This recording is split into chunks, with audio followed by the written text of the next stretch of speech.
I welcome you all to the third day of the conference. The theme for today, hot one, is notions of public and private in education. As is the practice, we're going to have keynote addresses in the morning. There'll be two keynote addresses, one by Professor Harry Brighouse and one by Professor Gurpreet Mahajan. There's a small change in the schedule. Since Professor Gurpreet has to catch an early flight, she's going to go first, and then Harry would take over. And the session will be chaired by Mr. S.C. Behar.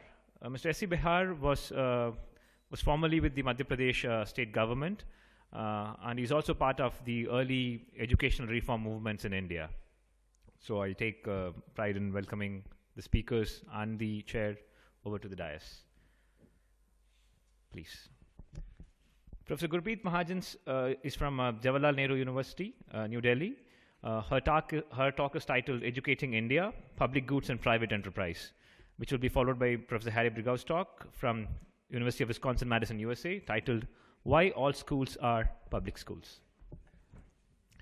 Each speaker will have 1 hour, 40 minutes to present, and 20 minutes for questions and answers. Over to the chair now. Thank you.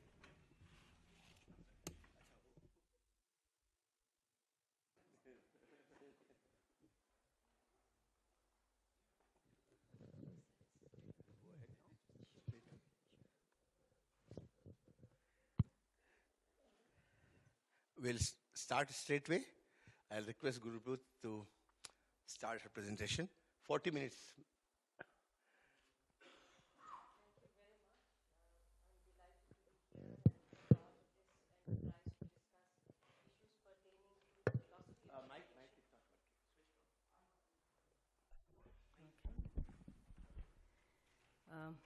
So thank you very much for having me here and inviting me.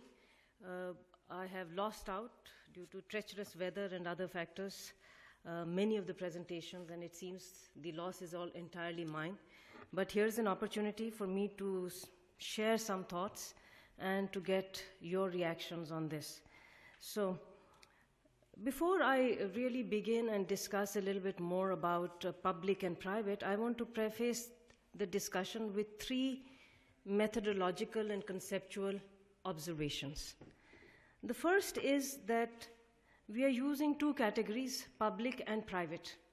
And we need to keep in mind that concepts are not static categories. Over time, they get layered with new meanings, and this is important because even though there is a core regnant meaning which is embedded in the concept and which allows us to use the concept over time and space, nevertheless, when new meanings get added on, we find often that it is the later conceptions that come to prevail, and core meanings tend to be lost out. And this will become very evident when we turn to the concept of public and private in the education sphere. Because public, as you know, is variously associated with things like immediately the people, for the people, so schools which were supposed to be not really for any one denomination but open to all were initially called public schools, and that's how it entered. But very soon we began to talk about the public in terms of that which is constituted by the people. And more meanings, and another meaning that got layered onto this was the idea that it is publicly constituted authority. And the end result is today the public gets associated almost entirely with the state or government, particularly when it comes to the field of education. But education is not the only field where we find this kind of resonance. On the other side, we have the idea of private, and private is associated with the individual or that which is personal. So traditionally, the locus of the private was obviously the family. But today, increasingly, we think in terms of the market as the domain of the private. And then we are thinking in terms of that which is from which the state or the government is absent, that as the private. And it's not surprising that when we are discussing issues of public and private in education today, it is these later day representations that have come to prevail. So we have a clear dichotomy, and it runs in terms of ownership and administration. Public being controlled, run and managed by the state primarily, and the private, really we are talking about enterprises set up by individuals and groups in society for the people, etc., etc. And it's assumed that they run on market principles, and there is a further assumption which really comes from a larger societal understanding at the moment, and it is just the present understanding, that running on the principles of market makes institutions more efficient.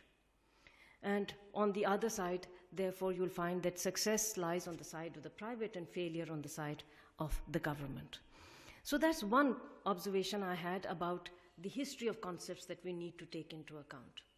The second observation I want to make is that the private is, even in the present context, a more complex category than what appears, because when we are really beginning with existing meanings and preconceptions of associating, for instance, the private with the market-run institutions or done or managed by individuals, we forget that in India we have variety of private institutions. If you look at the history of these institutions, you'll find that you have institutions set up by individuals and groups. You have institutions that are set up and managed and run along principles of corporate life.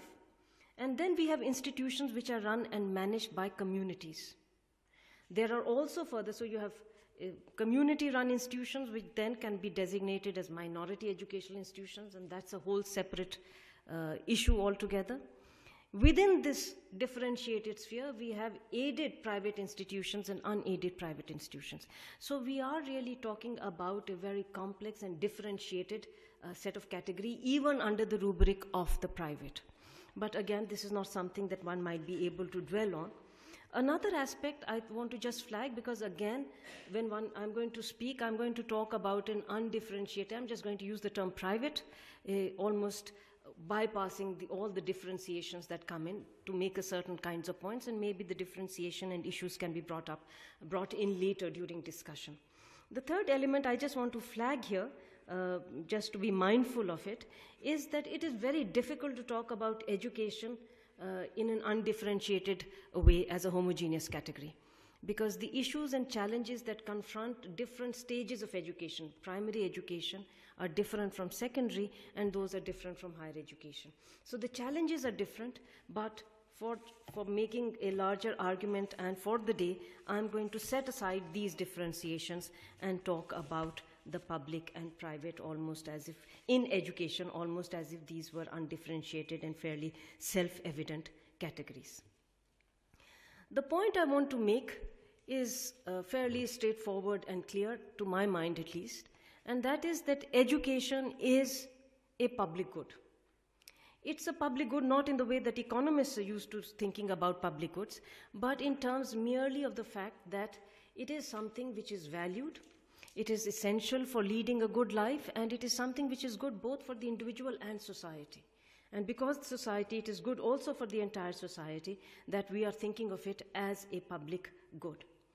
And I'm emphasizing this primarily to say that because it is something which is desirable and valued, who delivers is, to my mind, relatively less important than the fact that the public good be delivered.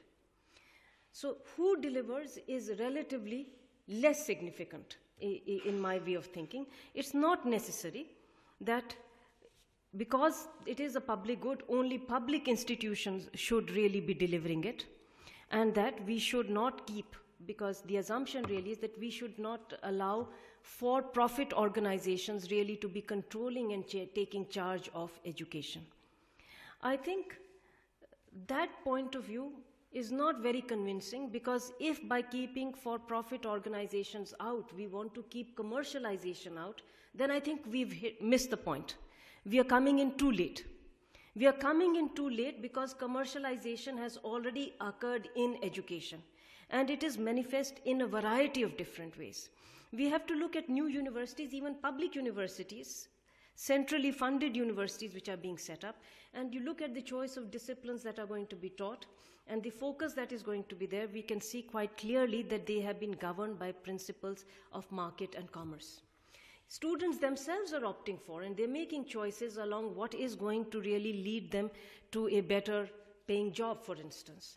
So commercialization has already entered, and it's not going to be kept away by merely saying only one kind of players should be in the market controlling or at least administering, running and managing educational institutions. So I think we need to recognize that commercialization has already occurred, and it is the effect of this kind of commercialization that people are, whether rich or poor, making a choice to go to institutions, private institutions, which are providing English medium instruction, for instance. So it's not enough merely to say that people aspire to be there. They aspire to be because they think it's going to give them better life chances. So I think if we are addressing the issue of commercialization, well, then who delivers is not really the entry point. It's not the point we should be focusing on. This issue has to be dealt with somewhat differently.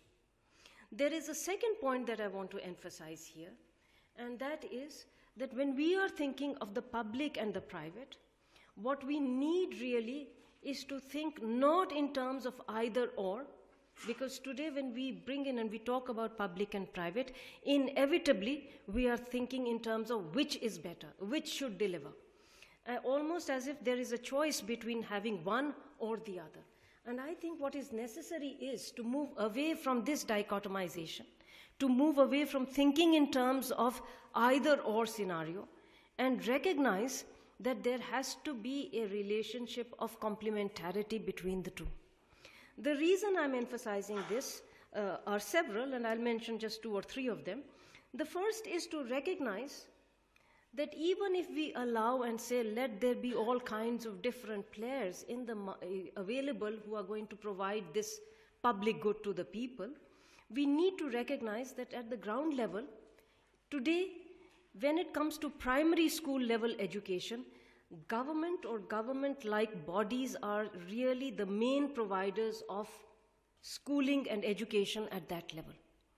If we look at the statistics, for instance, we find that management of primary schools, even at the moment in 2010, this is when this study was conducted, 58.25% were run by the government and 28.5% approximately were run by local bodies.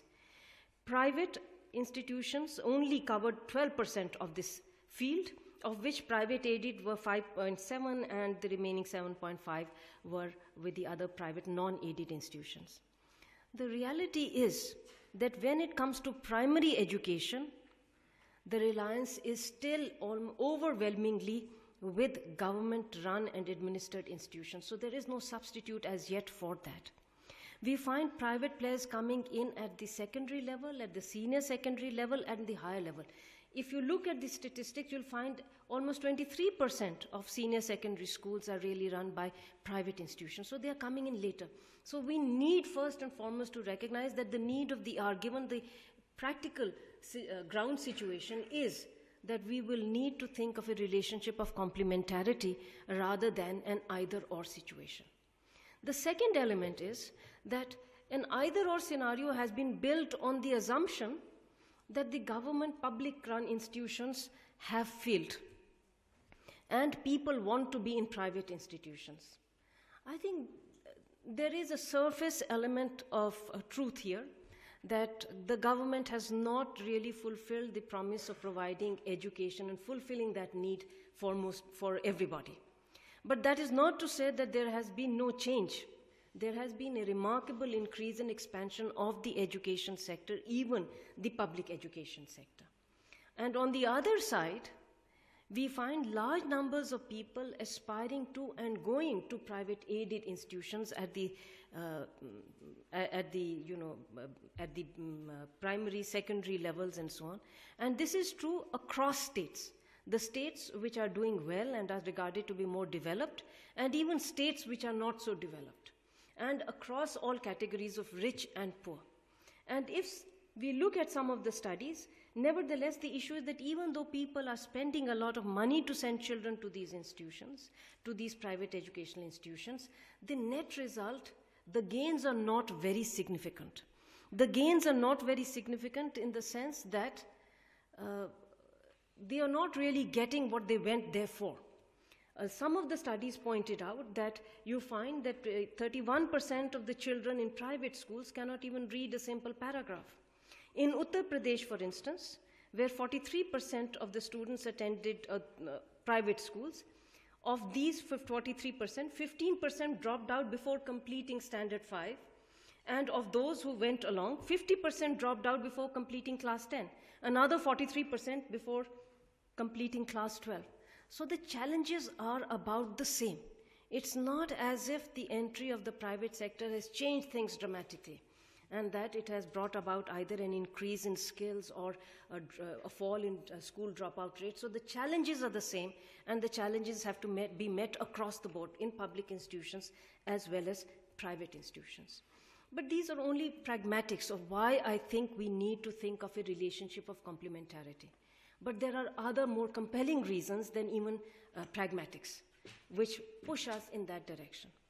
And I think, again, I want to put 2 or 3 different reasons, other reasons, non-pragmatic reasons, for moving in that direction. The first of those is, and this is something I began with, that's why I brought in what the concept really implies, the central category, I think, of the public institutional system, whether it functions all the time on that basis or not, is the desire to privilege the category of equality.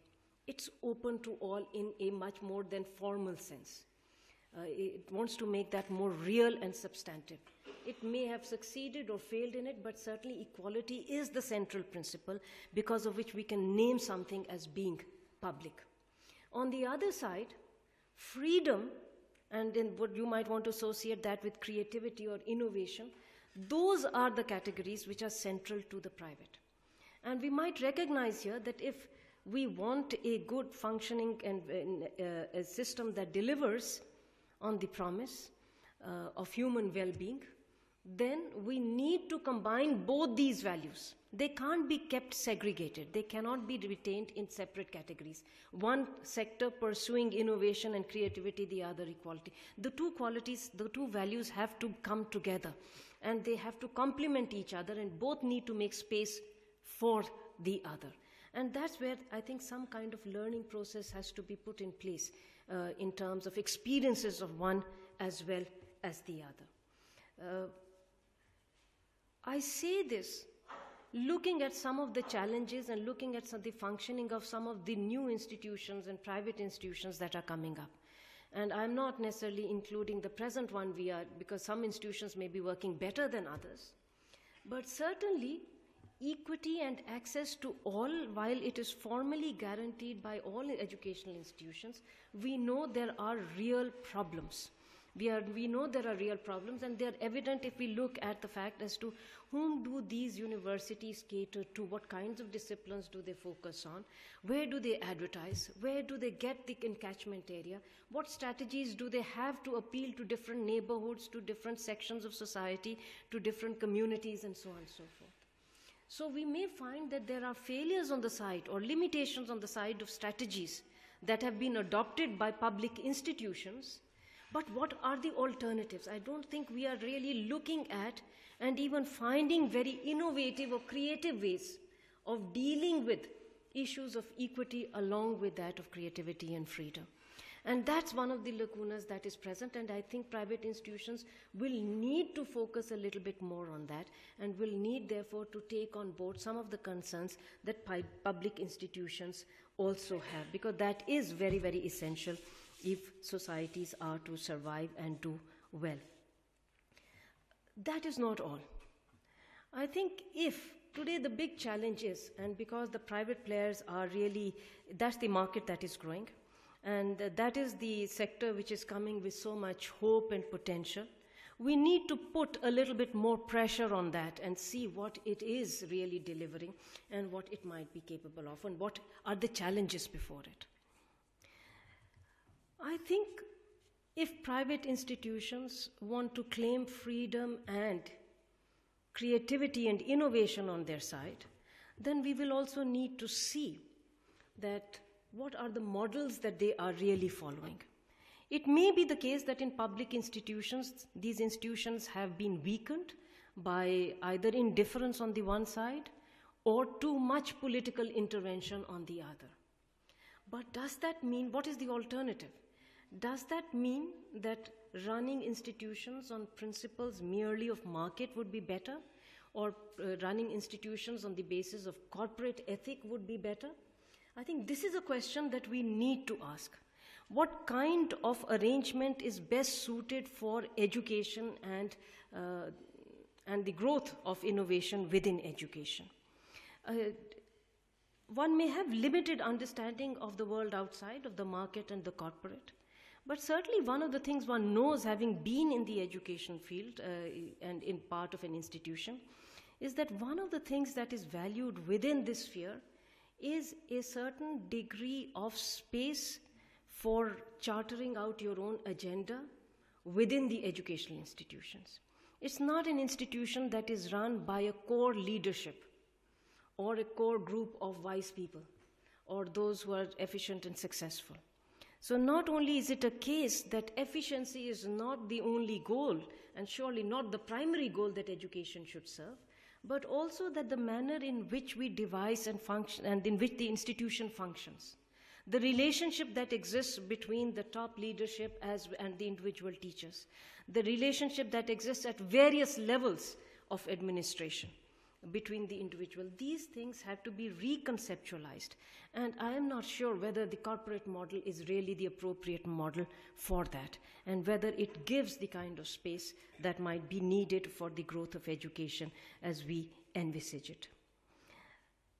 Another way of putting this challenge really is, and this comes from limited personal experience, is that it seems that when one looks around the new institutions that are coming up, particularly in the private sphere, they are increasingly finding that perhaps the best models and the best practices that they want to endorse are the practices that have served well in other countries. So you're looking at models and structures which have worked well and created good institutions elsewhere in the world. I think that's one way of going about it, but we need also to be cautious that they have worked well in a completely different social and historical context. And this difference has to be kept in mind, and similar institutions and similar goals may not always be both desirable and pursuable in our own society. And we need perhaps to have a great deal of thinking about what is it that we will really be doing. Even on fundamental issues, or like what kind of proximity would you like there to be between the intellectuals and the government, between the intellectuals and the market? These relationships have to be worked out.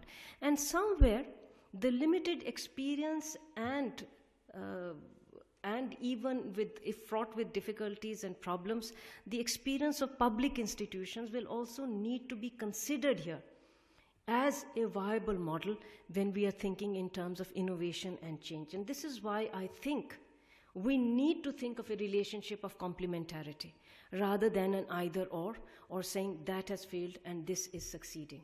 Because there are challenges on both sides and we are perhaps not addressing them upfront. And the third point I want to make is that once we recognize that there has to be a relationship of complementarity, then some questions become superfluous, as it were. Because a great deal of debate has gone around the fact, should there be regulation of new private institutions that are emerging or that exist in society? Should this be a sector which is free of government regulation? And I just want to say here that part of talking about the relationship of complementarity between the private and the public really is to say that this is perhaps not the right way of posing the question. It's not a question of choosing between market principles and non-market principles. It's not a case of choosing between regulation or non-regulation, because we have to think in terms of what is at stake, and what is at stake are the rights of the people that are entering these institutions in different capacities, as students, as employees, and we know, and there is a big history behind us, even in India, which suggests that when you have merely private institutions completely free to run themselves, we have had some successful institutions, but some rather disturbing experiences. We have had issues of capitation fee, huge management quotas, arbitrary admissions, students, non-transparent processes of admissions, and so on and so forth, let alone issues of equity which have not been addressed. These are real issues, and these issues have been addressed. I think we've had legislations, we've had court cases, we have judicial pronouncements on this. The sum total of that is that keeping that experience in mind, we need to recognize that when institutions function, their functioning affects the I was going to say rights, or at least the legitimate claims of the people closely associated with them, the students, the parents whose children are going to these institutions, the people who are working there. And their legitimate claims have to be recognized, which means that there will need to be, we need not use the term regulation, but there will need to be some form of public scrutiny so that these concerns which are there, and legitimate concerns that are there in any society, they can be met and recognized. So I think instead of thinking in terms of pure absolutes of private and public, placing them in segregated and separate compartments, we need to think in terms of not just complementarity, of bringing the two values that these two institutions really embody or are supposed to represent together, and finding ways of addressing those two values and allowing some kind of synergy to build there. Perhaps we need also to recognize that there is a huge challenge as far as the education field is concerned. Much needs to be done in India. But of a few successes that we have had, the public institutions have contributed to that in no insignificant manner. So there is a residual experience, and I think learning that is there. And we need perhaps to think in terms of tapping into it and finding ways in which the two can collaborate and be brought together. And I think that really is the most pressing challenge for us today. So I would urge that instead of thinking of this as an either-or situation, move towards a framework where we are thinking in terms of synergy, a much more complementary relationship between the two, and perhaps focusing on the nature of what is going to be delivered and keeping in mind the effect it will have on the rights claims of the people to whom this is addressed. Thank you.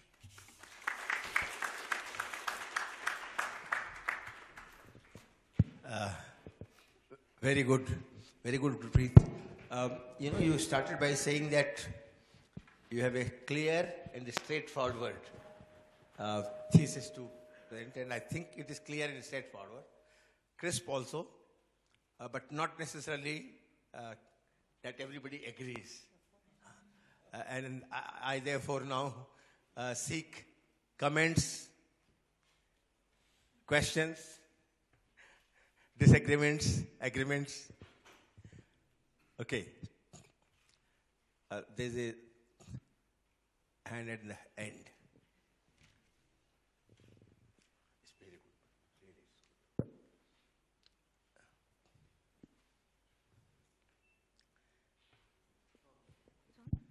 Yeah. So thank you for the talk. I understand the context in which you're talking about complementarity between public and private, but you were trying to talk about certain challenges. And one of the challenges that I remember that the CABE committee report that came out in 2005 spoke about was that, the state follows the laissez-faire policy in education, wherein private players can come and run schools, even publish textbooks. So it clearly pointed out that, certain institutions like Shishu Mandir and other private religious institutions could become a cause of concern for the democratic values of equality and justice. So my question basically is that the issue is not only commercialization. There needs to be certain shared understanding in education. And when you talk about complementarity, how do you see bridging this gap?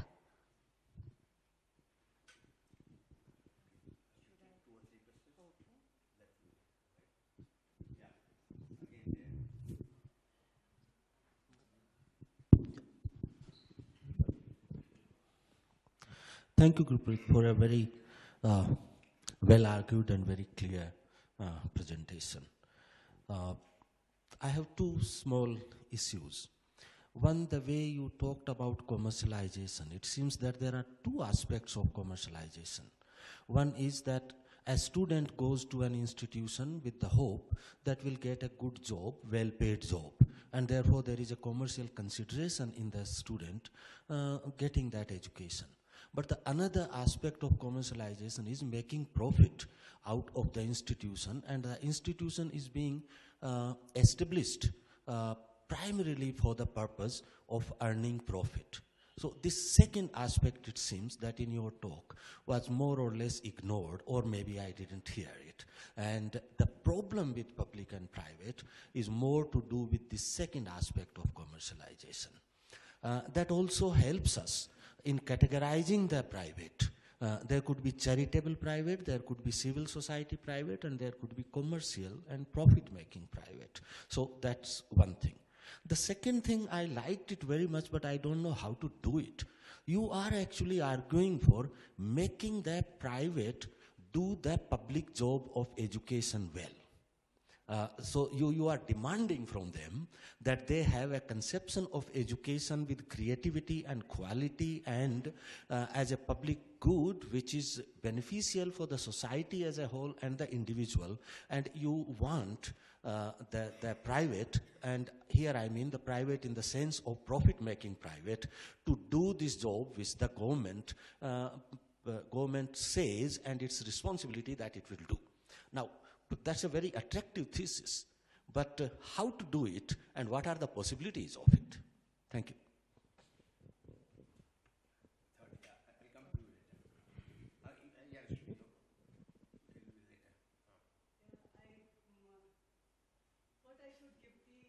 Recall some examples from our own history, from the history of the Hoshangabad Science Teaching Program.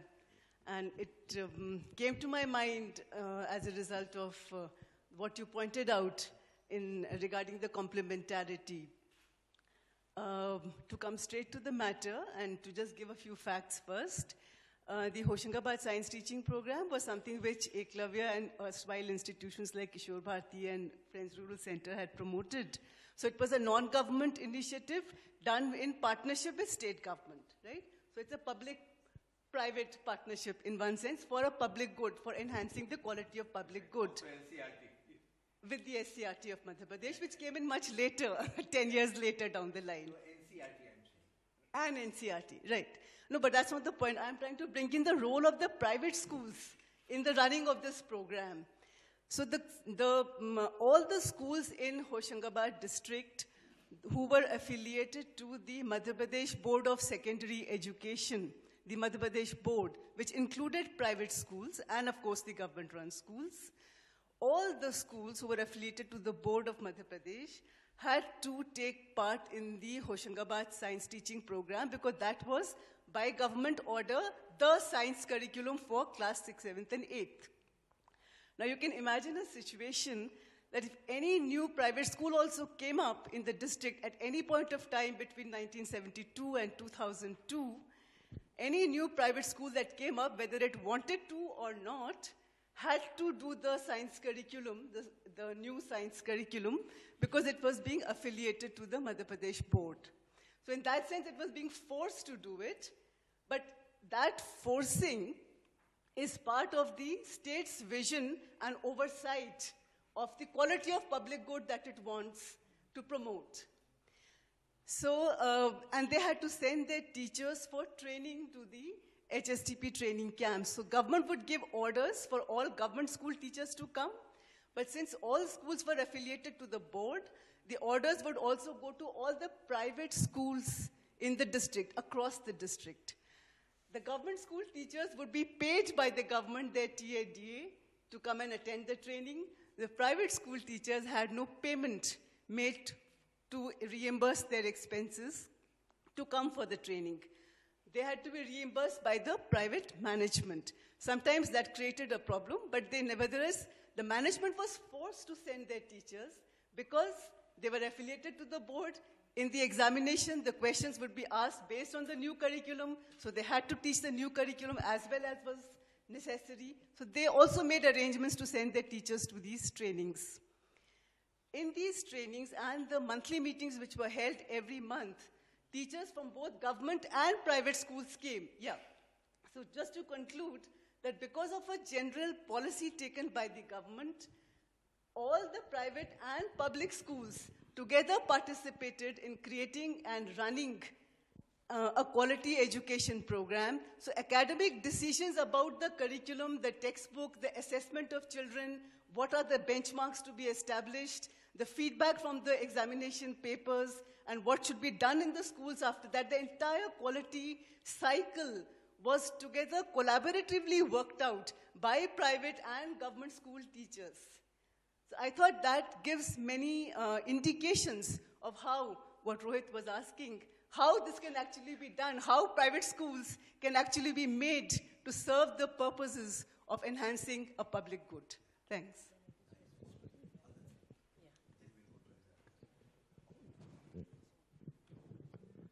Thank you very much for these questions. Let me begin in the order in which they came.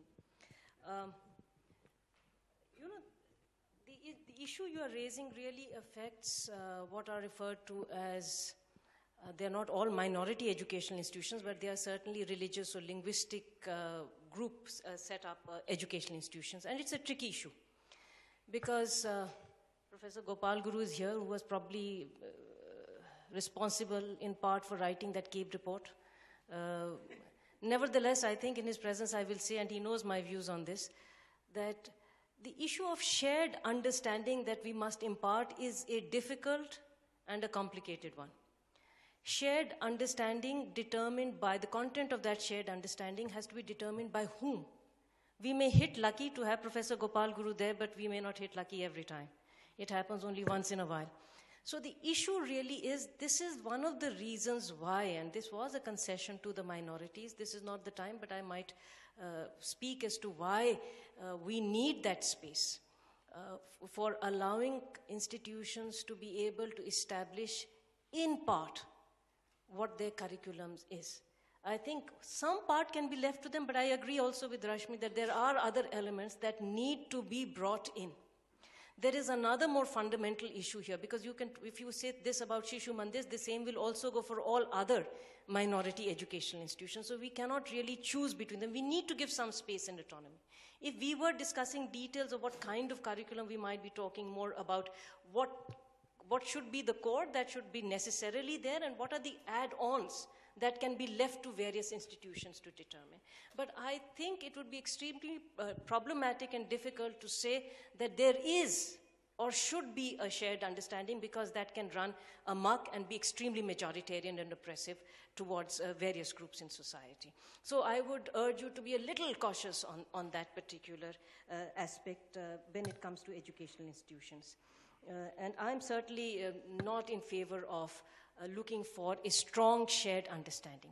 What we could possibly be discussing, and I hope sometime there will be occasion to talk about that, maybe it has been discussed, I've just missed it.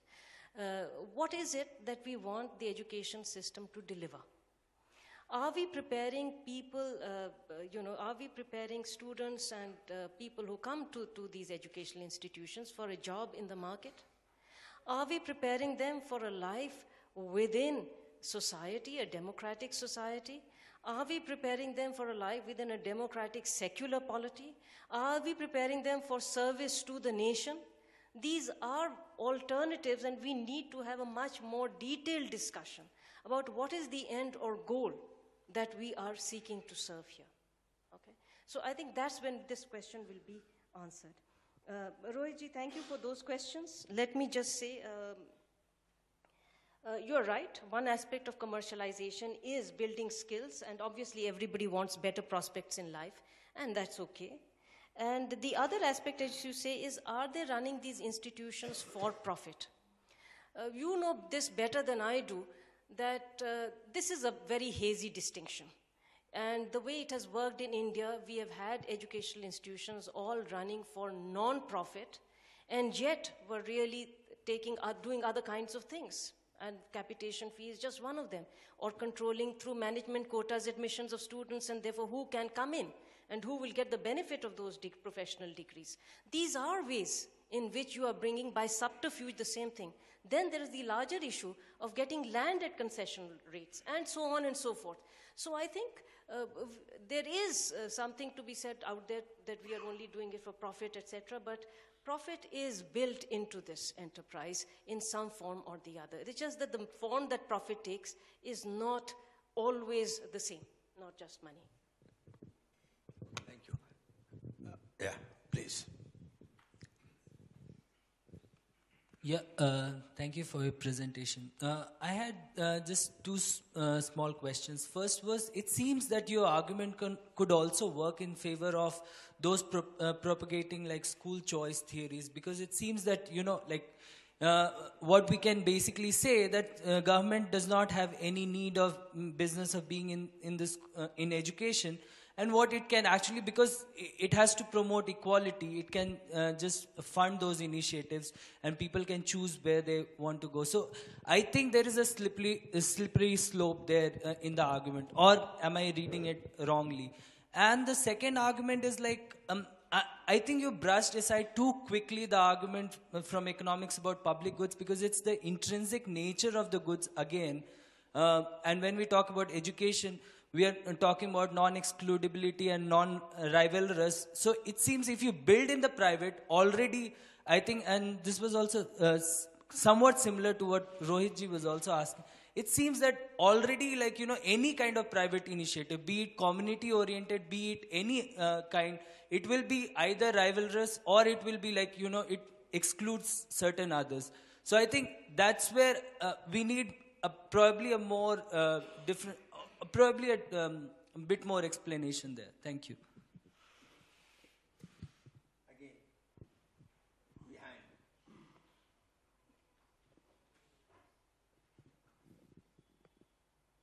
I'm looking for hands. I think at the time when we are talking about regulation of private schools, I think we need to give them more power and make them autonomous, because in a country where there are lots of regulation and political pressure, it makes very difficult to run a school very smoothly. So I think we need to give them more power and make them autonomous.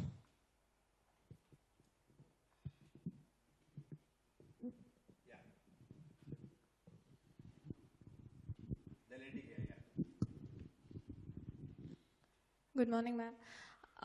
My question is, there is a paradox actually as to how much public scrutiny is appreciable to a private institution that, like a school, because I see that schools are very different in different places. When it's a rural side, it's different. When it's based on inside a city, it's different. And how much a parent could afford to pay as fee is different, and how much a teacher working in that school is different. So I come from Tamil Nadu, which attempted to formulate how much fee should be collected for each student for schooling. But the policy does not see the problem from the people who are affected. The stakeholders of such a policy have not been taken into account completely, I guess. And that has caused a lot of problems. And that is one part. And another part is, if it is privatized, if education, like what somebody before me told, if an autonomous policy is formulated, I think, again, there will be a situation where only the cream layer is benefited, because more money is definitely buying more facilities, more knowledge, more education in many ways, though we will not like to accept that fact. So I don't know how this paradox should be worked out. What sort of public scrutiny will be okay for a private run institution, and a public policy that will be abiding on all institutions alike if it can be successful, like how it worked in Madhya Pradesh. Or I think such a broad-based policy cannot be successful. I feel so. I'm not sure. Yeah, there's another hand.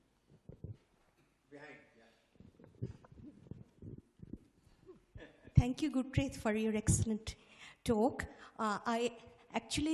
You were talking about synergies or convergence of ideologies at one point of time. And yesterday I argued for the position that if we have to have this sort of convergence, we need to have overarching liberal ideological framework within which we should nest these values of excellence and professionalism. What's your take on it? Okay, should I just answer some of these because these are very large questions? Yeah, please go ahead. Thank you. Okay, for this time, let's. Okay, I'm not making a case for school choice. Okay, and I assumed, maybe mistakenly, that was evident from saying that people making a case for school choice are really saying that this is what people want, this is their aspiration, government sector has failed, let them go to private institutions, give them the vouchers and it will take care of everything. The result, the point I want to emphasize is that that's not helping anybody very much. We may feel happy that this is free market is prevailing, but the good is not being delivered. And they are not really doing very well compared to the government. But there is a feel-good fact, there is an apparent belief that things will be better for the child because status and opportunity lie in what they claim they will deliver, but do not deliver. So school choice is certainly not the way I'm headed, nor am I headed towards, and I think if one is talking about details, the alternative that is being proposed for bringing various sections of people in is student loans. I think we know what the history of student loans is elsewhere in the world, and we need to be cautious about that. I want nevertheless to say that I think we worry too much about the slippery slope. And because of that, we think that it should be either this or that. And I think it's for us really to have initiatives. I also agree that perhaps we can't think of very generalized policies. But nevertheless, I think there are contours that we might draw. And that's what I am moving towards. At the moment, I think there is, on the side of public institutions and its members, some degree of skepticism about the huge expansion of the private. And on the side of the private, there is disdain, as it were, towards that which exists.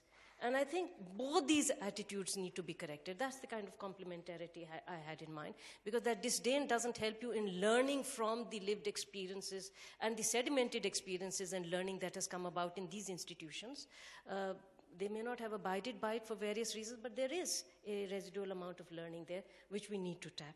So that's the direction in which I was headed, whether it was clear or not. Okay.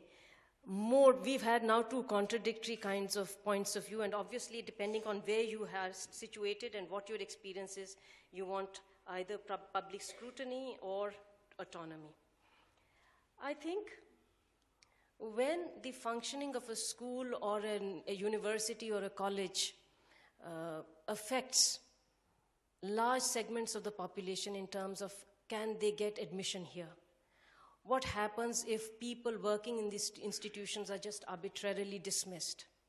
These are issues which have an impact which is wider in the lives of people. They need to be scrutinized.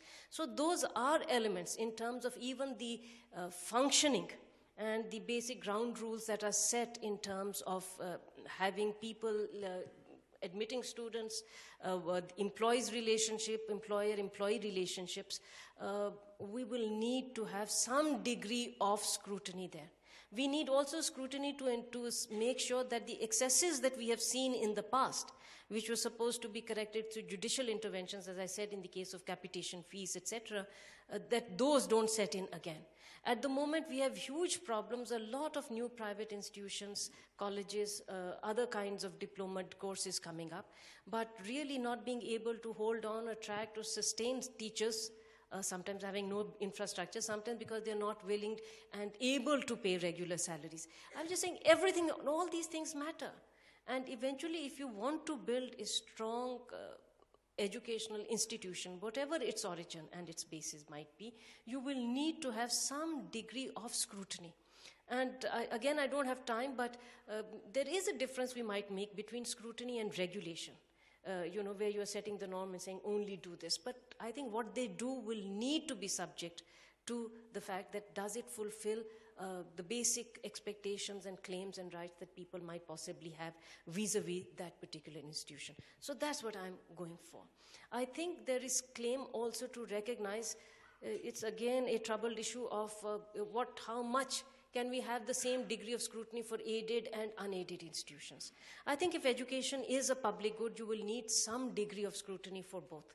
And one of the ways in which I would like to actualize notion of scrutiny is something that came up after Rashmi mentioned, that we might think in terms of, and I think we need to think in terms of a core curriculum and an add-on.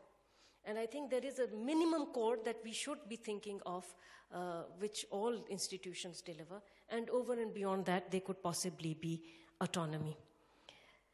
On the third question, it's clear that I'm not for complete autonomy, but I'm also not for complete regulation and intervention by governments. I know at the moment it is exceedingly difficult because there are no clear boundaries, and every state and every regime sets its own rules of how much intervention they will probably have in any particular institutions. And this goes not only for private enterprise, it also goes for those that they are catering to, even minority educational institutions. We have endless cases that are coming up before the minorities commissions, which are pertaining to certification, recognition. Recognition is not being given, boards are not affiliating them, and so on. And I can see this is a real problem. But what escape do you have? They will need, you can have flexibility of whom they may affiliate with, hoping that there will be more options available to them. They can affiliate long distance. But we will need to work towards some form where you will have some form of standardization, some recognition, some form of board affiliation will need to be there. Without that, I think the degrees will also not necessarily be very useful and valuable. Liberal ideology. It's such a huge question because liberalism brings into play so many things. It might at one hand bring into play professionalism, but it might also equally bring into play free market. And I don't think the free market principles are necessarily the best suited for educational system. So I would also, have some caution about that particular aspect. I can see that we should be interested in well-being of public institutions, private institutions, of institutions per se, and think in terms of what might actually help them build and deliver the promise that they are, they come up with, for which they are initially established. Is that a liberal impulse? I don't know. It could be an Aristotelian impulse. It could be, I don't know, a socialist impulse. I just favor that impulse. That's all. Okay. Okay. You want? Okay, go ahead. Go ahead. No, we can take one or two questions. Yeah. Okay. Thanks for the talk, Gurpreet. This is how I'm understanding your talk. I think you still have not solved the problem of either or, right? What you've actually proposed is a marriage of equality, creativity, and freedom. If I can still argue that these cannot be married in a public space, or if I can still argue that these three cannot coexist in a private space, we still move into the either-or argument, actually, right? Because by not saying many things about private, or by not saying many things about the public, in one sense, you've not said much at all. That's what I feel. Yeah. Behind the camera, yeah.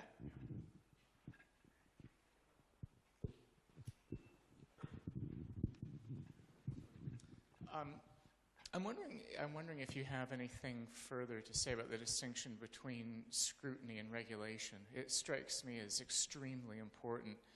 I mean, there's a standard line of argument that I see over and over again in critiques of regulation, where you simply have case studies that point out unanticipated bad consequences of regulation, and it's a standard pattern of argument to condemn, government action. The idea of scrutiny could be predicated on the idea of public oversight that exercises judgment about how well things accord with public purposes, right? So that the critique of regulation relies on intuitive judgments, right?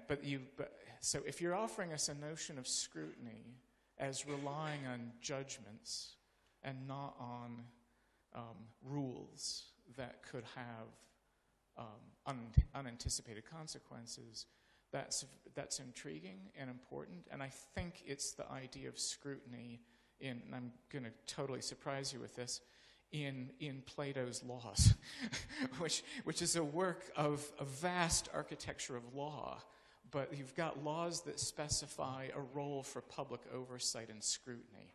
And I think the scrutiny itself is just public oversight exercising judgment about the compatibility of what's happening with public purposes. So that's the thoughts you've engendered. If you've got anything to say about that, I'd be delighted to hear it. Thank you. Thank you very much, and I'm going to reverse the order this time. Partly because I think you've been very helpful in sort of putting across even more sharply than I had the notion of scrutiny. And I agree it would imply some form of public oversight and to see whether it conforms with public purposes. One might only just add something minor there and say that scrutiny allows a much greater space for deciding what you want to do, and then subsequently determining whether it is in conformity with public purposes. While regulation, to my mind, and it's, I'm just putting this a little differently from the way you said it because I agree with your statement on this. Regulation is much more in terms of laying down the boundaries of what can and cannot be done. And therefore, there is already, and I'm moving on from there, I think some space for deviation from accepted norms, or what I would call in positive sense, innovation, built into it. Now, I do believe, I think we've moved beyond the Cold War stage where we thought that equality lies on the side of one bloc and freedom on the side of the other. And I think it's time really to recognize that our democracies can't be built on an either or.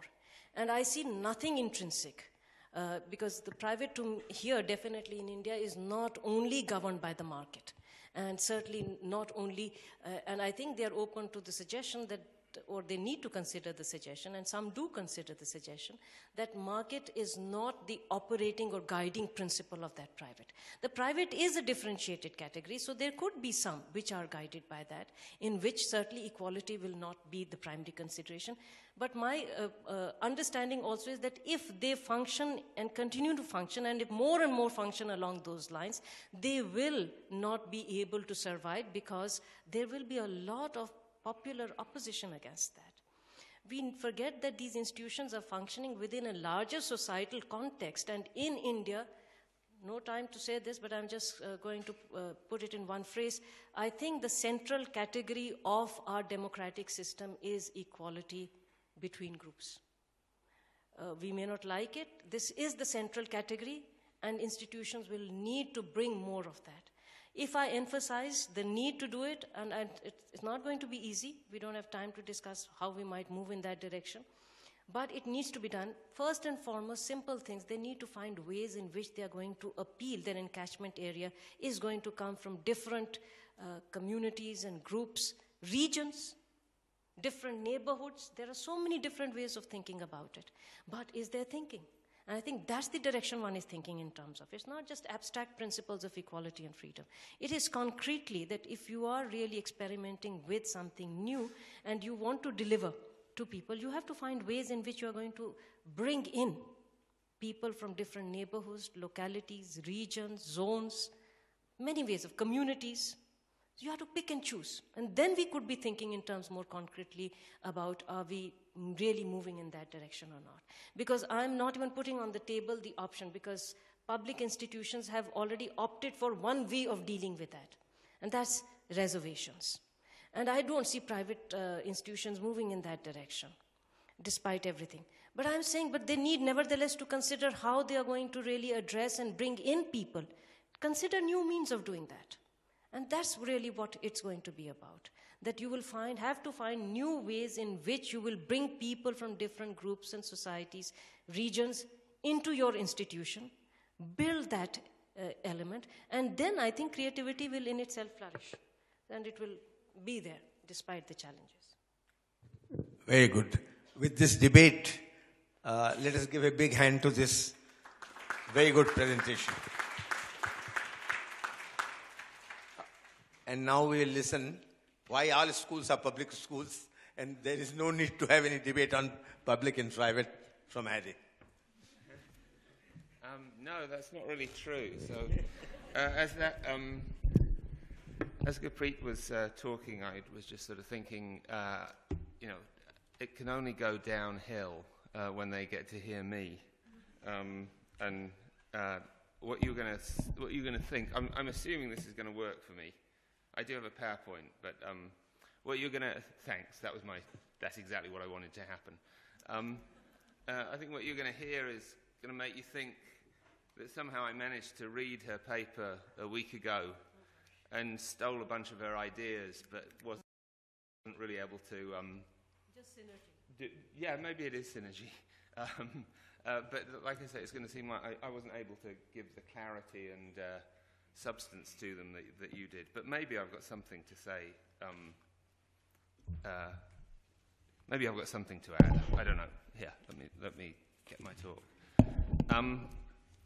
So I could have called I have a joke. I'm not going to tell it to you, but I have a very long joke that I learned when I was 9 from a schoolboy, a friend of mine. And it's an American joke. I don't know where he got it from. And I enjoy telling it to white Americans because it goes on for about 5 minutes and they think it's going to be racist. And I see them getting more and more uncomfortable as I tell it because I can tell they're thinking, when the punchline comes, this could be racist, and then I'm going to have laughed, and I'm not going to. And then the punchline comes, and it's not racist. They don't really laugh. They just sort of, you see them just sort of feeling completely relieved. And I call this talk "Why All Schools Are Public Schools" because I didn't want you to have that feeling of discomfort as I went through it. Because I could just as easily have called it "Why No Schools Are Public Schools." Or why it just doesn't matter whether schools are public schools or private schools. But if I called them that, then I think you'd have been anxious as I talk, and I didn't want to do that to you. When it gets to the punchline, you'll feel okay. Okay? That's I think.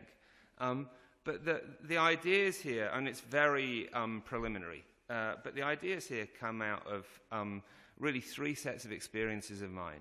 So one is arguments with left-wingers, and their US experiences. I don't have these experiences with people outside the US. But one is left-wingers who advocate strongly for more equality within the public schools, but somehow resist applying those standards to private schools. They say, no, that's the private sector. You can't do anything to the private sector. And I want to say, no, it's just rich people spending money. I mean, it's like we can do stuff to that. The second is arguments with left-wingers in the US who are opposed, and this is really people in my neighborhood, I try not to be rude, who are very opposed to a school voucher system that is in place in Milwaukee, which is a local city local to us, which targets low-income children who are in pretty bad schools. And it pays for them, the government pays for those kids to go to private schools based on the choice of parents. Everybody in my neighborhood opposes that scheme except me. I actually oppose it now too, but everybody, until recently I didn't. They changed it. But everyone opposes it. But everybody in my neighborhood bought their house in my neighborhood because the local government schools are the best local government schools in the city. So they used their privilege of choice through the housing market, but they don't want poor Black and Latino people being able to use the choice that the government is willing to give them through just choosing schools. I get very uncomfortable with that.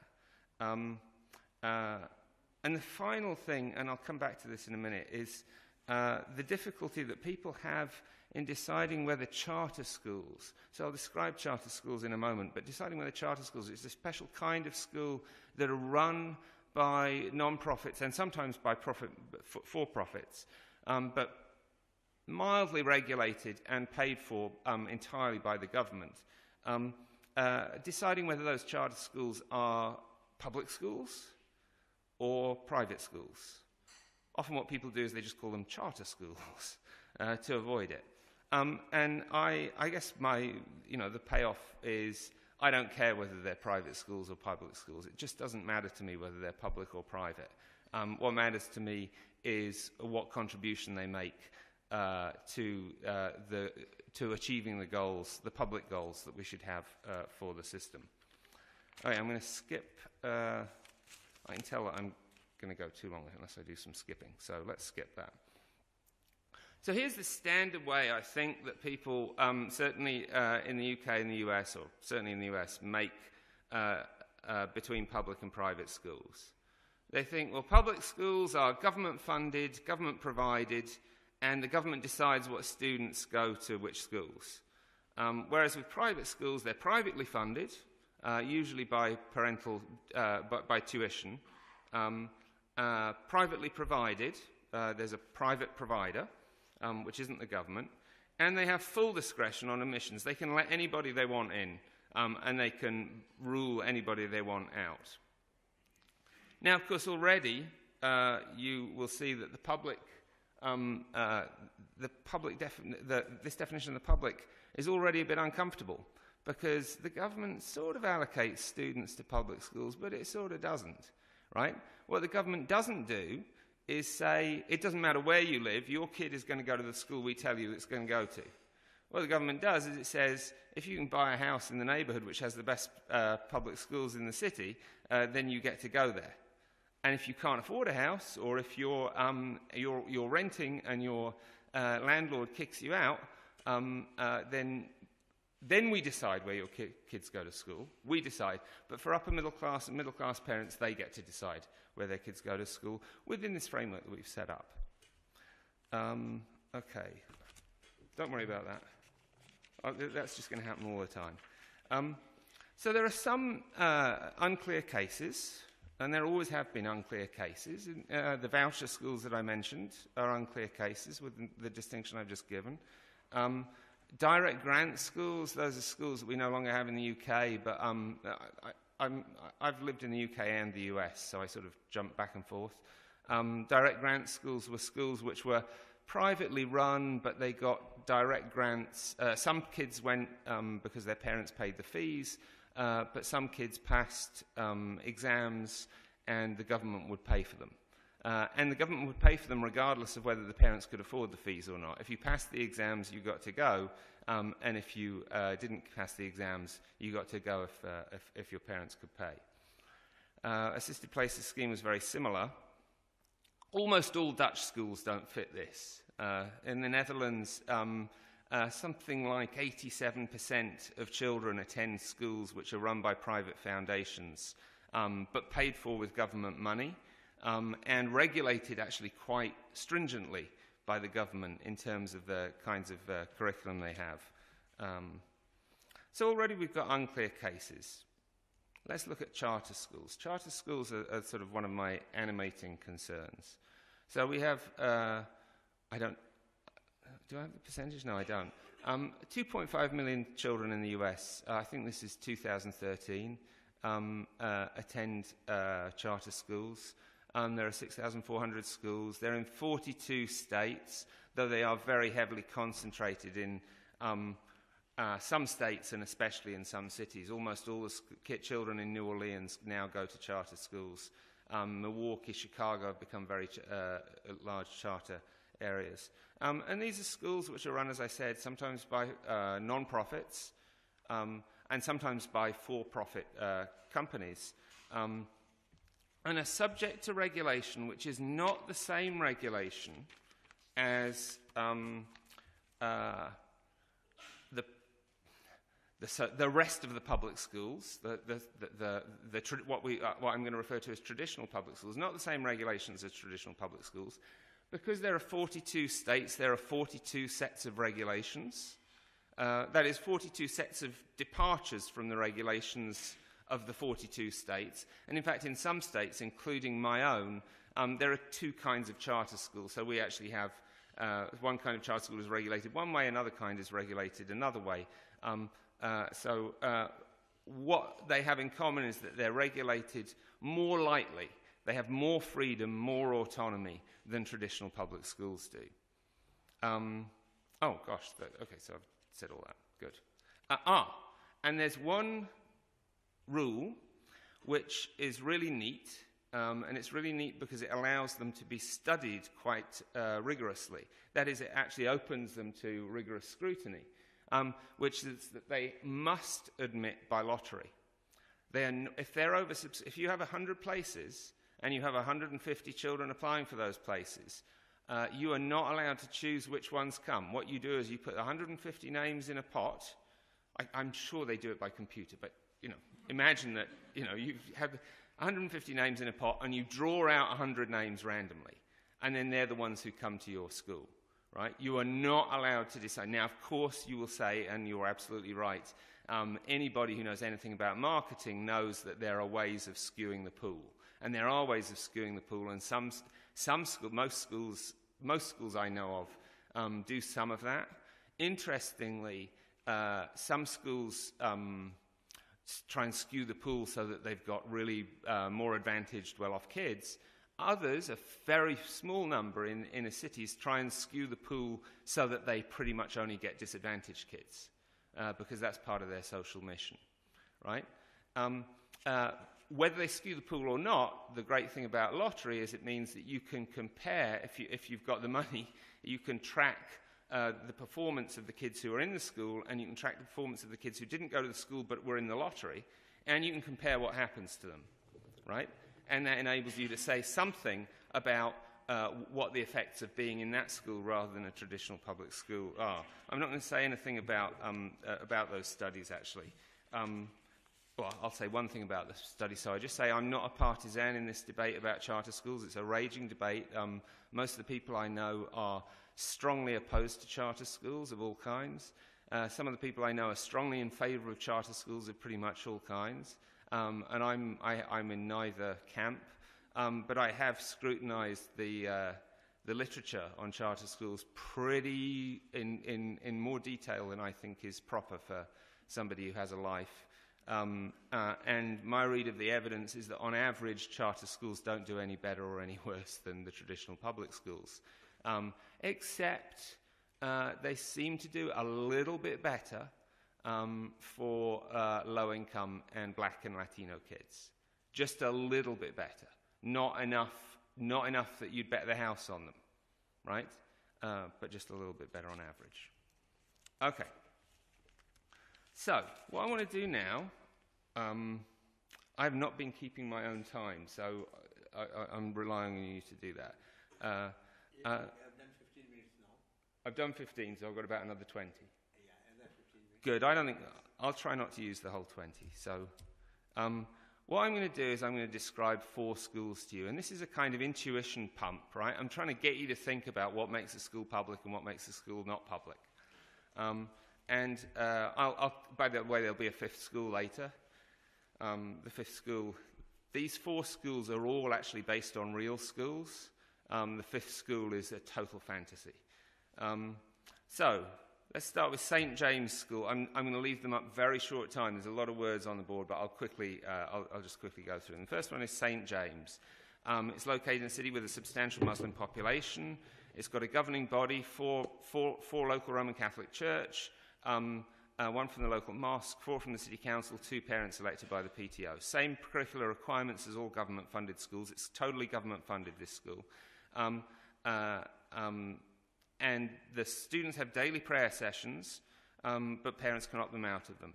If the school is oversubscribed, it gets to select the first 30% of children from a lottery, including only applicants from Roman Catholic families, and then for the remaining 70%, the school must select from a lottery of all other applicants, weighted heavily toward local residents.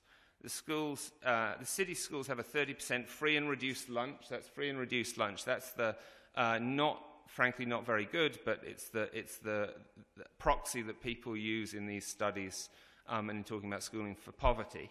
It's not a great proxy for poverty for all sorts of reasons, but it's the best that we have. And St James also has a 30% free and reduced lunch rate. There's no union contract in the school, but the state government specifically allows the school to unionise.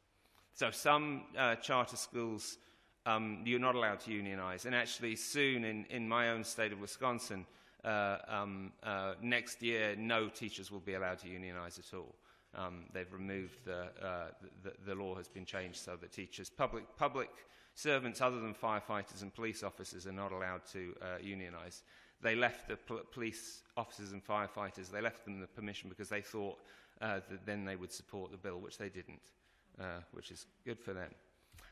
So now CLR James School. Funded entirely by the state government, run by the principal, chosen by a superintendent accountable to a directly elected school board. Curricular requirements are minimal. The school must take all and only students from the local neighbourhood.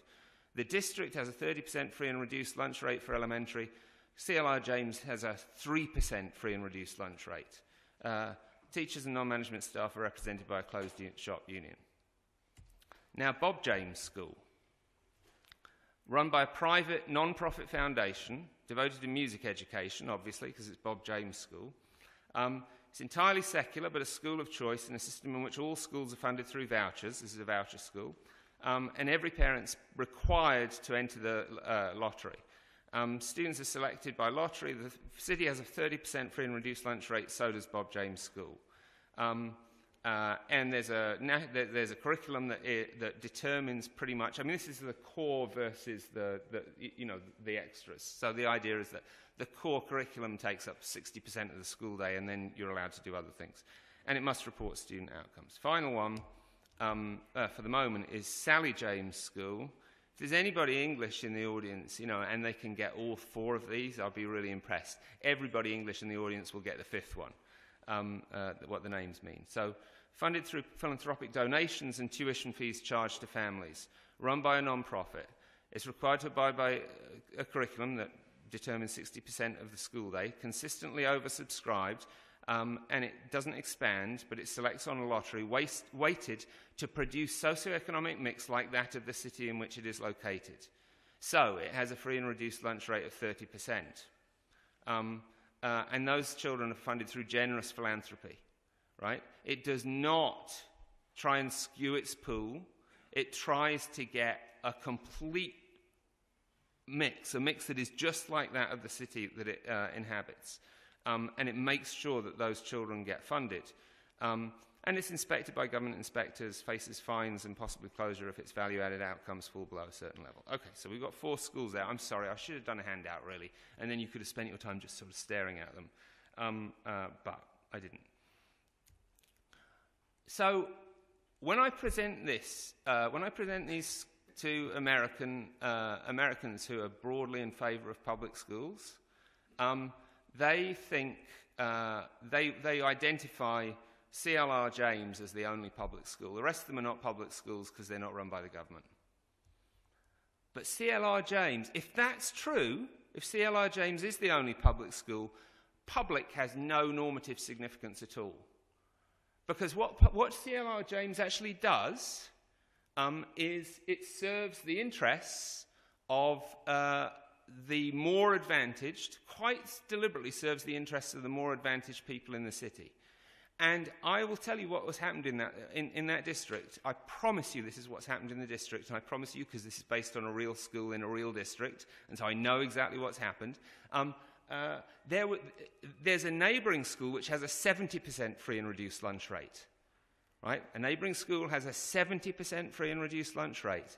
And recently it was proposed to change the boundaries so that both schools would have roughly the same free and reduced lunch rate. And that proposal was shot down. And it was shot down because the parents of this school said, forget it, we're not going to put up with that. And I think very sensible. I'm not accusing anybody of being corrupt or anything. Very sensible people on the school board thought, if we do this, those people will pull out of the public schools, they'll go private, and most likely what they'll do is they'll move to a neighbouring suburban district which has zero poverty, and then their taxes will go to that district, and the kids in this school will end up with less money spent on them. So they pandered to those parents. I think that was probably, I think it was probably the right thing to do. But if you're going to say that this is a public school, and you're not going to say that Sally James is a public, was it Sally James? CLA? Sally James is a public school. I don't think public has any normative significance for you at all. So what you could do is you could add some criteria. You can say, well, population has to reflect the diversity of the community in order for it to be public. Or population has to reflect the socioeconomic diversity of the region. Because obviously if it just reflects the socioeconomic diversity of the community, and the community is not very socioeconomically diverse, as, again, in the US, most communities are not. So most districts are either very high poverty or very low poverty. It's very hard to find a school district like mine. I mean, the school district I'm in has about a 40% poverty rate, which is roughly the poverty. It's probably about 30% in the country as a whole. But almost no school districts have populations like that. Most school districts have populations of 10% poverty or less, and of 80% poverty or more. Why? Because we're a highly segregated, the housing is highly segregated in our society. There's nothing that schools and school districts can do about that. It's a fact that they have to live with. But it means that any given school that just reflects the socioeconomic diversity of the community is not going to be public in a sense that I'd want it to be public if I were trying to add in these criteria. All right. So we could have these criteria. Are there 6? Yes, there are. So I don't need to go any further. Good. Government provided, government funded, no religion. Very important for Americans, not for me, that a school has no religion in it in order for it to be public. They do not like the idea that you'd have religion in a school and you'd fund it. Me, I'm perfectly happy to have the government fund religious schools as long as it holds them to all sorts of regulation or that it chooses them wisely. I don't have a problem with that, but that makes me un-American. Everybody doesn't want religion in public schools. Even people who like religious schools don't want religion in public schools. People who like public schools don't want religion in public schools.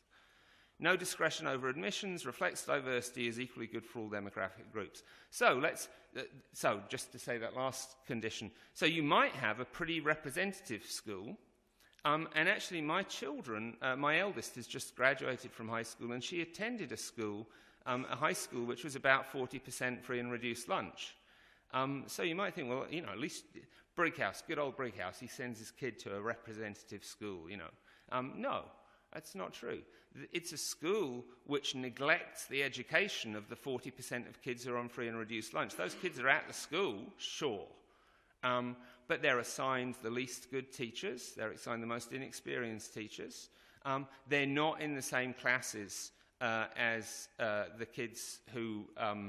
they're not in the same classes as the more advantaged kids. You should have heard when there was a proposal to make 9th grade English a class that everybody should take. You should have heard the Obama voting left-wing liberal upper middle class parents around my area and how much they fussed.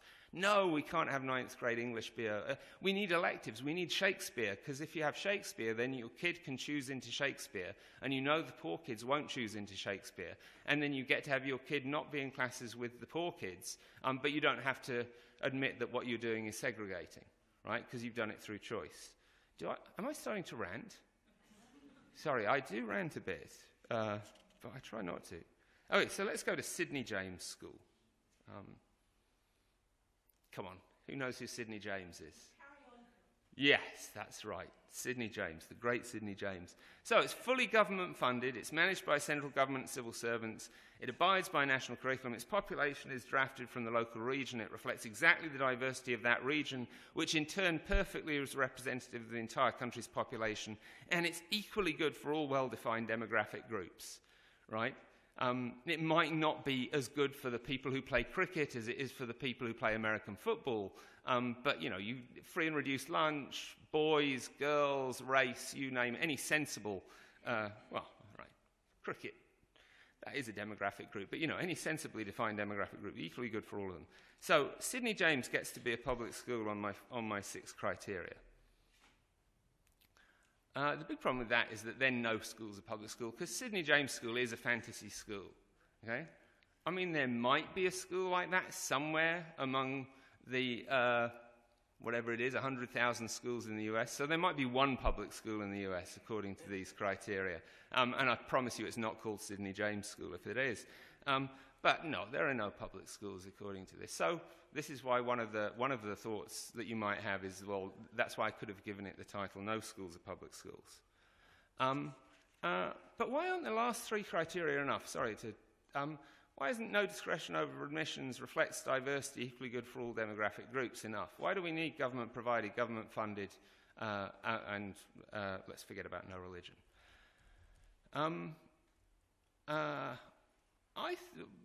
I think that it seems fetishistic to insist on any of the other criteria once you have those 3 criteria in place. Once you've got no discretion over admissions and diversity and it being equally good for everybody, I don't care. I don't care about the rest of the stuff. And I think caring about the rest of the stuff would seem odd to me. How long do I have? 10 minutes. Oh, well, that's loads. I won't use it all. Good. So this is how I prefer you think about it. Okay? This is how I want you to think about whether a school is public or not. And on what I'm going to tell you, all schools are public schools. What I want you to do first is think about what you want from a schooling system. So, you talked about, what we should be talking about, what we actually want from a schooling system. And that should be the focus of our attention. And so I've just made 4 proposals here. I think we want all of these things from a schooling system. We want it to produce a productive labour force, and by productive labour force I do not mean, people who sit there making widgets and do whatever they're told by employers. I mean people who produce social good. Some widget producing is social bad, and some activity that doesn't get paid at all is social good. Lots of people contribute to productivity without ever getting paid for doing so. I don't just mean the people who work for employers who don't pay them, although there's them too. We want democratically competent citizens, people who are capable of participating generously in political and civic life. We want people who can make their own judgments, who are not bound by the judgments by the way that their parents or their communities think of things, but are able to make judgments on their own about how to live their lives and about what's valuable.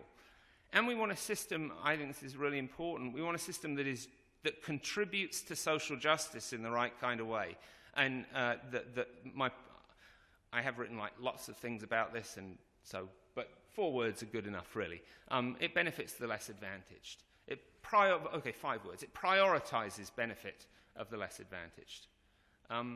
So that's, I think, what we should want from a schooling system. And then I think what we should do is we should think of all schools as public schools. They're all obliged to play a coordinated role in a system that provides what we want from a school system. Just because a school is a for-profit school, or just because a school is Eton, I'm sure, being Indian, you've heard of Eton's familiar in India, right? Yeah, it's where we get our governments from,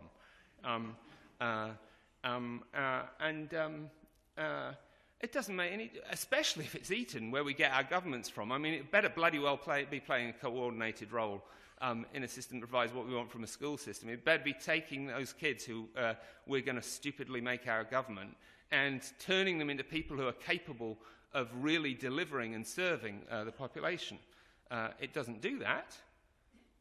Or you can make your own judgment about that. But it doesn't get a get out of jail free card because it's private, because it's Eton. Nor do the for-profit schools, nor do the NGO schools, nor do the schools that the Roman Catholic Church runs, nor do the schools that a Muslim mosque runs, nor do the government schools. Just because you're a government public school, you do not get out of having to participate in this in an appropriate way. And any school that fails to make an appropriate contribution is a failing school, whether it's traditionally called public, traditionally called private, whatever criteria it meets. If it doesn't do this, it's not a failing school. Now, I envisage a system which has some diversity of provision, because if every school were exactly the same, I don't think that schools would be able to do a really good job of contributing to this system.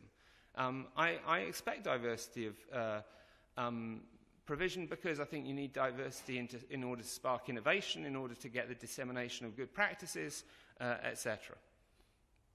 I have no idea what this...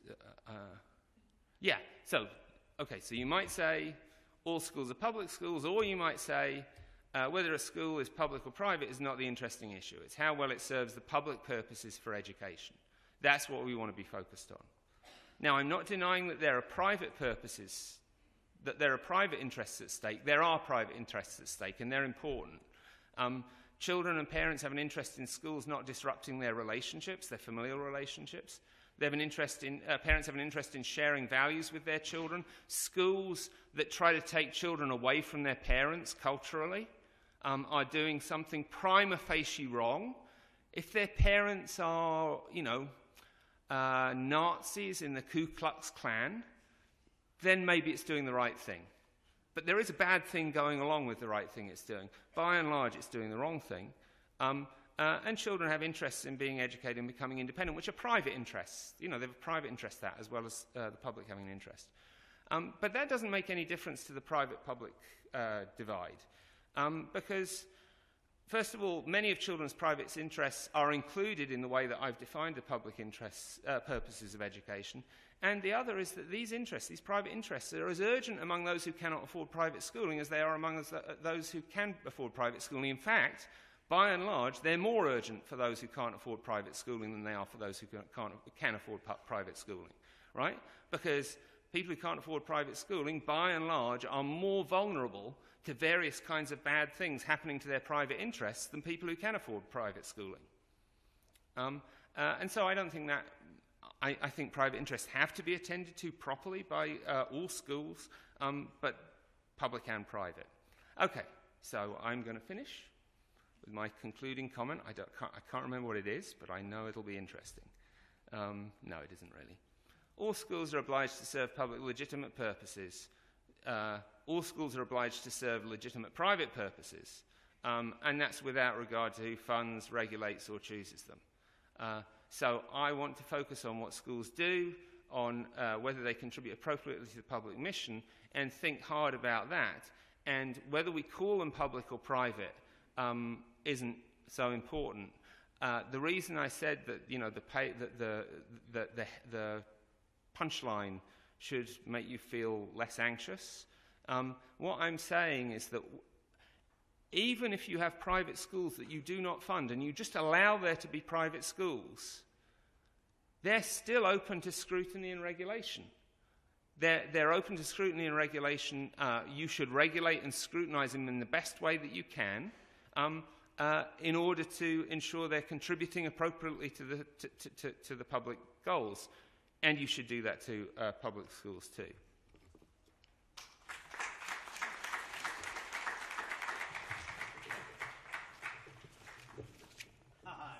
Two hands in the never room. 3, 4. Okay. Since I cited those two first. Can I also say, if you want to respond to anything anybody says, you don't. Yeah. I don't want to be on my own. All right.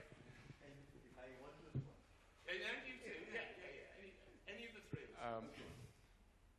All right, thanks for that, Harry. So I have a question, and I have an observation. So, in your formulation about what would make a school public, you say that all schools are obliged to play a coordinated role, right, in a system that provides what we want from a school system. So. I think, depending on your answer to what you mean by a coordinated role, that you're tracking precisely the distinction I made some years ago between a public system of schools and schools that are individually public in the conventional sense that you dismantled. Right. So you seem to be coming round to my view, is the observation.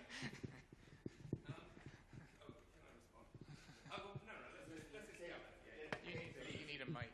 Yeah. You need the mic. Then I'll come to you. Okay, All go right. ahead. Please. Thank you very much. I have one short question about the distinction between public and private purposes of education. I was wondering why you are going to define becoming an independent person as a private interest, becoming the autonomous of person who is capable of choice and autonomy as a private interest, but not as a public one, because it's obvious, at least for me, that at least a democratic society cannot function without having autonomous, independent citizens. Yeah. And then fourth on this side. After that. Okay, thank you. I think I've tried to put this point to you before many years ago, but I'm going to try it again. So it seems to me that the worries you have about the way concerns about justice are not met in certain schools, and yet they are in others, and how that perhaps problematizes some of the public-private distinction. My worry is that those issues of justice are not actually the result primarily of policies of school governance and school provision. They're the result of the fact that we live in a particular political, economic system in which educational achievement and performance is causally linked to unequal position in the socio-economic system. So I want to say to you, well, if you can say, let's have a fantasy school, I want to say, well, why stop at a school within the existing socio-economic system? Why not acknowledge that the problems are with the system itself? And let's start from, you know, the exercise that you gave us, the sort of thought experiment about what do we want from a system of schooling. Why can't that be a fantasy? Why can't we say, you know, if we lived in a society in which we didn't have these vast socioeconomic inequalities, in which educational experience and performance was not causally linked to differential socioeconomic positions, then what kind of education system would we want? Why do we have to start from leaving everything in place and then tweak the provision of state schooling so that it matches a Rawlsian notion of justice? That's where I'm coming from. I guess I'm going to extend the last speaker's question in a way. Can you hear me? Yeah, I guess I'm going to extend in a different way. Instead of talking of when we talk of public, when we pose a problem in terms of public and private purposes, it becomes very neat and clean. You know, you can easily identify with the last three and say, yeah, great. But when you start looking at who can actually provide those public purposes pragmatically in a given context, then it becomes much muddier, right? How can, and economics has, you know, spent as a discipline enough time in trying to see how private can provide public goods, and answers are not yet clear.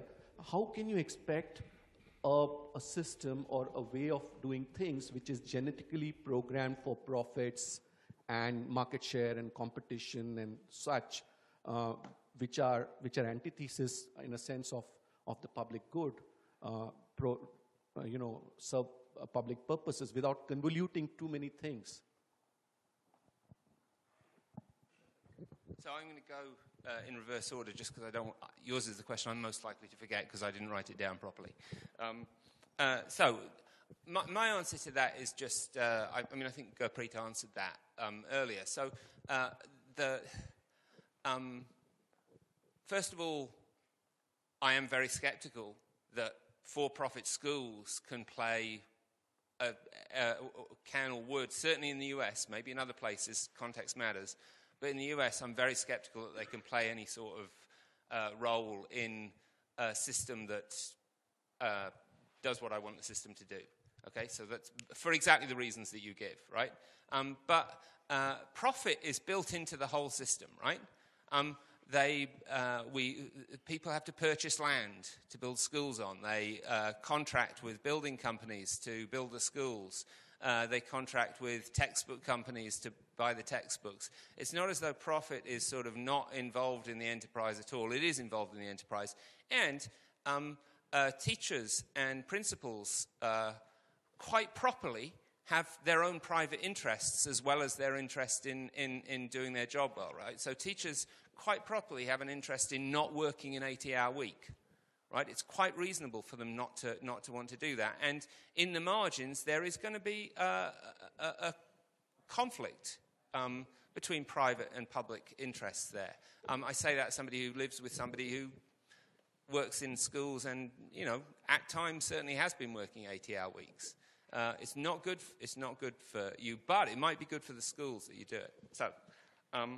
So now working backwards. So one answer to your question, but I don't have total confidence in this, is that I suspect we'd want roughly the same. I mean, certainly the public purposes of education I have in mind are the same public purposes I would have in mind if we lived in a just society, right? I don't see there's a, you know, those are the purposes that we should have.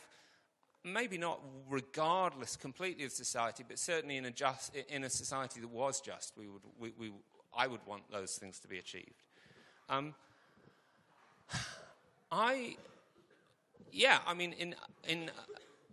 It's just a different enterprise. So there's one enterprise which is figuring out what a just society should look like, and thinking about how that might work out, and what an education system would be in that kind of society. And that's a good enterprise. That's a good intellectual enterprise, an important one. And there's the enterprise of thinking about, given certain parameters that are not going to change within, you make a judgment about the time frame within which they're not going to change. And I don't believe that I believe that America is going to be a capitalist, unequal, unjust society for the next 100 years. It might not be that, it's great when your expectations it's not always great, but, in this case it would be great if my expectations were upset, but that's what I expect. And so there's an enterprise, it's a different enterprise of figuring out what you should want from from schools, even if it has the same results, given those assumptions. So I do both things, but here I did the one rather than the other. And I think it's important that people do the second thing because I have that expectation. So for practical purposes, it matters. Next one. So public and private, autonomy is, I put it under both lists. So, people who can make the independent judgments was under my public purposes of education list. And then it was also included as a private interest of children. It is something they have a private interest in. It's good for them, independently of whether it's good for society. It's also something we have a public interest in because it's good for us, independently of whether it's good for them, right? Maybe competent democratic citizens may be a little bit different. I'm not sure how good it is for somebody to be a competent democratic citizen, but it's really good for other people. And so there it's the balance is much more on the public than the private. Finally, so I want to say something. So yeah, I do, I agree with that. But I want to say something that is either clarifying or mystifying. And I don't know which, because I haven't said it yet.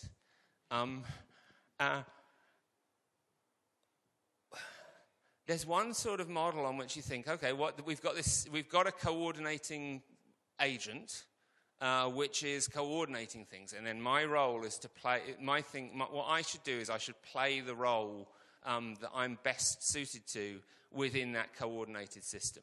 So I think I've got a really good dean in my college, and a really good administration, and they set rules, and then they figure out what I should be doing, and I do that within the rules. But suppose I had a really bad dean and a really bad administration, and they refused to coordinate things in the right way. Well, then I think I would then I wouldn't be able to play a role in a coordinated system. So that imposes a huge burden on me, because then I have to think, okay, other people aren't doing what they ought to be doing. The dean hasn't set things up the right way. Now I have to figure out what I should be doing. And what I should be doing then might be much more burdensome than what I should be doing if everything all coordinated well. I think that's true of our contribution to, for all Americans, they have to figure out, because their government promotes injustice and inequality around the world, and therefore they're not able to use their government's role as a coordinating role, they have to figure out for themselves, oh God, there isn't this coordinating body. I have to figure out what I have to do in the light of that to make the contribution that is the right moral contribution that I have to make to making the world a more just and good place. And of course, what we generally do is we forgive ourselves our sins and do less than we should. We can take 2 more questions, that's all. 1, 2 there. 1 here. And 1 behind at this side, on the left side. Thank you for your interesting presentation. And I think my question might be a repetition of what many of them have asked. But I want to ask, just out of a lack of understanding and a lack of exposure to this kind of a debate regarding when we talk about public and private in education, is that when we are talking about this, shouldn't we actually talk about how education as a good is different from any other good that procures or that is liable to procurement of mercantile or commercial profits? Shouldn't this debate or shouldn't we talk about this first, then get into the realities of it? I mean, this is, I mean, ideationally, shouldn't we conceptualize what kind of a good education is and whether it is actually similar or what differentiates it from the commercial goods which are liable to procurement of profit or not, I mean, the manufacturing and all those kind of understandings of any good. So this is a simple question. Yeah, that side, last one. Yeah, Bihar Sahib, you will have to give me a minute because this formulation worries me a little bit. This formulation, which both the speakers have put forward, they are very close to each other. That worries me a little bit in the Indian context. So you will have to give me a minute to explain that. Go ahead. And so, you see, you will probably lighten my task.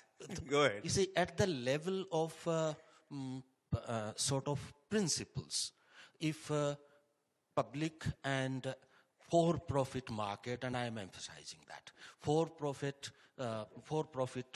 market-run schools, if both can deliver the same kind of public-spirited education, then who could have a problem with that? So we would all happily agree. Then what are we really discussing is that if we really think 4 criteria of education which Professor Brighouse gave us just now, people who can make their own judgment, who participate generously in the democratic citizenship, who are critical, I have forgotten that, but if we think that the private education can deliver that, and we can make through the regulation private education, private schools to deliver that, then perhaps there is no contradiction, there is no problem, there is no debate. The real issue is under what kind of market and social and political conditions a private school running for profit can deliver those goods. And the problem is here, that so far, the way these regulations from the government, the way the schools have been running world over, they do not see that promise that they are concerned with those values and that they are delivered. But then another argument emerges, but are the public schools, so-called government schools, do deliver that? May not be. But then the government is duty-bound in a democratic state to deliver that. So what should we be doing in a country like India? Should we be simply saying, since government doesn't deliver, private doesn't deliver, therefore it's okay? Or should we be saying that this is the duty of the government, first they should deliver in their own system, and if they can regulate, then they should regulate in the private, or they should check this private thing? Because otherwise this argument gives a license to a government which gets out of its responsibility into privatizing education. That is my first hazily formulated question. The second is more direct, and I might be making a mistake in that, Professor Brighouse. I remember long back, in one of your writings, I hope that was yours and I'm not sort of mixing up with someone else, that when you were arguing about the faith-based schools, then you listed 5 criteria. That if they fulfill these criteria, then they can get government funding. I remember 2 or 3 of them. One of them was that the faith-based schools also inform about other religious choices within their own religion teaching.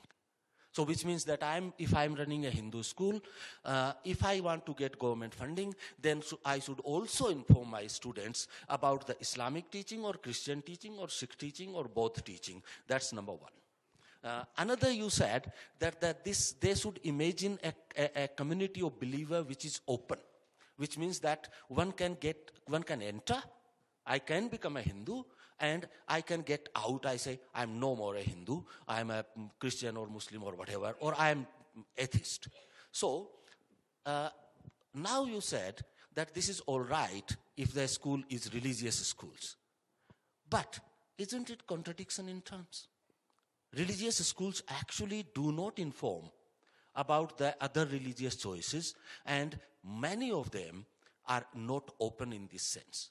Therefore, aren't we sort of painting a rosy picture and trying to brush away the hard questions, brushing the hard questions under the carpet?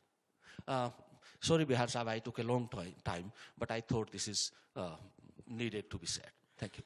Okay, but in this egalitarian conference, I can't let Rohit have the privilege. I must give opportunity to the hand that I had seen on the land. This side. Hurry? Has it disappeared? Okay. Okay, Rashmi. Final one.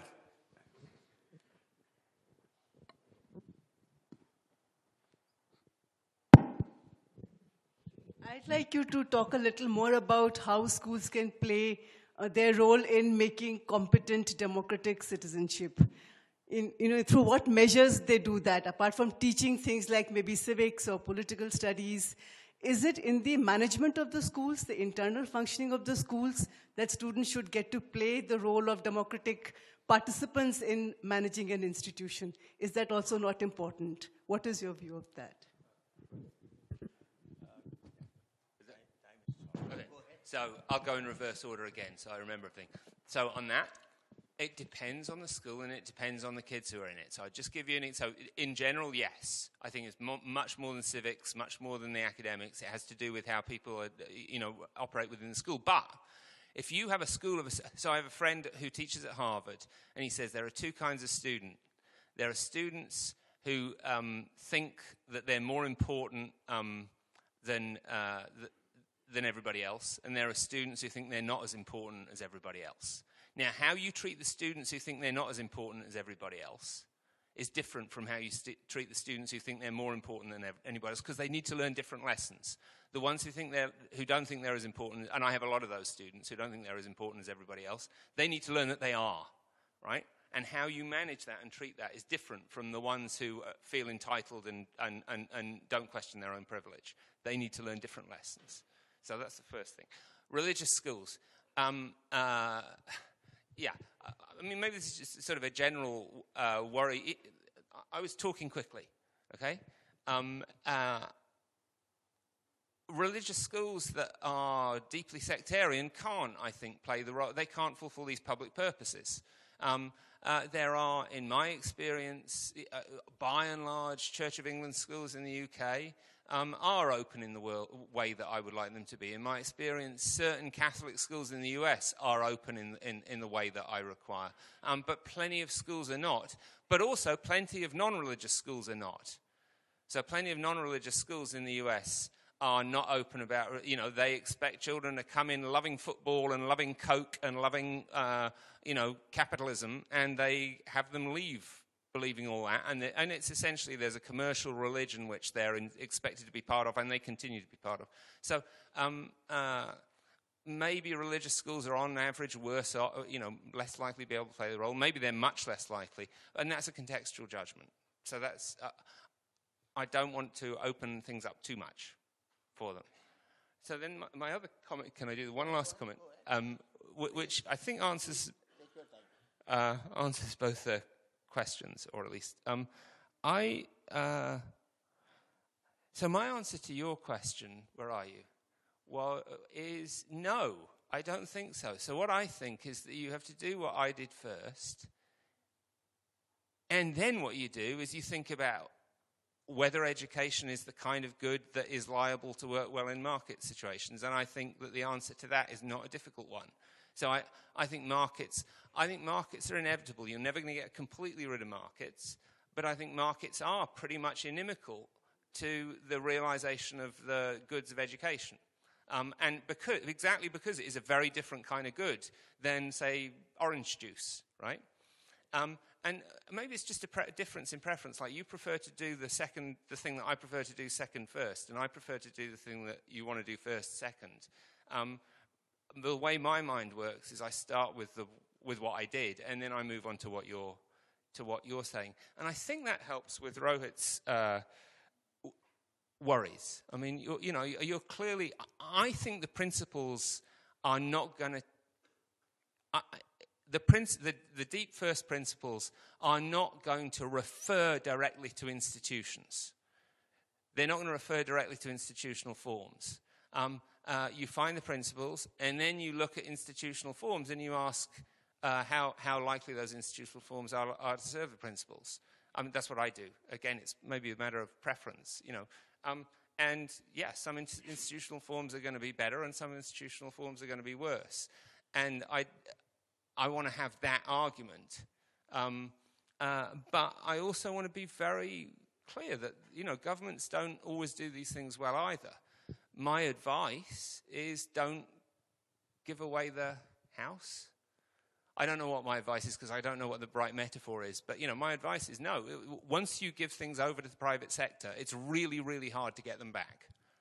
And so, just from a pragmatic point of view, the private sector in service of lots of public goods, even if you think it would be better right now than the government, should be resisted, because once you've given it away to them, the government is never going to develop the competencies, or if it does try to develop the competencies, the private sector is going to lobby to try and prevent it from doing so. So I think I end up in maybe not exactly the same place as you, but not as far from you as you're worried that I might. Okay.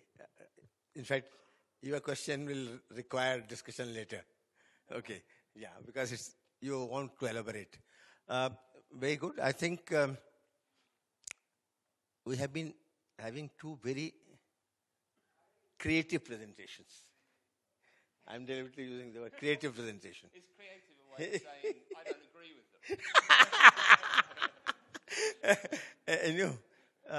The debate where I left Gurpreet's discussion is unresolvable.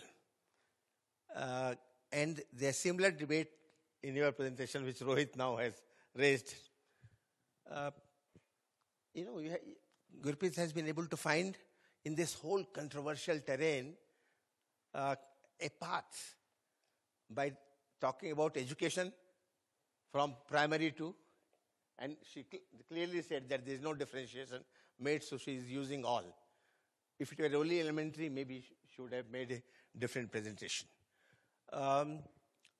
This creative, it is both presentations are very stimulating, but they'll leave me with discomfort. Good. Yeah. And I think that's, I've been reflecting, and I think some reflection for you.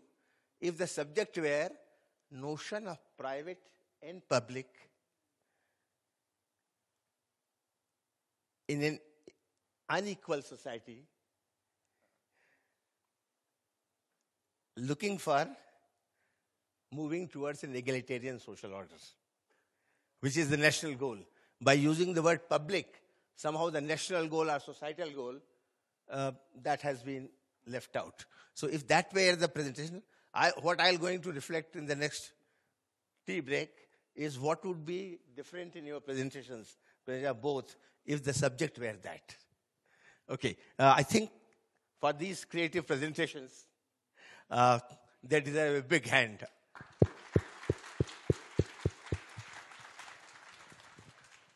Thank you.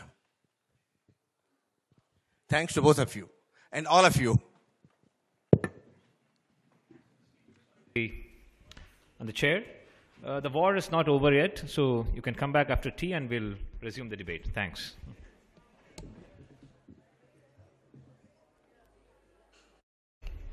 The after tea session. 2 papers will be presented in this session. One from Professor Neerja Gopal Jail from Jawaharlal Nehru University, New Delhi. Her paper is titled, Public or Private? Why Education Blurs Boundaries. That will be followed by paper from Professor James Tooley, Newcastle University, UK. What justified role is there for government in education? Unfortunately, Professor Tooley is not here today, so his paper will be read out and he will take questions on Skype, if I'm not wrong. This session will be chaired by Professor Gopal Guru from Jawaharlal Nehru University, New Delhi. Each presenter will have 35 minutes for presentation and 15 minutes for questions and answers. Over to the chair now. Thanks. Thank you for putting me into the chair. And may I request the participants to really occupy the chair so that we can have some kind of stability in the house, and then we can really request one of our very distinguished scholars in the country, Professor Neerja. And yeah.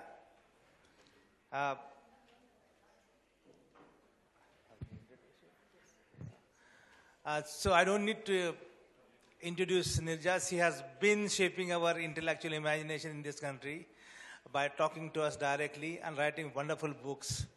And I have a long list, but I don't want to repeat that list here. So I would straightway request Neerja to make her presentation. And I was asking her to take 5 minutes more because the other person is not there, so she can take the advantage. But she said, no, protocol-wise, I'll just speak for 35 minutes. So it was very nice of you, Neerja. Please go ahead, yeah. It's about as much as I have to say. Right. Well, I'm not entirely certain if I should thank the organizers for inviting me, because this is really outside of my area of expertise. And being an outsider to the field, except of course as a practitioner in a modest way because I happen to teach in a university, my observations may appear, no, I don't need it, thank you, I'm not using PowerPoint, may appear rudimentary, obvious, perhaps even cliched to an audience such as this, so I offer them with some trepidation. Let me first say what I will not be doing. I will not be rehearsing the conventional normative narrative about the civic value of education, not because it is not true or because it does not command my sympathy, because it is true and it does command my sympathy, but I presume it's unnecessary in an audience such as this, which is already fully persuaded of the importance of education to the practice of democratic citizenship. So compelling as the story is from Socrates to Nussbaum via Rousseau and Dewey and so on, I will not recapitulate it here, though I suppose drawing upon elements of it is inevitable. I will also not differentiate between various levels of education, primary, secondary, and tertiary. Instead, I will simply try and fulfill the mandate that was given to me by the organizers, which is to think through the public-private distinction. And I will try and suggest that in the spirit in which I think this idea has already come up in the first session this morning, that education is a good that effectively blurs the boundaries between the private and the public. And once again, let me emphasize, I'm only presenting a sort of conceptual framework for thinking about this. I do not have enough knowledge of the vast and complex landscape of educational provision in this country, of the types of institutions, particularly the multiplicity of schools, of curricula, of pedagogy, of governance, or indeed of access, to be able to offer policy recommendations. So, it is logical, even if commonplace, to split the larger question of the public and the private in education into two sets of questions. The answer to the first often providing the answer to the second in ways that the first session problematized. The first question is, of course, is education a good that has essentially personal benefits for the individual, or does it also have public benefits for society as a whole? And second, does it follow from our answer to this that if education has essentially personal benefits, it should be provided by the market, and that only if education can be demonstrated as yielding public benefits, it should be provided by the state? These questions seem to reify an implausibly rigid distinction between the private and the public, and probably worse, their answers superimpose on it tenuous assumptions about the appropriateness or inappropriateness of states and markets as providers of education. So let me start by asking what sort of a good education is, and someone raised that question a little while ago, personal or public, and why.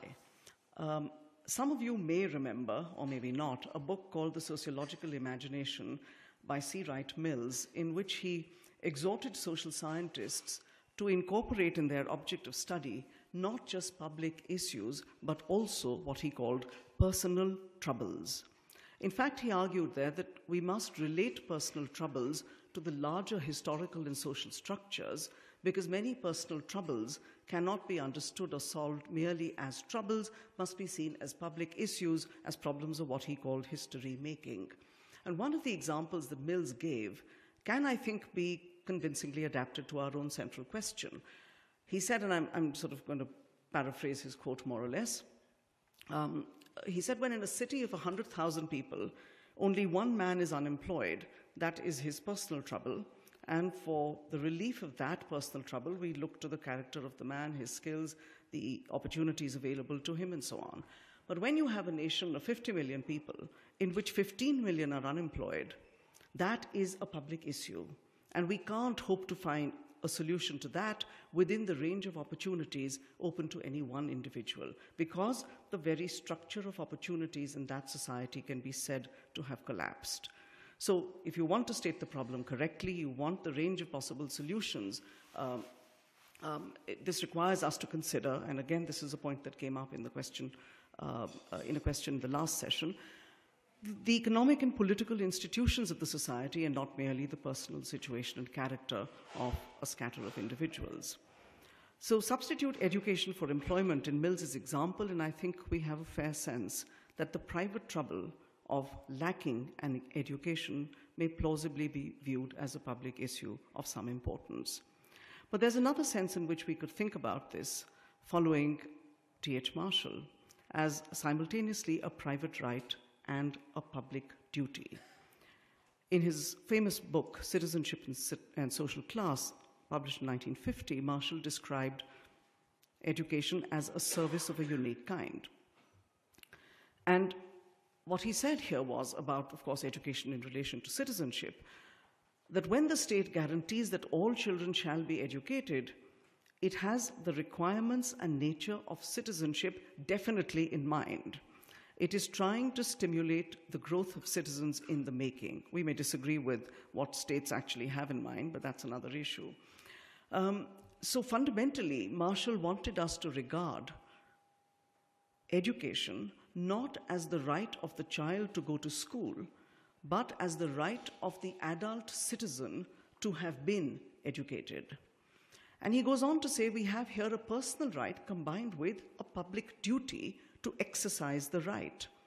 And asked again, is the public duty imposed merely for the benefit of children, simply because they can't fully appreciate their own interests or because parents are not fit enough to enlighten them? And rejected that explanation, saying that as the 19th century, in his context, had worn on, political democracy needed an educated electorate, and scientific manufacture also needed educated workers and technicians. So the duty, he said, to improve and civilize oneself is a social duty and not merely a personal one, because the social health of a society depends upon the civilization of its members. And he marked the growth of public elementary education in Britain in the 19th century as the first decisive step on the road to the re-establishment of social rights in the 20th century. Social rights in a more encompassing sense. So I will come back to the issue of redistribution and welfare states at the very end. Eventually, of course, Marshall recognizes that even free and compulsory primary education will not preclude inequality, because, firstly, education is simultaneously class-making and class-abating, and I think this is a very important distinction in the Indian context. And secondly, because of the obvious link between education and occupation, which tends to modify the influence of inherited privilege, tends to modify accidents of birth, but can't do away with them altogether. It seems to me that the inequalities of class and the role of education in simultaneously, in this Marshallian sense, helping to abate class inequality and entrench it, is probably a central problem in the structuring of Indian education and its provision. But let me return for the moment to the idea that this is simultaneously a privately experienced right and a public duty to exercise that right, which is why I say education appears to blur the boundaries between the private and the public. Should we be viewing education then as making this boundary fuzzy, or should we be viewing it as something which is capable of bridging the divide between the private and the public, between the right and the duty? I'm not sure of the answer to this question, but I will try and approach it by rephrasing this distinction between the private good and the public good as an analytical distinction. This does not converge or coincide entirely between the intrinsic and the instrumental value of education. The intrinsic value of education may be conceptualized in terms of, let's say, the intellectual and emotional qualities that education is believed to foster. These would include, at a minimum, a reflexive self-awareness, the ability to use to their highest potential or some potential the human faculties of reason, of intellection, of argument, on the one hand, and on the other hand, the cultivation of imagination and noble emotions like compassion and empathy and so on. It can enable also the cultivation of finer sensibilities of a literary or artistic nature and the ability thereby to appreciate the highest intellectual, scientific, cultural, artistic accomplishments of humankind. It can above all afford an individual, other background conditions being conducive, underlined, the chance of leading the kind of life she wishes to lead and to be the kind of person she wishes to be. However, these individual-centric qualities also have social benefits. They could plausibly encourage public-spirited civic behavior. In a heterogeneous society marked by cultural and religious diversity, these qualities may lead us to a genuine appreciation and respect for the cultural practices of fellow citizens who are different, encourage us to be more tolerant and accepting of minority cultures, and to be more cosmopolitan citizens in a globalized world. These are forms of intrinsic value that clearly have wider social benefits. Let me turn to the instrumental value. Clearly, as far as improvement in life chances is concerned, we cannot scoff at the instrumental value of education. At its most crass, this would be reflected in a productive workforce and cumulatively perhaps in the economic well-being of a nation. Such improvement can be sought and achieved by individuals in pursuit of their personal career goals, such as to become a banker or a computer scientist or a musician. But in the case of a first-generation university goer, the realization of such an ambition, such an individual ambition, is not just a personal achievement. It can be a way of eroding inherited social and economic inequality. Similarly, when women acquire an education, this is known to have empowerment consequences that can, among other things, reduce fertility rates in societies. But education can also be instrumentally useful in a bunch of other ways. The awareness made possible by education can enable the robust participation of citizens in democracy. We talked about it already, helping people to exercise their civic rights in an informed way, and when these are denied, to effectively use legal channels to claim them.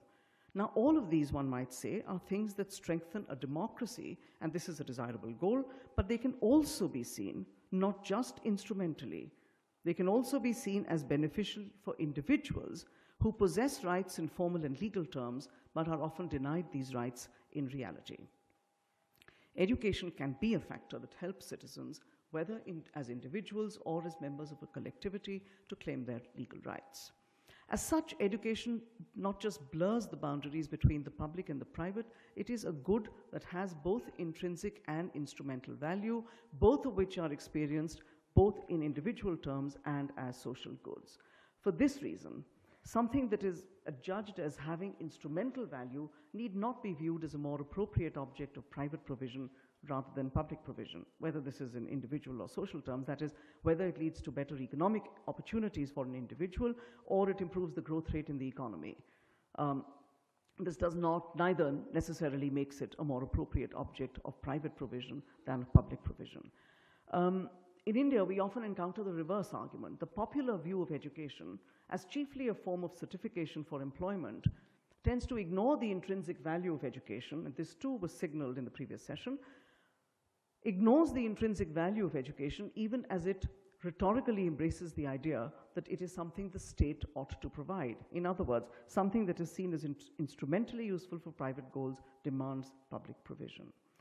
Conversely, something that is seen to have intrinsic value, let's say facilitating the cultivation of an appreciation of the diversity of human experiences and the diversity of social life, also does not suggest a stronger case for private provision because it is in the public interest to have a citizenry that is capable of living and working together in harmony.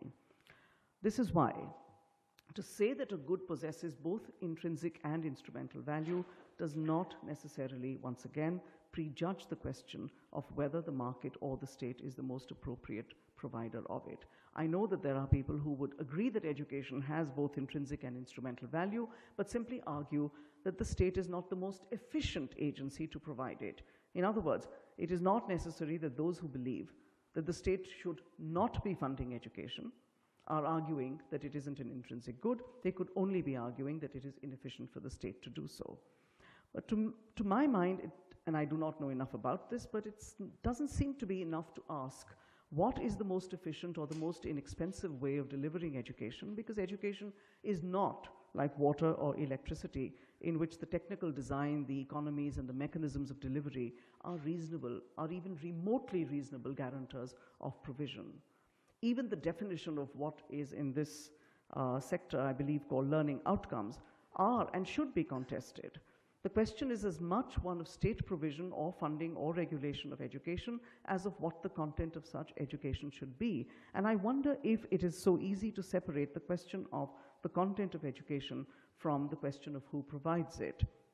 In today's context, for example, we can hardly underestimate the value of an education that makes it possible, and this I speak of the Indian context, an education that makes it possible for the young to distinguish between, at the very basic minimum, between myth, history, and science, to value free speech and dissent, and to adopt a questioning view of the world.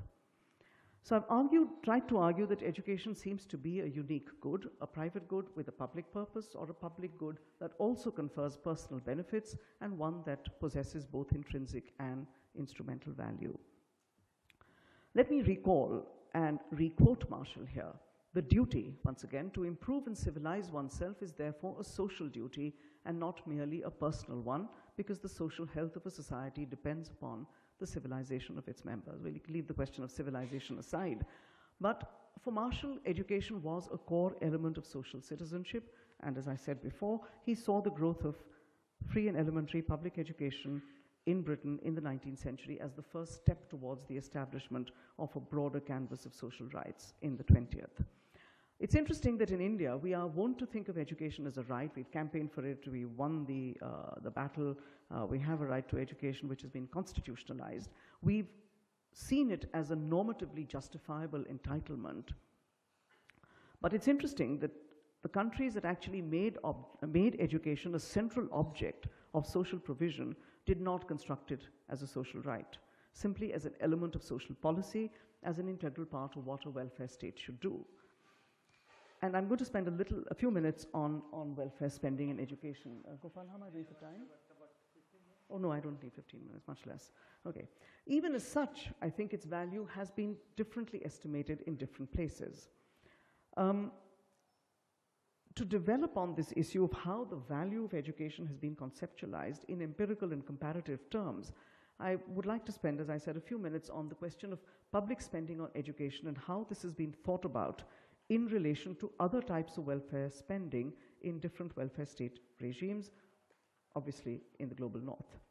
Some of these show divergent national experiences across space. Others show that the place and the significance of education as a fit object of state spending changes over time, sometimes in the same country, and as the welfare state goes through crisis and reform. And I'm sort of rehearsing this story only because I think there is something of significance for our purposes that can be retrieved here. Historically then, the place of education in social policy has varied in the societies of the global north. And I'm going to try and work backwards from this empirical fact and try and infer from it how the value of education is conceptualized in different welfare architectures. Let's start with the Nordic social democracies, where education, along with a whole array of other forms of welfare, was constructed as an element of a progressive social policy rather than a right. Even when not cast as a right, the very philosophy underlying welfare provisioning in general and educational provisioning in particular made it an effective guarantee of democratic citizenship. And this philosophy is the philosophy that underpins redistributive welfare, the social solidarity that makes welfare a fundamental moral commitment in a society. And yet it is interesting that even when the welfare states of the OECD and of Scandinavia in particular were spending on education with excellent results, the scholarship on the welfare state did not consider it especially worthy of mention. So the literature on the welfare state actually does not always acknowledge the centrality of education. Esping Anderson's classic, The Three Worlds of Welfare Capitalism, does not give it particular attention. It's sort of mentioned here and there. So why in welfare state thinking does welfare state thinking literature, does public investment in education receive less importance than other social policies like social insurance or social security? This is because investment in education is not perceived empirically as having the sort of direct impact on inequality that these other policies do. An American scholar of the welfare state, of comparative welfare state experiences back in the 70s, Walensky, made the case for analyzing education separately from other aspects of the welfare state. And there are in the literature broadly two justifications for this view, that education should be analyzed differently from other types of welfare goods. The second one is in fact one that we've, the second one is one that engages directly with the question of inequality. The first is one that we've already gone over. I will mention it briefly. The first justification that is offered in this literature is that education is something that benefits the individual insofar as it contributes to the creation of individual human capital, and that gives individuals employment opportunities that then decide the kind of income that that individual can command in the labor market. So, the endorsement of other types of social policies like social security does not necessarily entail the idea that public investment in education is justifiable on this ground, that what ensues from this is private benefit rather than public good. And I think we've already dealt with this argument. The second argument is interesting. It says that while most social policies compensate for income inequalities after the fact, education seeks to influence inequality prospectively. Underlying this is the assumption that the only kind of inequality that welfare states should attend to is already existing inequality. The job of the welfare state is to address existing forms of inequality. So education furthers the project of social justice by enhancing equality of outcomes, by enhancing equality of opportunity, whereas other social policies enhance social justice by enhancing equality of outcomes. This argument, of course, quite obviously ignores the connection between, and has been mentioned in the question-answer session previously, the connection between family background, social status, economic class on the one hand, and educational achievement on the other. It also ignores the fact that public investment in education does in fact play a role in mitigating inequality across generations, gives the young opportunities for mobility that were denied to their forebears, so that what appears to be prospective is also simultaneously a way of redressing antecedent background inequalities of the past. The complementarity posited by Marshall between the private and the public aspects of education is buttressed by the data, more recent data that is, on the relationship between educational spending and public spending in general in OECD countries. Studies show that higher public, and I'll spare you the footnote, that higher public social spending is positively associated with higher educational spending in many countries, in particular the Scandinavian countries, who spend relatively more on education, or have spent relatively more on education than they have on other social policies, in contrast to countries like Germany, Spain, Italy, and Greece, which spend less on education compared to overall levels of social spending. So in what has been called the Nordic model in education, writers have found that high levels of public spending on education and lower levels of private spending translate into an impressively high proportion of the population with upper secondary school qualifications, along with the simultaneous and parallel commitment to vocational training, except perhaps in Denmark, which apparently follows the German model of the apprenticeship system. In the 50s then, Sweden transformed its existing elitist educational system into a universal and comprehensive one, which opened up access, including to higher education, and integrated vocational training into the general schooling system. This constructed what was called a citizenship-based model of education, offering access and similar quality of learning to all children, thereby compensating for background differences in income groups, family incomes, place of residence, and so on. In the 1990s, however, Sweden deregulated its educational system, allowing in private schools and introducing the principle of competition, leading even people like Esping Anderson to declare that the model had moved from an earlier redistributive social welfare regime, consumption-based redistributive social welfare regime, to a social investment state, a phrase that is, I believe, now more popular across Europe in the last 10, 15 years. A social investment state simply aims to enhance people's capacity to participate through public investment in human capital, in education, in training, even if this requires and entails some amount of recommodification of services that were previously decommodified. So Sweden in the 1950s decommodifies education, but when you have a recommodification of education taking place, you have moved to a social investment state. And this has been a central theme in debates over the last 2 decades, a history which is obviously linked to the neoliberal idea of minimal government and a retreat from the idea of welfare based on redistribution. This is a central part of debates on how to reform the welfare state, including in the British solution of the third way some years ago. Within such a framework, social policy comes to be seen as itself productive, rather than as a straightforward burden on the economy and an obstacle to economic growth. What it proposes here is not so much to compensate for existing vulnerabilities, but more to invest in people's capacities so that they don't become vulnerable in the first place. The East Asian version of this came to be known, again in the welfare state literature, as productive welfare or productivist welfare, and we all know how strong the association or otherwise of that model is with democracy and democratic citizenship. The reason I'm rehearsing this is because it seems to me that in India, following the right to education and some of its unfortunate implementational failings and deficiencies, we are moving towards, it seems to me, if at all there is going to be any public provisioning, it is going to be cast in the language of productivist welfare. And we are seeing signs of it already in the kinds of emphasis on skilling and so on that we talk about, the public discourse is about. So the justification for providing welfare, whether it is in the social investment state of the global north or in the productivist welfare state of East Asia, seems to be the same. That is, once again, if you invest in people's capacities, there will be higher participation in the labor market. This will mean if you have enhanced employment, greater productivity. And so you're basically, by investing in education, public investment in education becomes a form of investing proactively in the capacities of putative participants in the labor market and by extension in the economic well-being of the nation as a whole.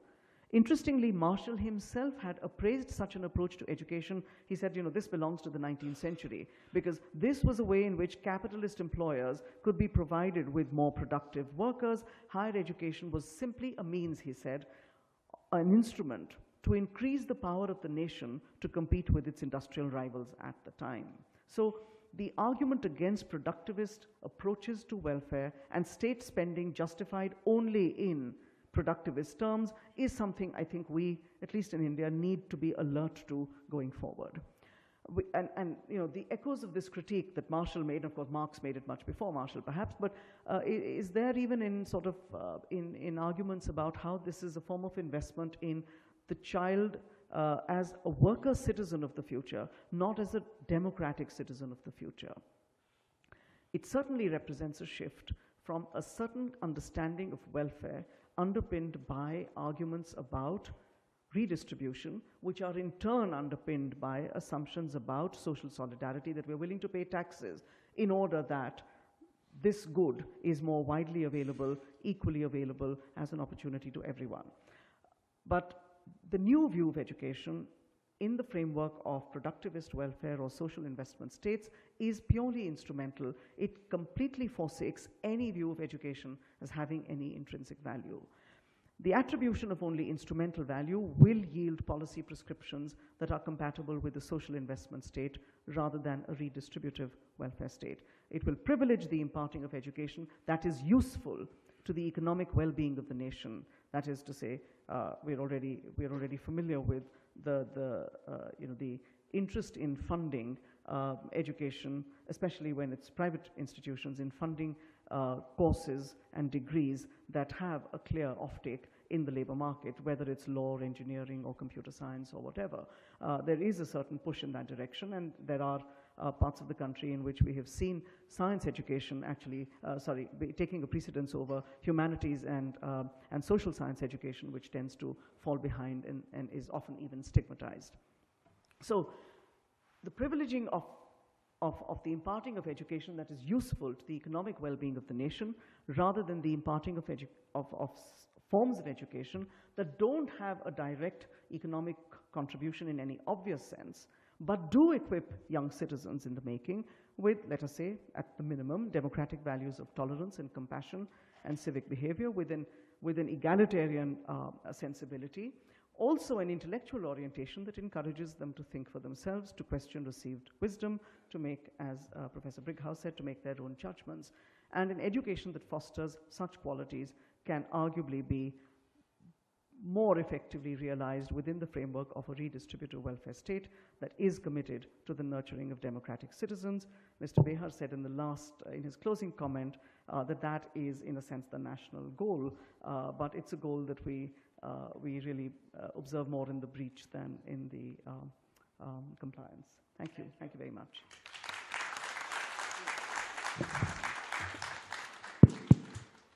Thank you, Nija, for your very, very complex but very important presentation. May I take half a minute to just summarize what she has said? 3 important points. One is that if you really introduce some normative concept as a breach concept to eliminate the gap, a very, very disenabling gap between the private and the public, education plays an important role. The way it has been visualized by T.H. Marshall, and basically T.H. Marshall. The other one is, and I agree with her, that what kind of view do you want to adopt towards the state intervention through policies into education? One is the instrumental view and the other one is the substantive view. And obviously she doesn't really go for the first but for the second, and everybody who is interested in normative goals of the nations will have to really support the substantive, not the instrumental. And within that, the third point is that she is organizing a moral hierarchy of concepts. For example, what is citizenship? Workers as citizens or democratic citizens? Wonderful. Then you have other concepts. I have written down some concepts, and there's a hierarchy there. The welfare, the productive and the non-productive welfare state. These are all important concepts that we can think through and work about. Now, I think I'm not going to really shape the framework for the discussion. You can go beyond these 3 points and raise many more points. We have about 15 minutes. So that's to say we have to close at about 12:15 because we started late. I'm just requesting the organizers. Prakash, we started late, so we'll have to have some leverage. So may I request you to really make the interventions?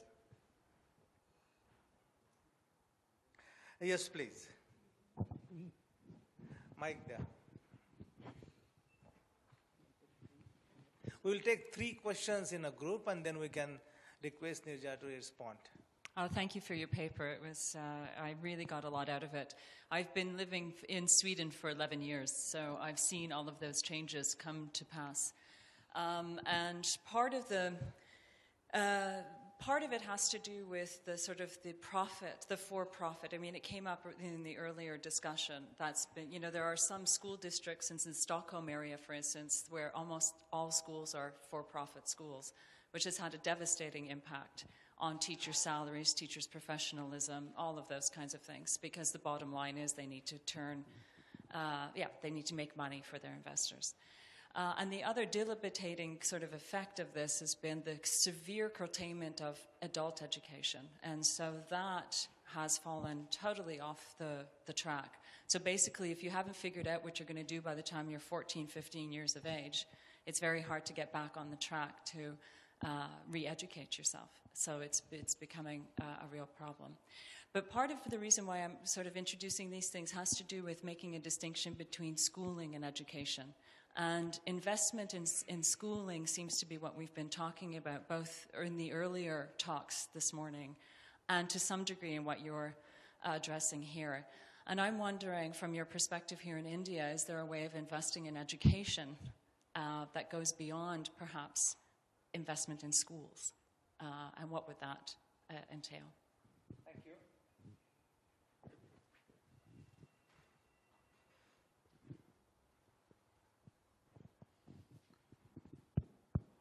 Yes, please.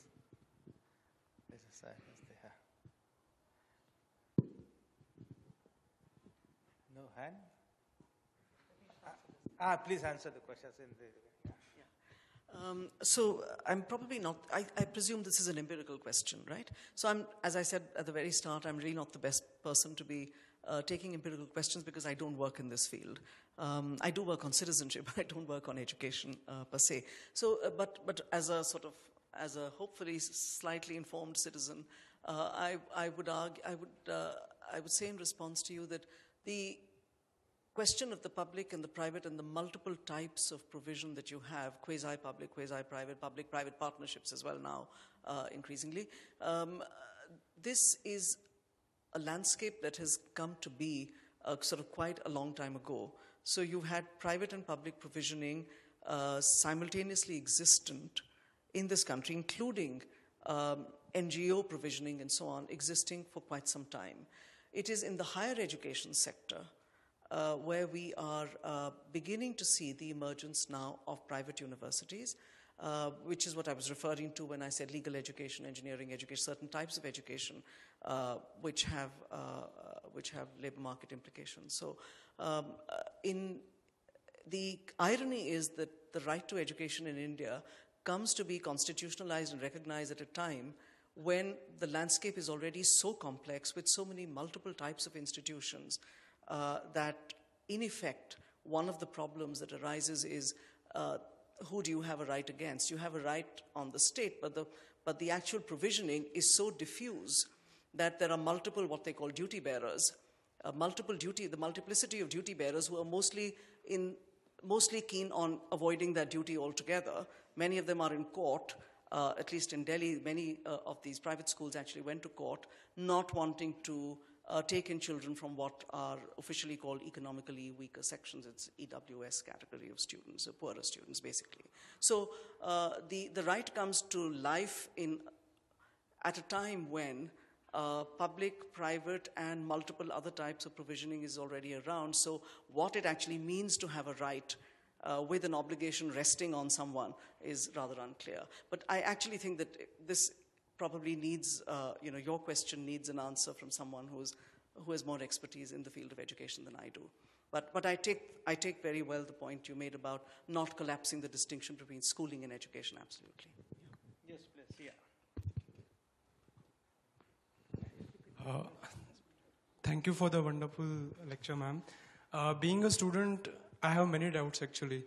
I went to Narmada Bachao Andolan for my field work, and there I visited Jeevan Shalas, where they have different curriculum than the government and the other private schools.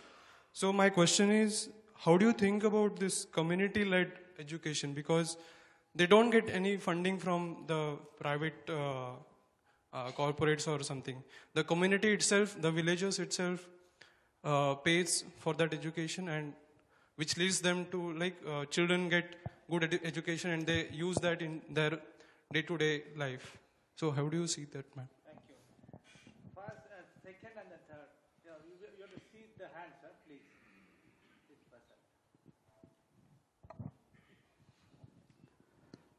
Thank you, madam. I'm glad you mentioned RTE. I have a small query regarding RTE. RTE is a good example of flawed law, which proved a failure. Government enrollment fell by 10%. Private enrollment rose by 40% since RTE. We need choice, competition, accountability, outcomes.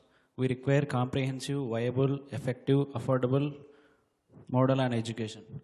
So what would you take on this?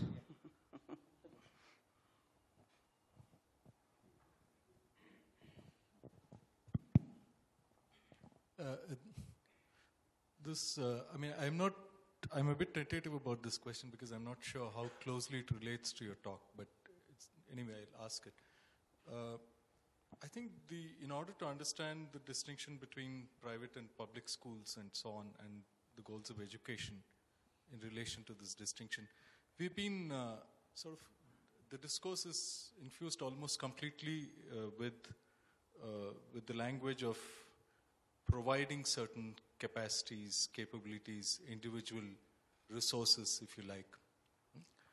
Now, but one of the contributions of social science to eliminating education is how education shapes identities and the relation between individuals and collectives. And I was wondering if that has any bearing on the private-public distinction, indeed on the terms on which we are reflecting on many issues in this conference. So, do we have something, if we adopt this kind of a perspective, does that throw some light on understanding what education aims to do, what it's actually doing, and how we distinguish between different kinds of schools or school systems? That's the question. Yeah, there's one more there. Okay, we can accommodate one more question in this first round, and there will be second round, but short round.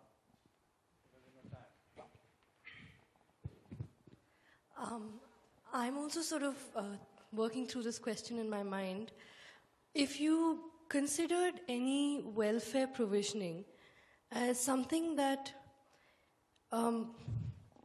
protects or furthers a certain idea of personhood, right? And not really just an idea of well-being. And if we were to consider education within that framework, and also maybe, sorry, I'm right here. And also maybe complicate that issue a little by saying that the obligations to protect personhood not only rest on one single individual, but also on the collective, right? How would that then respond to some of the debates that we have today on the RTE Act in terms of the kind of right that is conferred upon a child, or the kinds of duties that various actors play, including the state? You want to take one more? No, I think this is good. This is good. Okay. There was a hand there. I think we can come back later. Please go ahead. Okay, yeah. All fantastic questions. I wonder if I have answers. On the Narmada Valley and the Jeevan Shalas, this is not the only, as we know, there are many other such, I don't want to call them experiments, but there are other such initiatives which are doing wonderful work. Aruna Roy very recently wrote about her own sort of barefoot knowledge kind of thing in the Hindu a couple of weeks ago. So they have a different curriculum, and they are able to maintain their autonomy. They are able to teach children what we might, from our perspective, consider to be locally valuable indigenous knowledge, and so on, which is wonderful.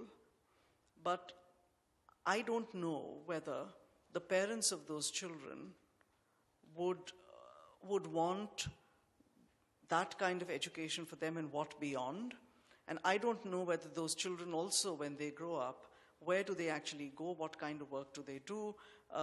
If something like this can spark a whole movement, and let's say even just improve and enhance ecological sensitivity through the kind of intimate knowledge of biodiversity that these children may have, and there are many such other initiatives which do these things. So that could be wonderful in itself.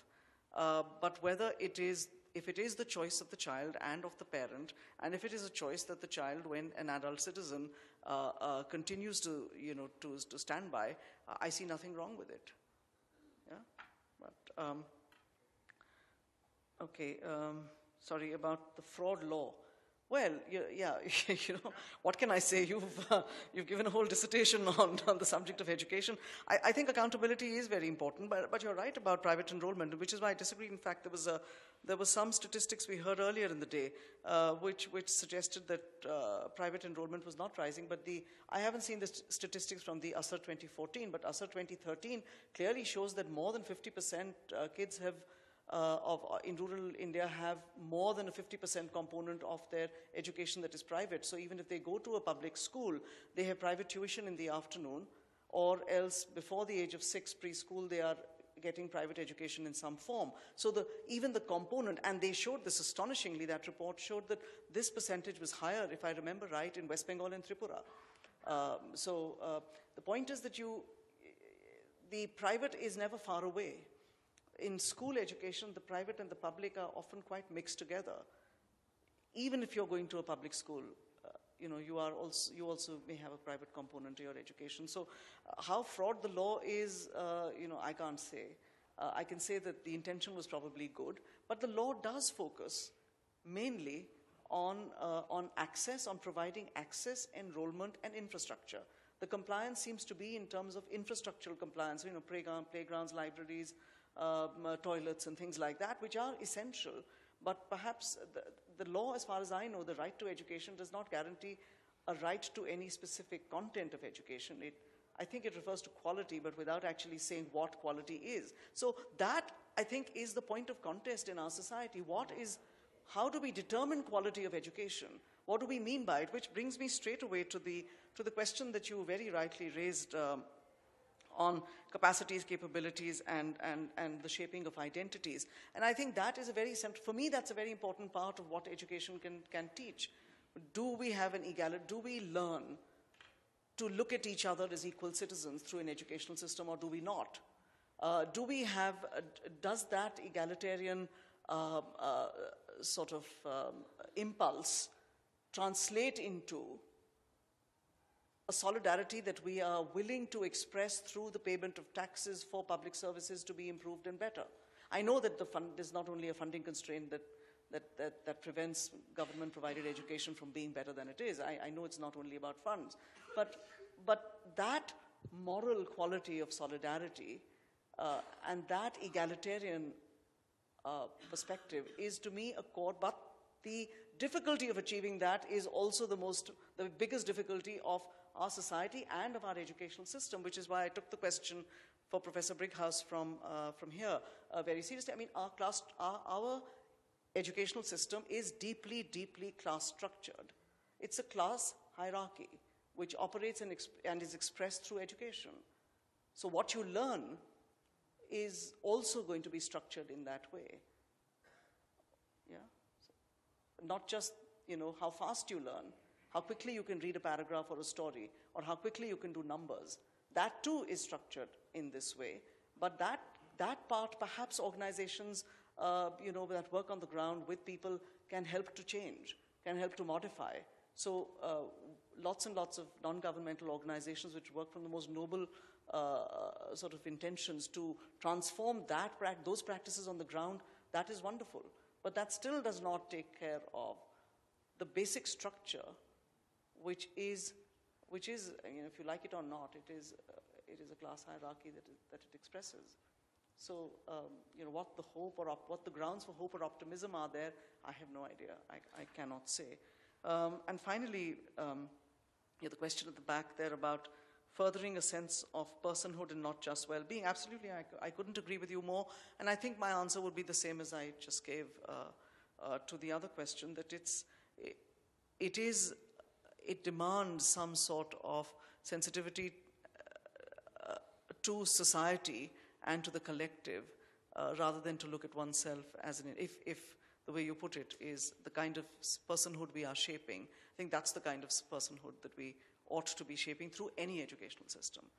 But in India, the need is the fact that Dalit children are still sitting outside in the verandas of schools rather than being admitted inside is to me a shining failure of our educational system. I think we had to close this session. I'm sorry, I think I can look at Prakash and Ravi, they have some kind of a discomfort, they have pressure. So I'm so sorry. I think this the presentation was absolutely very, very enlightening, and we need to really establish a very, very substantive, normative relationship between the content of education and the future of democracy. Why is that educated people in this country or even in the US failing democracy? Is it not? It is the poor, so-called uneducated are actually doing good service to democracy, and this is what the ongoing concern of Nirja is. And so we need to really have a very longer chat with her, maybe on another occasion, Nirja. But thank you very much for the moment. Yeah, we must clap for her.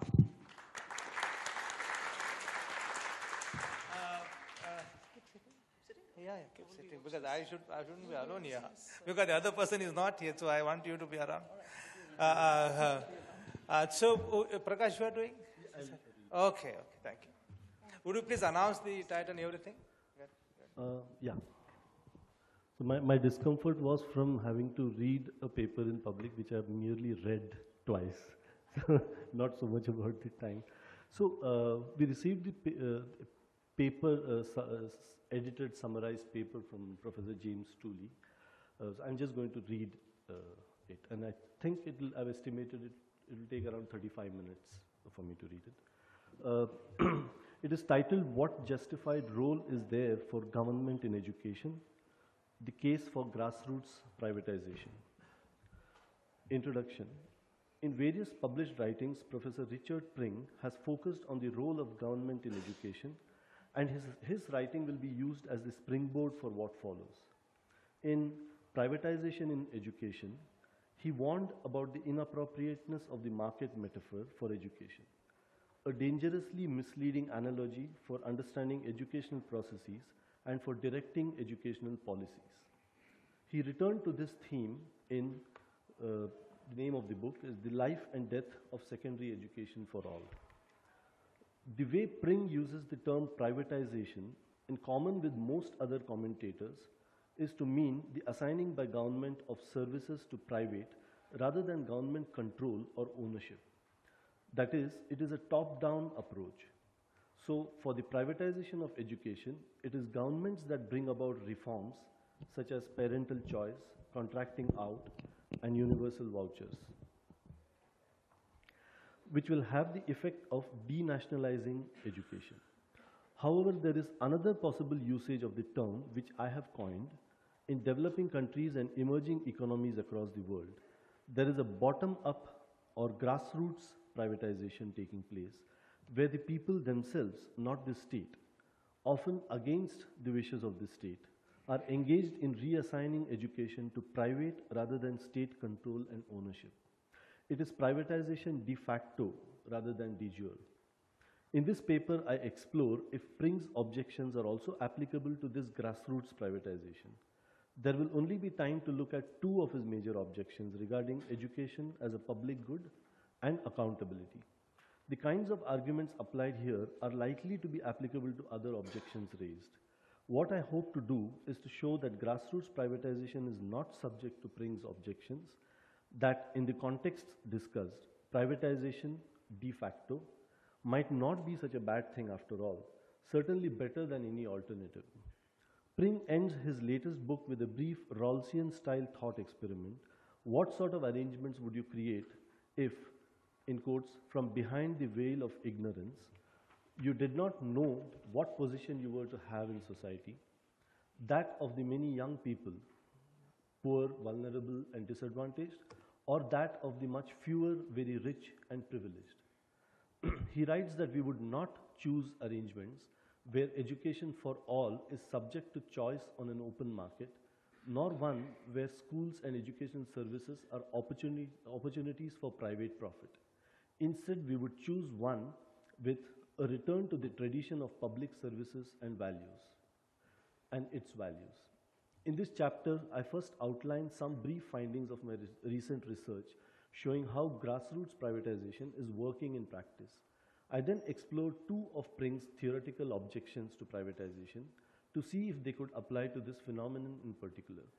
The conclusion is that if one was to conduct a Rawlsian-style experiment, and we knew that we might be poor, vulnerable, and disadvantaged, young people in the countries and settings I am currently working in, then we might well opt for a market system with a suitable safety net, in parentheses, rather than the public education system that Pring assumes would be our preferred option.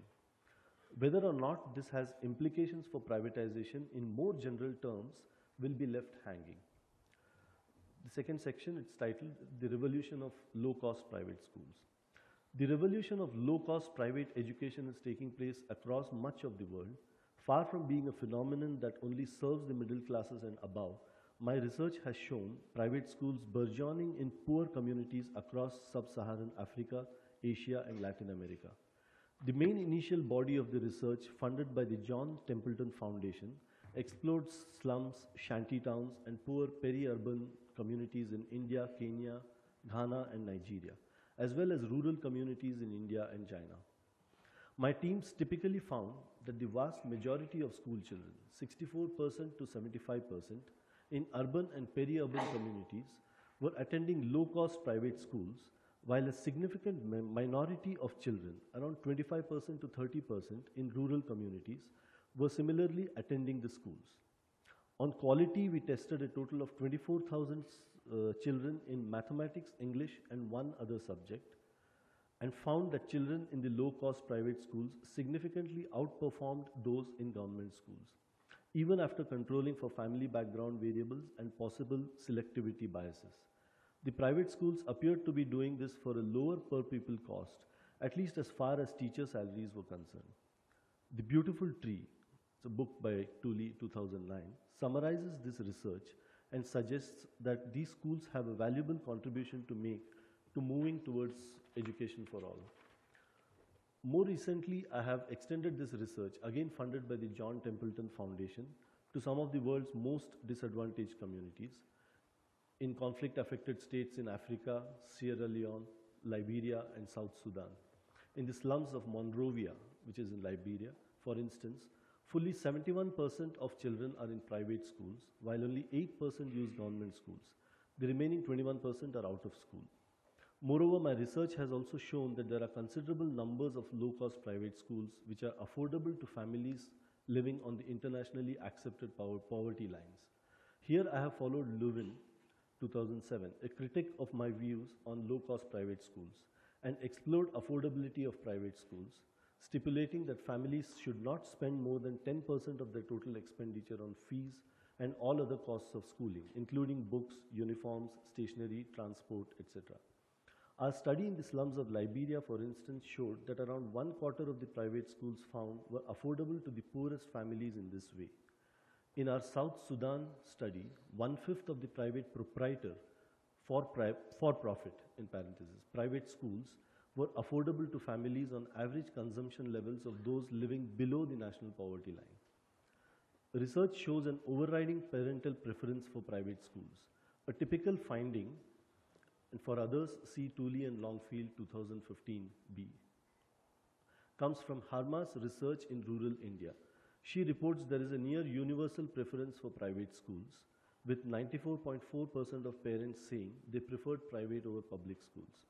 To summarize, in poor parts of the world, including some of the most disadvantaged areas, the majority of children are using private rather than government schools. Parents prefer private, perhaps because academic achievement is higher in them than government schools, and teachers more committed. Finally, many of these low-cost private schools are affordable to some of the poorest families, while the average overall cost of sending a child to private school is not much higher than sending a child to government school.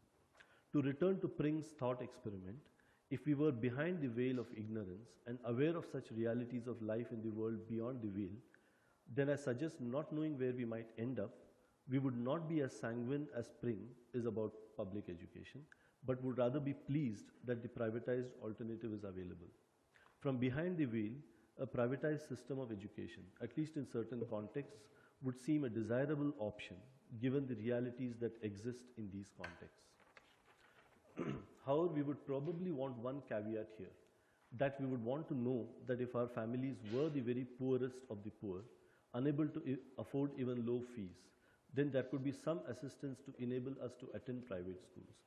In which case, targeted vouchers for the poorest or the most disadvantaged groups would need to supplement the market system in order to satisfy us from behind the veil that the privatized system could work for us. Such targeted vouchers have been shown to work to provide educational opportunities for the poorest groups. However, Pring has brought forward a range of objections to privatization. Do these objections impinge on this discussion of grassroots privatization? The first objection concerns the public good of education. This is the next section, objections to privatization, the public good of education. Pring writes of the public value of education, which lies in the reduction of discrimination, crime, poverty, and ill health. This, he says, contrasts with a view of education as essentially a personal and positional good, reflected in the predominant emphasis on parental choice. That is, education is important because of the societal benefits it brings over and above any benefits to individuals. Pring implies that this is an area of disagreement with market theorists, but in fact it is not at all.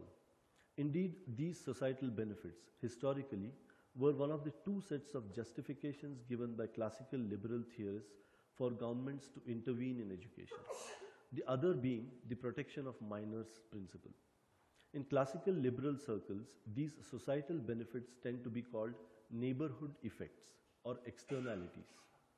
In Milton Friedman's seminal 1955 article, The Role of Government in Education, he points out, agreeing with Pring, that two of the neighborhood effects are education for democracy and social cohesion. A stable and democratic society is impossible without a minimum degree of literacy and knowledge on the part of most citizens and without widespread acceptance of some common set of values. He's quoting Friedman here. Education contributes to both, and the gain from the education of a child accrues not only to the child or to his parents, but to other members of the society. That is, the education of my child contributes to other people's welfare by promoting a stable and democratic society. For Friedman, this is a genuine externality or societal benefit. That is, the action of one individual imposes significant costs on other individuals for which it is not feasible to make him compensate them, or yields significant gains to them for which it is not feasible to make them compensate him. This is again a quote from Friedman. For Friedman, this led to justified state intervention for the imposition of a minimum required level of schooling and the financing of this schooling by the state. But here we come to a very important caveat for market theorists. As theorists, we can point out what neighborhood effects, in parentheses, societal benefits, externalities, arise from education. But then it becomes an empirical issue, the extent to which these require government intervention in practice to ensure they are met. Three empirical questions, in fact, arise. First, to what extent can these neighborhood effects, again, in parentheses, societal benefits, externalities, arise without state intervention? Second, can state intervention in fact bring about the desired neighborhood effect? And third, even if successful in bringing about the desired neighborhood effect, does state intervention also bring into effect other externalities of education which are negative, as externalities can be both positive and negative? That is, the presence of an externality does not immediately lead to the justification for government intervention. All it shows is that there are these societal benefits which may be underprovided by individuals pursuing their own ends in the market, but it says nothing about whether these societal benefits are actually underprovided in actual markets or whether government intervention could better provide them. The education economist E.G. West provided a jolt to Friedman, however. Friedman reports changing his mind about the justification for government intervention in education after reading the historical accounts of E.G. West, which showed the vast majority of children were in school in England and Wales prior to 1870 government intervention, which happened in 1870. So Friedman followed this pattern. As theorist, he saw that there were neighborhood effects, and therefore that prima facie a case might be made for these being underprovided in the market, and that state intervention in education would be required to bring them about. But then, looking to the empirical evidence, he concluded that in fact what the theory had pointed to as a possibility was not the case, and therefore the argument for state intervention collapsed. But the evidence I have adduced above, the grassroots privatization, could also be used here. The basic idea from Pring is that there are social benefits to be had from people being educated. If a parent educates his child, this child, so the theory goes, will contribute to society by being healthier, fairer, more democratic, and so on. But these public benefits, it is claimed, are not reflected in the market price of education. So there will be market failure. It seems odd discussing this in the abstract because we have powerful evidence, some adduced above, which shows that poor parents are willing to spend on education and so produce the desired social benefits. That is, the perceived private benefits of schooling are enough to make them pay for education, which parents thus paying, society at large can obtain the social benefits that arise from individual parents' decisions. Let's spell this out. A poor parent is deciding whether to educate her child. Private schooling costs a significant amount and her resources are very limited. She certainly values the benefits that education brings to society generally. She values low incidence of disease, the benefits of democracy and social cohesion in very practical terms. Disease hits her hard, for instance, and may have already killed some of her children. A lack of democracy leads to corrupt bureaucrats who pester her and her family for bribes and in any case do not provide adequate social services.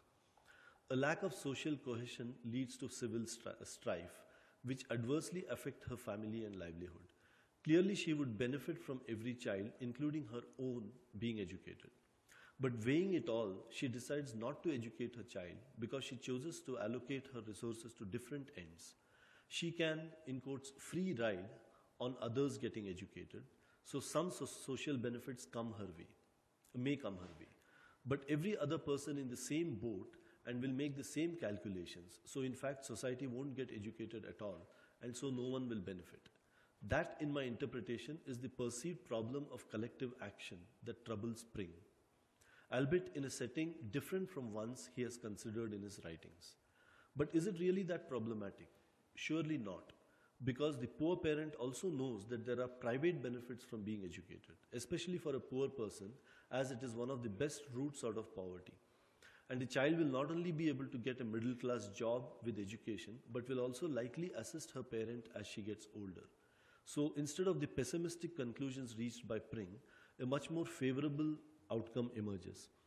Because these private benefits are so great, our parent will pay fees to educate her child, but so will many other parents, and so all will enjoy the social benefits this brings, even though they weren't a significant part of their initial decision to educate their children.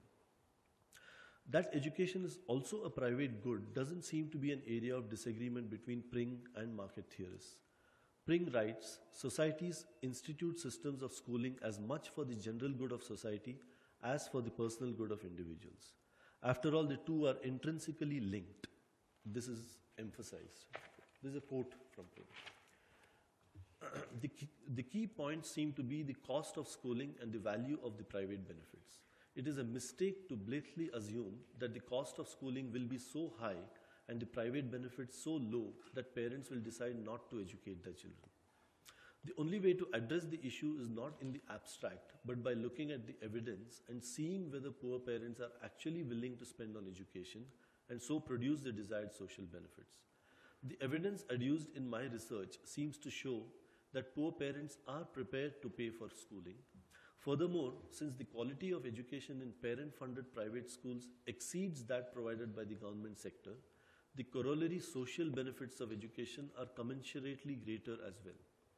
And because private schools are locally owned and funded, not dependent on foreign aid, as are most public schools in the countries in which I have researched, they generate self-sustaining domestic economic activity that public schools do not. Since indigenous self-sustaining economies are the ultimate goal of developing countries, private schooling intrinsically represents a larger step forward on the path of development. Private schools, in other words, appear to be superior to government schools in the creation of public goods. But what about equality, social justice, which seem to be implied by Pring's discussion of avoiding discrimination and which is absolutely key to all the debates about low-cost private schools? I have written about social justice and low-cost private schools at length, and there is not space to go into the argument here. Briefly, the argument uses Amartya Sen's challenge to John Rawls in the idea of justice. Following Sen, I believe that we should look to the actual choices facing poor parents rather than posit some transcendental ideal of government schooling that works well and is suitably egalitarian. The actual choices that face poor parents are between grossly inadequate government schooling and higher quality, but still improvable, low-cost private schooling. Sen's parallel discussion suggests that when asked to decide which we prefer between a Picasso or a Dali, it is not much use invoking the Mona Lisa as the best painting.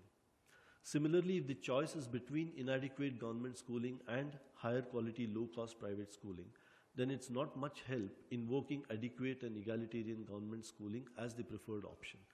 It's simply not relevant. Moreover, I argue that it may be that low-cost private schools are closer to the egalitarian system along many desirable dimensions than the current inadequate public schooling system. However counterintuitive that sounds. For instance, concerning affordability, given that government schooling has additional costs, even if the tuition part is free at the point of delivery, low-cost private schooling can sometimes work out as a cheaper, emphasized, option than government schooling, and is certainly generally very competitive with it. If these arguments hold, then the externality of social justice related to Pring's lack of discrimination would seem, however, counterintuitively to be brought about better in the privatized system than the public one. One addition that might need to be added to the system as currently found is further catering to the poorest of the poor. This would require all disadvantaged children to be able to access private schools. This could happen through targeted vouchers, cash transfers, innovative ways of allowing school payment, and of course, growing prosperity as nations develop. Another addition might be certain regulations of, for instance, the curriculum, to ensure that particular externalities of education, such as education for democracy or social cohesion, were met. These additions would not change the overall argument that the privatized system was providing much of what was required. The next section is objections to privatization, accountability. A second major area of disagreement concerns accountability. Education is, Pring writes, of such significance for people's lives and the public good needs to be accountable. Market theorists would not disagree about the need for accountability. However, Pring seems to accept only one kind of accountability, political accountability. For instance, when he writes about free schools, he says, what are free schools free from? They are free from local accountability, that is, accountability to local government. Having discussed the externalities of education, with which, as noted market theorists would not disagree, Pring then writes about that a public service, because of these externalities, must be openly accountable to the public which it serves, by whatever democratic processes this might be achieved. Accountability, again, is only political accountability. But there is another kind of accountability. This is accountability to parents and through them to the students in her school. If parents withdrew their children and thus their fees from a school, the proprietor will go out of business. So she works to stop this happening. I am puzzled by this alternative accountability to parents and children doesn't merit more favorable attention from philosophers like Pring. The World Bank calls it the short route to accountability, to be contrasted with the long route, where accountability comes only through poor people's voting for politicians who then may, but usually do not, enforce accountability through the political process. The World Bank favorably describes how accountability works in a typical market transaction when, say, a person buys a sandwich. In buying a sandwich, you ask for it, delegation, and pay for it, finance. The sandwich is made for you, performance. You eat the sandwich, which generates relevant information about its quality, and then you choose to buy or not buy a sandwich another day, enforceability, affecting the profits of the seller. This whole thing is quoted from World Bank report 2003. That is, accountability is a relationship between purchaser and provider with 5 constituent parts: delegation, finance, performance, information, and enforceability. All these parts are important, it says. If any are missing, service failure results. Now, the wonderful thing about a competitive market, the World Bank argues, is that it automatically creates accountability between sellers and buyers. The key information is customer satisfaction, and the key enforceability is the customer's choice of supplier. Competitive markets have proved a remarkably robust institutional arrangement for meeting individual interests. On the face of it, this discussion appeared rather promising, for it would seem to show very neatly the advantages that private schools for the poor have over public schools in terms of accountability. We can substitute parents and schools into the World Bank's formula to show the advantages of this short route to accountability. In a private schooling market, it would mean this. You choose a primary school for your child, delegation, and pay the monthly fees, finance. The schooling is delivered to your child, performance. You check on how your child is doing in school, perhaps by noting how her exercise books are marked or how well she speaks English with his friends, which generates relevant information about its quality. And you then choose either to send your child to the school next month or to change schools, enforceability, affecting the income of the school owner. On the face of it,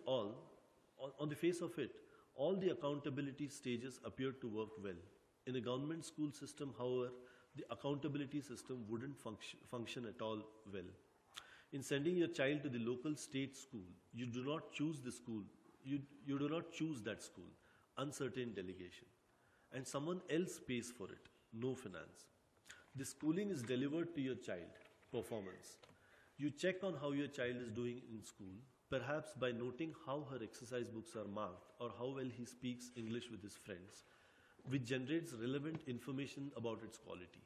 But then your only choice is whether to send your child to school at all or take him or her out of the public education system, neither of which affects the school principals or the teacher's pay. Lack of enforceability. The only possible route to enforceability is through the political process, but that is slow, cumbersome, and in practice ineffective. So the advantages of the private system of accountability seem obvious in the schooling example. The most important difference is enforceability in the private case, which of course depends in part on the issue of who pays finance. Because the parents pay fees to the private school, they can enforce quality. We can contrast these advantages with the long route to accountability, brings political accountability in the specific context of developing countries. The first problem is what the World Bank calls voice failure. This is the failure of the poor to have any influence over what their governments do. They have no voice in the political process. The state, controlled by politicians and administrators, simply does not care about providing services for the poor. The clear signs are when too little budget is devoted to services for poor people and when the budget is allocated to meet political interests. One of the severe problems with using the political process to reform education to benefit the poor is the politicization of education. Schooling has become a political background with different groups in society competing for scarce public resources, often with contradictory desires. The elites and middle classes may say they want universal education, but they won't vote to jeopardize more public spending on higher education, which benefits their own children. Politicians see the public education system as an easy way to provide patronage, and teacher unions, very powerful forces in many developing countries, act in their own interests to better their wages and conditions of services by enhancing job security and extending holidays, all of which can act against the interests of the poor. These contradictory pressures lead, the World Bank report argues, to political inertia and corruption. The point is that the kind of accountability that Pring sees as essential and which therefore is a strong objection to markets in education is only one type of accountability. There is another type available, market accountability.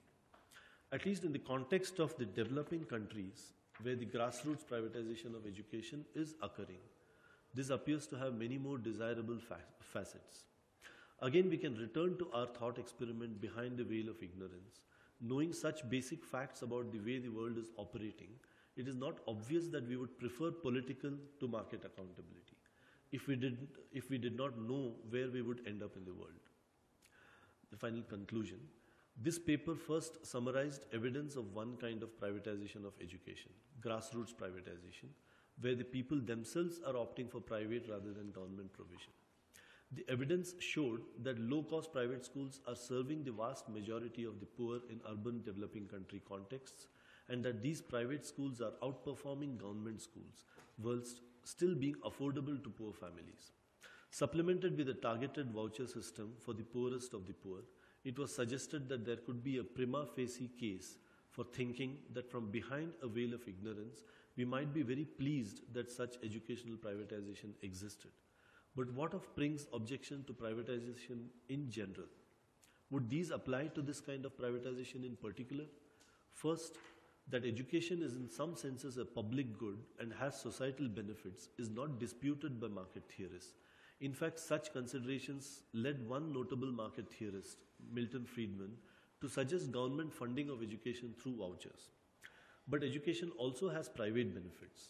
The evidence from developing countries seems to suggest that there would not be market failure in educational provision that would lead to the need for government intervention, except for targeted provision for the very poorest of the poor, as above, and perhaps some regulation of the curriculum to provide social benefits. Second, Pring's accountability is only political accountability. However, there is also market accountability, and the discussion showed the advantages of this over political accountability, at least in the kind of situations where grassroots privatization was occurring.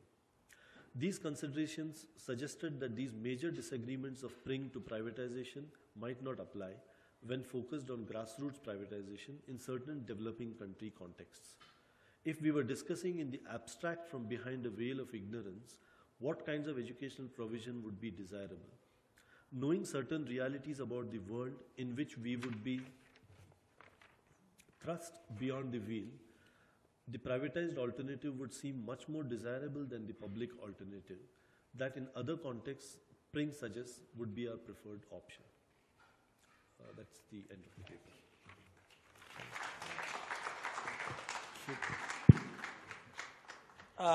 What is the idea now? Prakash? Oh. So we have just 10 minutes now. So should we listen to him or what is it? Okay, so this part we should also get at the same time. I don't know how it is so but you in the same area. You in multiple conferences. But I won't go on Skype. I said no.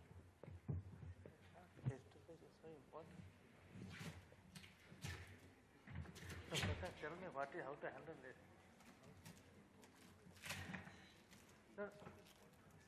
No. It's fine? Okay. 110? Hello? He's here. Is there? Professor Tully.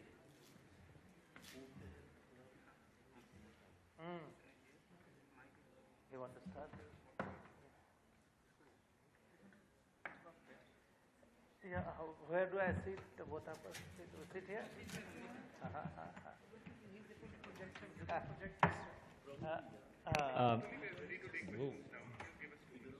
Truly will take the questions online.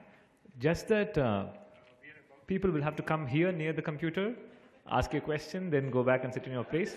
But you can hear him on the speakers. That's possible, actually. Okay? Sure? Okay. So, can you hear me? Professor Tully, can you hear me? I am not very efficient on Facebook, though I would like discussion face to face. But can you hear me, Professor Tully?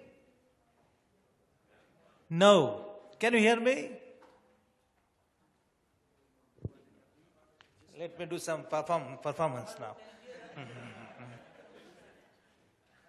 No time, Yes. Okay.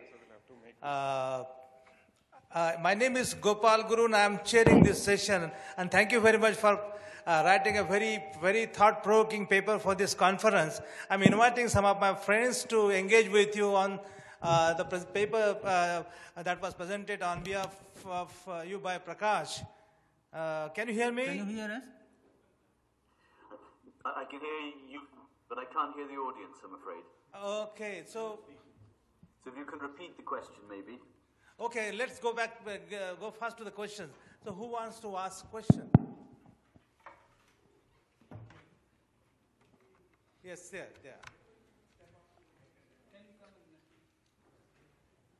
So how does this work?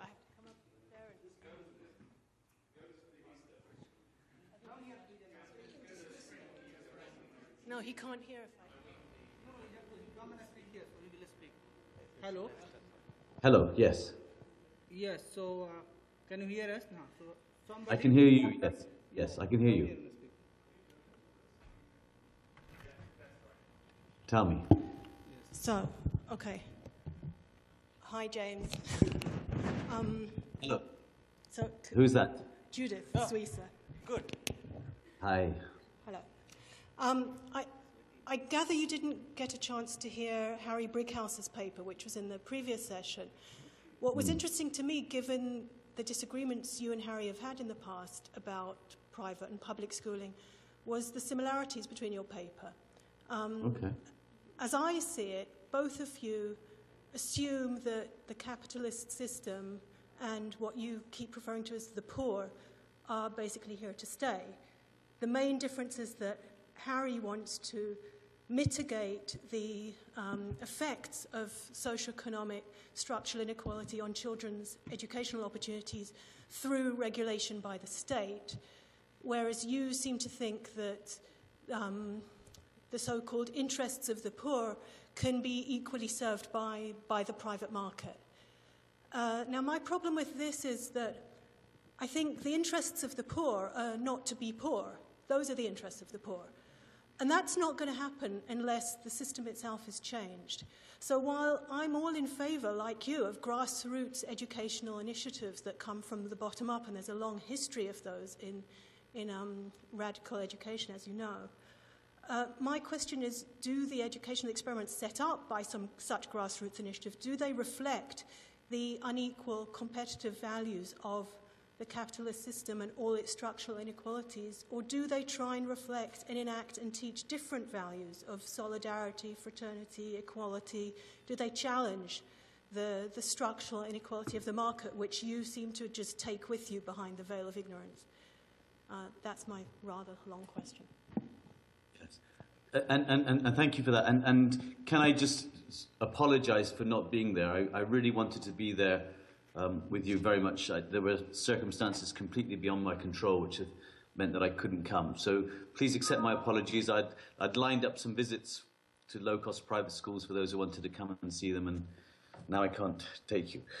So the what you're asking about is what I take as givens, and certainly the capitalist system I take as a given that when one would go behind any veil of ignorance, one would accept that there are various ways of organizing society, and I think it would be very clear. Now, this is a longer argument, but I think it would be very clear that the capitalist system, the market system, would be a preferred way of organizing society. It creates opportunities, it creates wealth, it creates prosperity, and it helps get rid of the poor. You know, it helps raise the poor out of poverty. So I certainly don't believe that the poor will always be with us.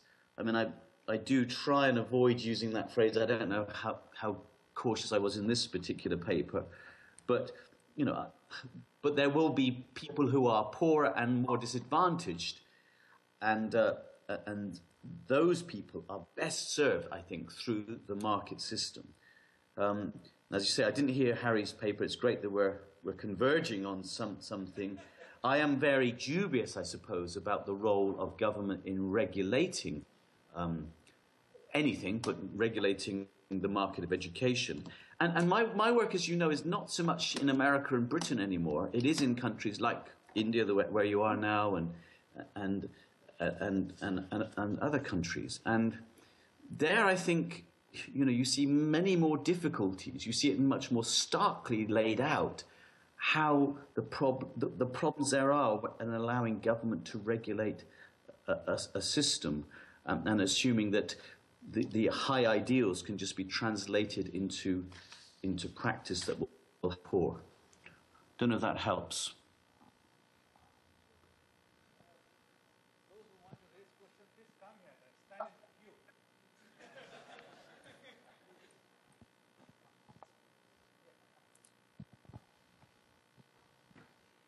Hello, Professor. This is Santosh, and it's an interesting paper. You in your research, you asked the kind of question of, you know, whether a parent will choose a government public education or a private school or government school. But in India, in the public education also, there is hierarchy. There is government school, local government school, which is like, you know, the so-called low-quality schools. But there is like public funded like Kendriya Vidyalayas, where if you go and ask a parent whether they will choose the Kendriya Vidyalayas, which are again the public schools, or a private school, they'll automatically offer in Kendriya Vidyalaya schools, which is of high quality.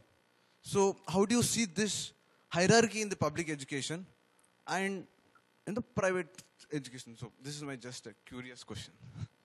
Thank you. So I'm aware of this centrally funded other type of government school. They're a small in number. They're not serving a huge proportion of people. And in the work that I've been doing in India, where they have never come up as a choice, a realistic choice for low-income families. What I'm doing in my work is conveying what I've heard from parents themselves, and there's never been a sense that this other choice is a realistic one. There are also, of course, private aided schools in India as well, as you know, which are under private management but largely government funded, and they are seen to be rather similar to government schools. So I don't, you know, if you're asking, my critique about government education is falsified because there are some good government schools, then my critique is not that government cannot possibly do this education well. It's that in general, the views of the poor, to use that term, appear to be that government is not doing this well in general in poor areas and not offering a realistic choice. I suppose that's what I'd say. So it's not that I'm saying government cannot do this. Government certainly can do some things very, very well. It's that in general it doesn't, and you have to have a detailed critique of why it's not doing well in your country and in other countries in this area. Thank you.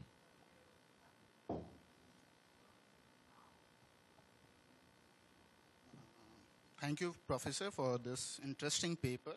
Actually, it gives us a lot of ideas. But I have some question. You have given a lot of stress that grassroots level private people are doing very well, like education and all. And poorest of poor people are getting education through this mode. And they are doing purposefully well, as statistics shown. You have showed the statistics. But my problem is you have given the accountability part is to the parents. Like if parents know, and it's market, like your parents can choose after 1 month whether they want their child to be there or not. And you have again given the accountability part to the market forces, right? Like market, if the other school doing well, then parents go take their child to that other school. But there is a problem over here, like a lot of countries, there are first generation learner, where parents are not well educated. And the first generation learner, when parents are not educated, who will guide them is actually the first question. And secondly, they are more towards like marketing gimmicks and all. Like they do, like private players do pumps lot of money in marketing, so that the first generation learner, the parents, get like grown with those marketing gimmicks, and they keep on sending their child to the private school. And thirdly, the very nature when you said that after 1 month, parents know the education is not just a 1 year or just 1.5 year process. Forget about the month. So after, let's say, 5-6 years, parents came to know that, oh my God, that's nothing great like the son has achieved. Then there is a problem in the system. Thank you. Yes. No, it's very good. And your name was? Oh, my name is Srihas Chandak, and I'm from university. Okay, fine. Thank you. Yeah, this is, so there's a couple of problems here. One is the issue of first-generation learners, and then the other is perhaps you're implying transaction costs of moving between schools. But then the very serious point, I think, the third point I got from you is, you know, after 5 or 6 years, parents might find things are going wrong, and it's all about information. Okay, so first of all, if you're absolutely right, a lot of these children are from families of first-generation learners, their parents are illiterate, and so on, the sort of children I'm describing. So first of all, what accountability would you have as an alternative, first of all? So if these parents cannot choose immediately for their school, how can, you're presumably not then saying these parents can choose through the democratic process, through other processes which are even more complicated than their child. You know, yours would be a sort of a counsel of despair almost. These parents are first-generation illiterates. The children are first-generation, the parents are illiterates. No one can choose for them. So therefore, the benign outside state must come in and choose for them. And as we know, the state is not benign, particularly in many of the countries I'm working in.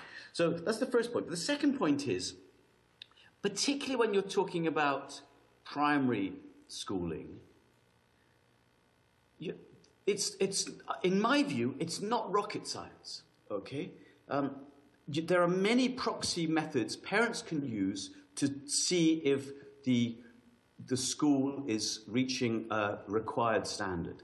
And parents do this all the time. I attend parent meetings, for example. I mix in poor communities with parents, and I hear them discussing the relative merits of different private schools all the time. And they judge by, for example, even though they may not speak English themselves, they will judge by seeing how children in the community from that school are speaking English compared to children from that school speaking or writing English. And they can judge that impact. They can judge whether children are well behaved. These things are important in terms of schooling. They can see the children's school books and see if they are marked by the teachers. They can see if homework is being set and marked. They can talk to the children and say, was your teacher in school today? Did your teacher beat you? And so on and so forth. There are various proxy measures for measuring quality. So it's not a council of despair as far as I'm concerned. There are many ways in which parents can judge quality.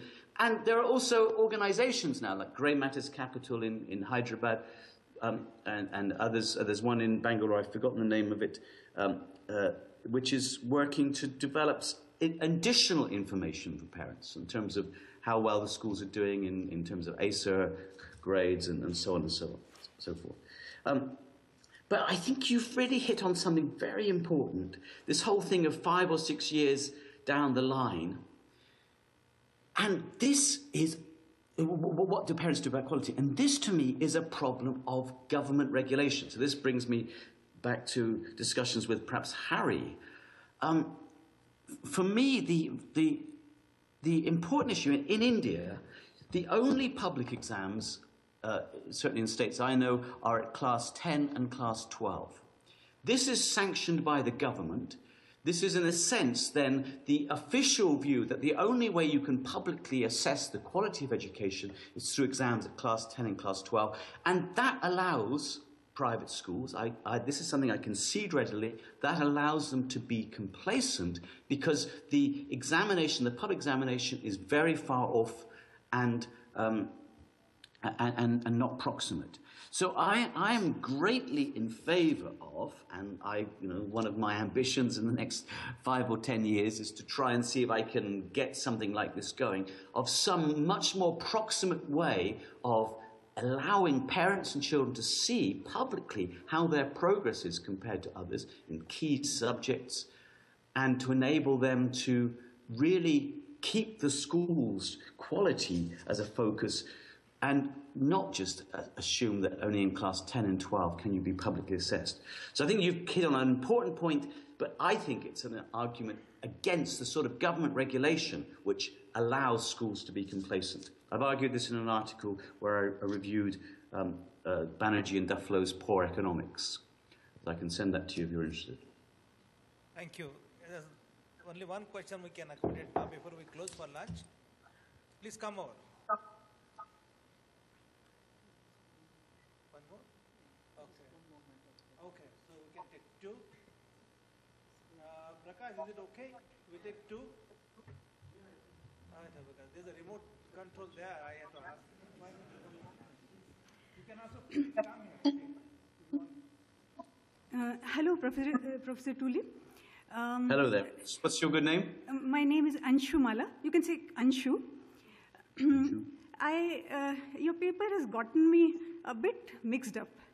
I'm wondering if the developed world and the developing world have 2 different meanings of democracy. I mean, if and accountability and political accountability, if it's so good, market accountability for Indians, it should be very good for the capitalist US or UK or whatever, right? One, that's my first confusion. 2 is, I mean, it's precisely because the Indian poor have not been given education through generations or haven't really learned the meaning of citizenship. They choose governments. They elect governments to serve their needs. And it's precisely because they haven't really gathered the meaning of citizenship that they can't demand that their children be given better education. And that's why we are in such a pathetic state. What makes you think that market-led these low-cost schools will essentially build ideas of democracy, citizenship, and rights, entitlements into our poor citizenry? Yeah. Okay. So this is a very important question, Andrew, and the confusion is it's not that I'm saying. Well, in terms of all general areas, market accountability is what makes nations and peoples prosperous. And market accountability is all around me, from my mobile phone to my laptop to the Skype to my coffee. All these areas of market accountability have led to these things being available to me and to being of suitable quality. And so it's not saying market accountability for one place and not for another.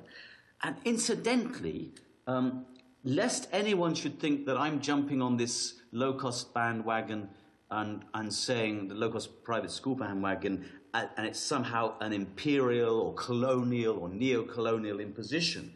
If you read my book, The Beautiful Tree, published by Penguin in India, briefly a bestseller, if you read this, chapter 11, you'll find that the title, The Beautiful Tree, comes from something that Gandhi spoke. In 1931, he was in London preparing for the constitutional conferences, and he said that before the British came to India, India was more literate than after, but the British came, they uncovered the root of the beautiful tree and it perished. Now, in the book and elsewhere, I've delved into what Gandhi meant, and he was pointing to evidence from the British collectors in the Madras presidency, Bengal presidency, and elsewhere, showing that before the British got involved in education in India, there were, it turns out, low-cost private schools in many of the villages. 1 lakh of them in Punjab alone, for instance. So what I believe I'm describing in the low-cost private schools is actually not only a grassroots revolution now, but it's a grassroots revolution that was suppressed by the British, that was existing before the British became involved in education and imposed basically the same model as the government education system you have today. And so actually it's very much the market system was there in education before, and it's very much an indigenous Indian invention. So that's the first thing which I think is very important to stress. But you're talking about citizenship, democracy and rights and so on. And again, what I ask you to do is to compare the reality that is facing a disadvantaged or a poor parent today. And if they go to a government school, I don't know if you go to government schools in poor communities, you don't get a sense of children having rights. Other teachers don't turn up. If they do turn up, they don't not bother with the children. They get the children. They treat them really badly. There's social distance. The teachers from the community outside, and they get the children to do chores or whatever. That's not about citizenship, democracy and rights, is it? And they don't learn. In the private schools, at least, children are learning. They are learning they're learning their social studies better than they would be doing in the government schools, because they're learning to read, they're becoming more numerate and literate. But ultimately, your view is the view that democracy is the important way in which we assert our human rights, and I just dispute that. And I want you to not look at some ideal democracy that we can manufacture in our heads, but look at real democracy and ask: in India, are you serious that someone in poor villages in rural Karnataka can really be making the sort of decisions that can help improve his or her family lot through that democratic process, leading eventually to a government in Delhi that's then imposing things on people, or whether it much better comes the sense of citizenship, of individual flourishing and then the community flourishing through the individuals asserting their own decisions at the grassroots immediately, with immediate effect, and leading to that accountability within the schools. So that's sort of my position. I'm not convinced that democracy, I echo Winston Churchill, democracy is the worst of all possible systems apart from everything else that's ever been tried. You know, that's my view of democracy. Thank you. I think in the reality. Should I tell him? Because Rohit ji bhi kar rahe hain. I just want to say something to Professor Tully. Well, you haven't heard my name. My name is Gopal Gurun. I'm chairing this session.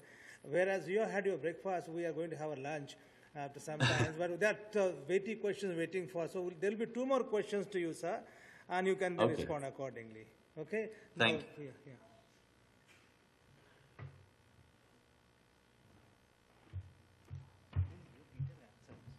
Hello, Professor Tully. This is Claudia Schumann. I'm from the University of Stockholm. I would like to take the discussion back from India to Europe. And also, since you brought up you seem to be in favor of standardized and comparative testing very much. So in Europe, the country that outperforms all other European countries also consistently is Finland. Finland, with a very strong emphasis on providing state education. One of the reasons that they do outperform the others is mainly in providing access to education in the most socially equitable way throughout Europe. So I think that maybe it's a sort of ironic aspect of the OECD tests that they still seem to have this sort of social vision of social equality being provided through education or contributed to by education should be part of our testing for equality in education. But it seems to me that you have abandoned that vision almost completely. And like, why do we apply different criteria in India? Why do I not ask what parents would like from a specific community best in Europe? Why do I apply these tests in Europe? Why do I judge the success of the European countries by different standards? So I think like your emphasis on the sort of, but we should be pragmatic about it, to me it does not seem to do justice to what kind of vision do we have on a bigger scale. So it seems to be justifying from using very localized and current nowadays examples. In the selection of these examples, I think it's only adequate because you sort of choose your relative frame accordingly. How would you make your argument in relation to the success of the Finnish system is my question to you. Thank you. Yeah. But it's certainly not the case that I'm not applying different standards for India, for Africa, and for Europe. I have a consistent view.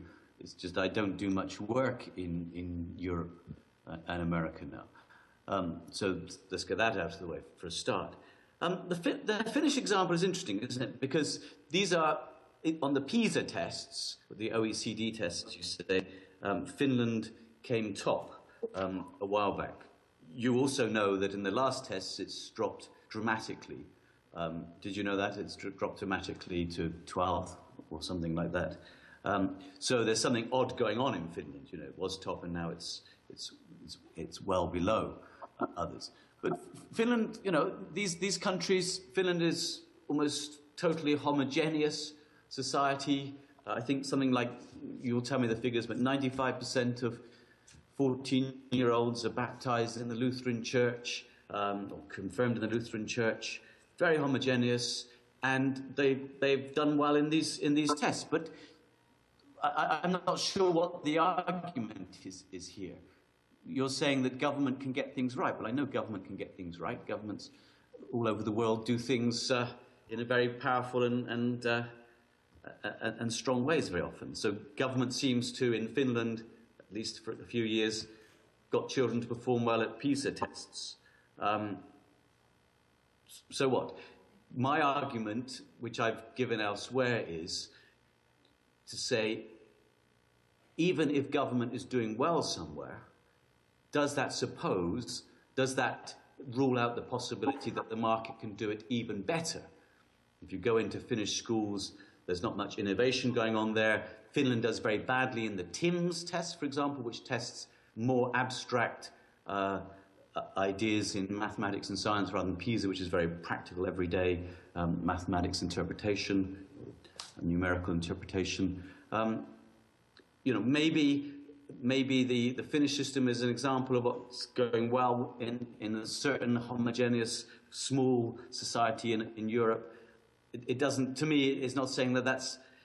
Finland can also get, I'm sure, its public telephone system was working very well before the, in the 1960s and 70s. I'm sure it was. That's the sort of society it is. That doesn't mean to say that the private sector could not come in and transform the telecommunications industry as it did in Finland with Nokia to develop something much more exciting, innovative, and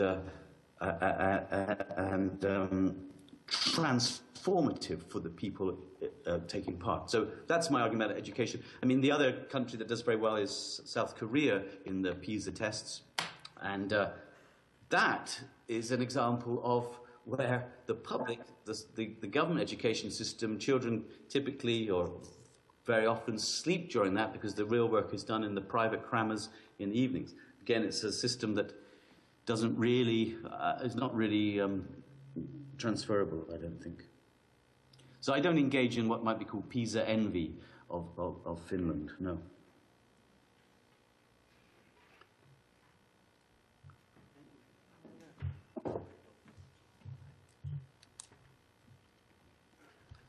Is there one more? Hi, Professor Tulli. I'm Rohit. We met long back. You may not remember me. Where did we? Hello. Where did we meet? We met more than once, Professor Tulli. Once in Delhi, once in London. But that's okay. That's not the point. Yeah. I'll say 3 or 4 things very, very quickly, because it seems to me that a significant part of your argument hinges on those small, I'm sorry to say, inaccuracies. Saying that the public examination is at 10th and 12th does not mean that schools and education could be assessed publicly only at 10th and 12th. Because the idea is also about sharing information, and the whole country now have a drive for what we call continuous and comprehensive evaluation. Therefore, that's parents bring their proxy sort of measures of quality closer the school. That may not be true entirely. Secondly is that I think, and you may not repeat your answer to that, but I think you are dismissing this democratic ideal too quickly. Because in the villages, we have a Panchayati Raj, and anyone who knows how the Panchayati Raj functions and how the participation of in the Panchayati Raj of women and Dalit and other deprived people has increased in last 25 years, and what role education has played in that is not accounted in this big picture of democratic decision making. Yeah, and there is a village education committee actually. So we are, when we talk of democracy and all the time how we should treat Pakistan, that's not the only democratic decision. Democratic decision about how to use the community land, what to do in the school, how people are interacting there, and in those decisions, education and a certain kind of sensitivity in education does play part, even if the education is not higher education, even if it is only 10th pass. In 1952, I think one of the education commissions emphasized this role of education a lot, and we are actually now forgetting that role. In this argument, just one second, please. In this argument, we always forget the teacher exploitation in the private schools.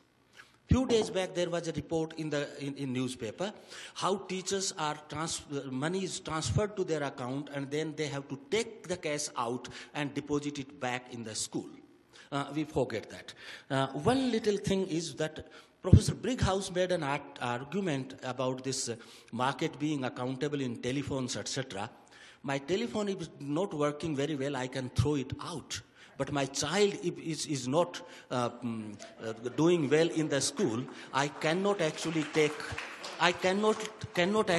him out every 6 months.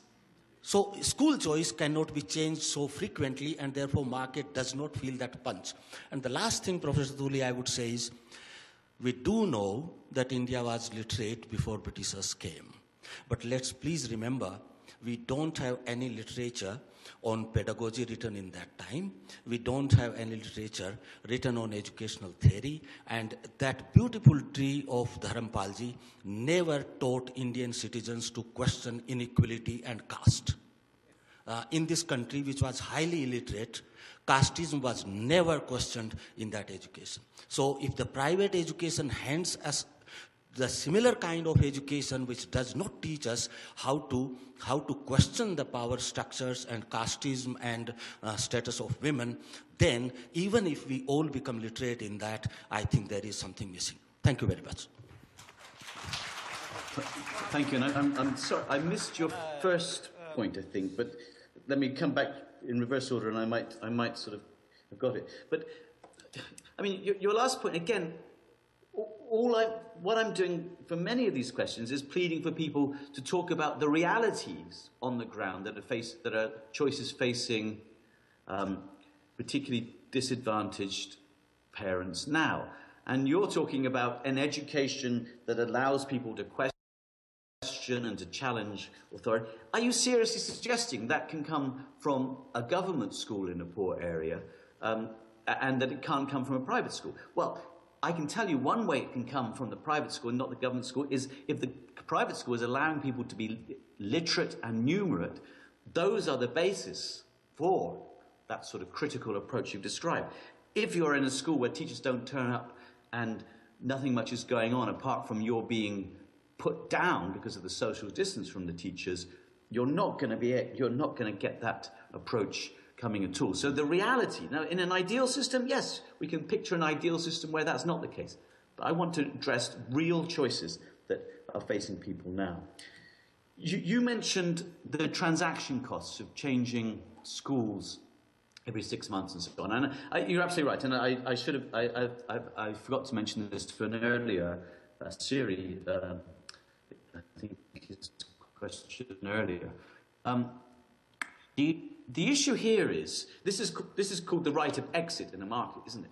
And the fact that you have the right of exit keeps the proprietor, the entrepreneur, the owner on their toes. They know you can leave, so they do not want you to leave, and they will therefore try to ensure that the things you desire from the school in quality, attentive teachers and so on are maintained. So it's not that you have to leave all the time, it's that the proprietor knows you can leave. Now, that's the first point about these transaction costs. But in the end, parents do move between schools, and that is possible. When I then also want to think what the market could achieve, and it's maybe a sense that the existing model of schooling is very much a model that was sort of stultified by the state, and the transaction costs are very much higher. But a market-led approach to education could well lead to a much more interesting, perhaps technologically based model of learning where the transaction costs of changing between suppliers are not so high. That's a sort of more speculative answer to you. You've talked about exploitation of teachers. I'd like to know the specifics about the case you described, but it could well be because of some regulation, government regulation, RTE perhaps, which says schools have got to pay teachers a certain amount, and so the schools pay the teachers a certain amount, but the money comes back in. I don't know, but my guess is that's government regulation causing that problem, not something else. But the main thing you talked about was the panchayats at the village level, and I agree. I was talking very simply earlier. I regret, as I say, not being there in India now, and had I been there, I would have thought more carefully about your Indian context. Yeah, so maybe the panchayats are vehicles for democratic improvement in the villages. The questions I want to ask you about the panchayats would be, is there corruption in order to gain positions of power within those? Is there, are positions allocated according to caste or some other forms, and do they really lead to? I'm willing to concede they could be a force for good, but that doesn't rule out the fact the accountability of the private schools in those villages is also a force for good, because it allows people to have control of that education, their education provision. Is that okay? I think we have to conclude this session because there's some disciplining message coming on the screen. So we'll have to close this session with a big thank to you for having generated discussions for this. You can see this applaud of these claps. Thank you very much, Professor Choli, for your very, very exhaustive responses to all the questions. Thank you very much. Yes. But I also apologize to Nirja. He has taken 12 minutes more than yours because of this, because of the technological intervention into the whole thing. So we break for lunch now? Okay, thank you very much. Thank you very much for having me. Thank you.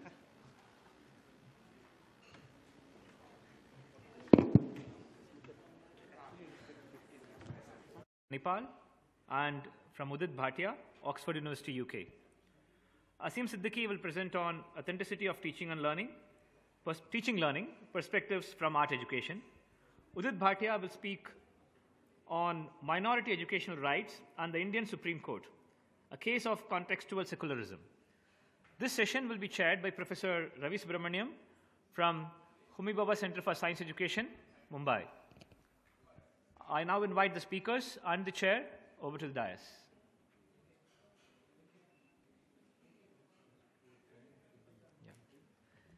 Each presenter will get about 50 minutes, of which 35 minutes for presenting and 15 minutes for questions and answers.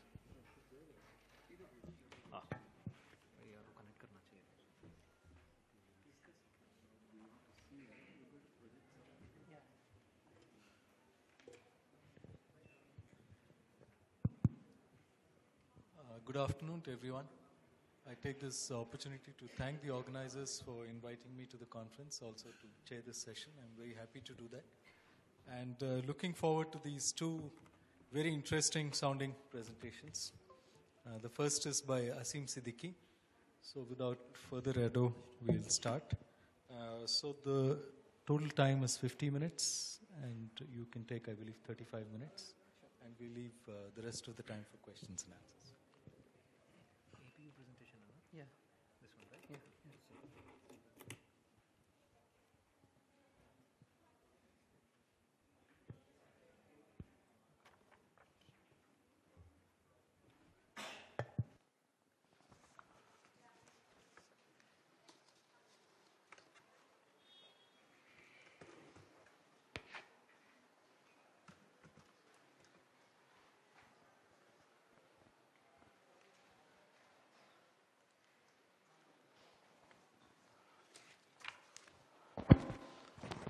Thank you, Ravi, and thank you, organizers, for inviting me to speak to this conference. I have been coming here since the first one, and this time it's good that I'm on this side of being able to share my ideas with all of you. So my topic that I have been looking at, I started with the role of ideology in restricting learning.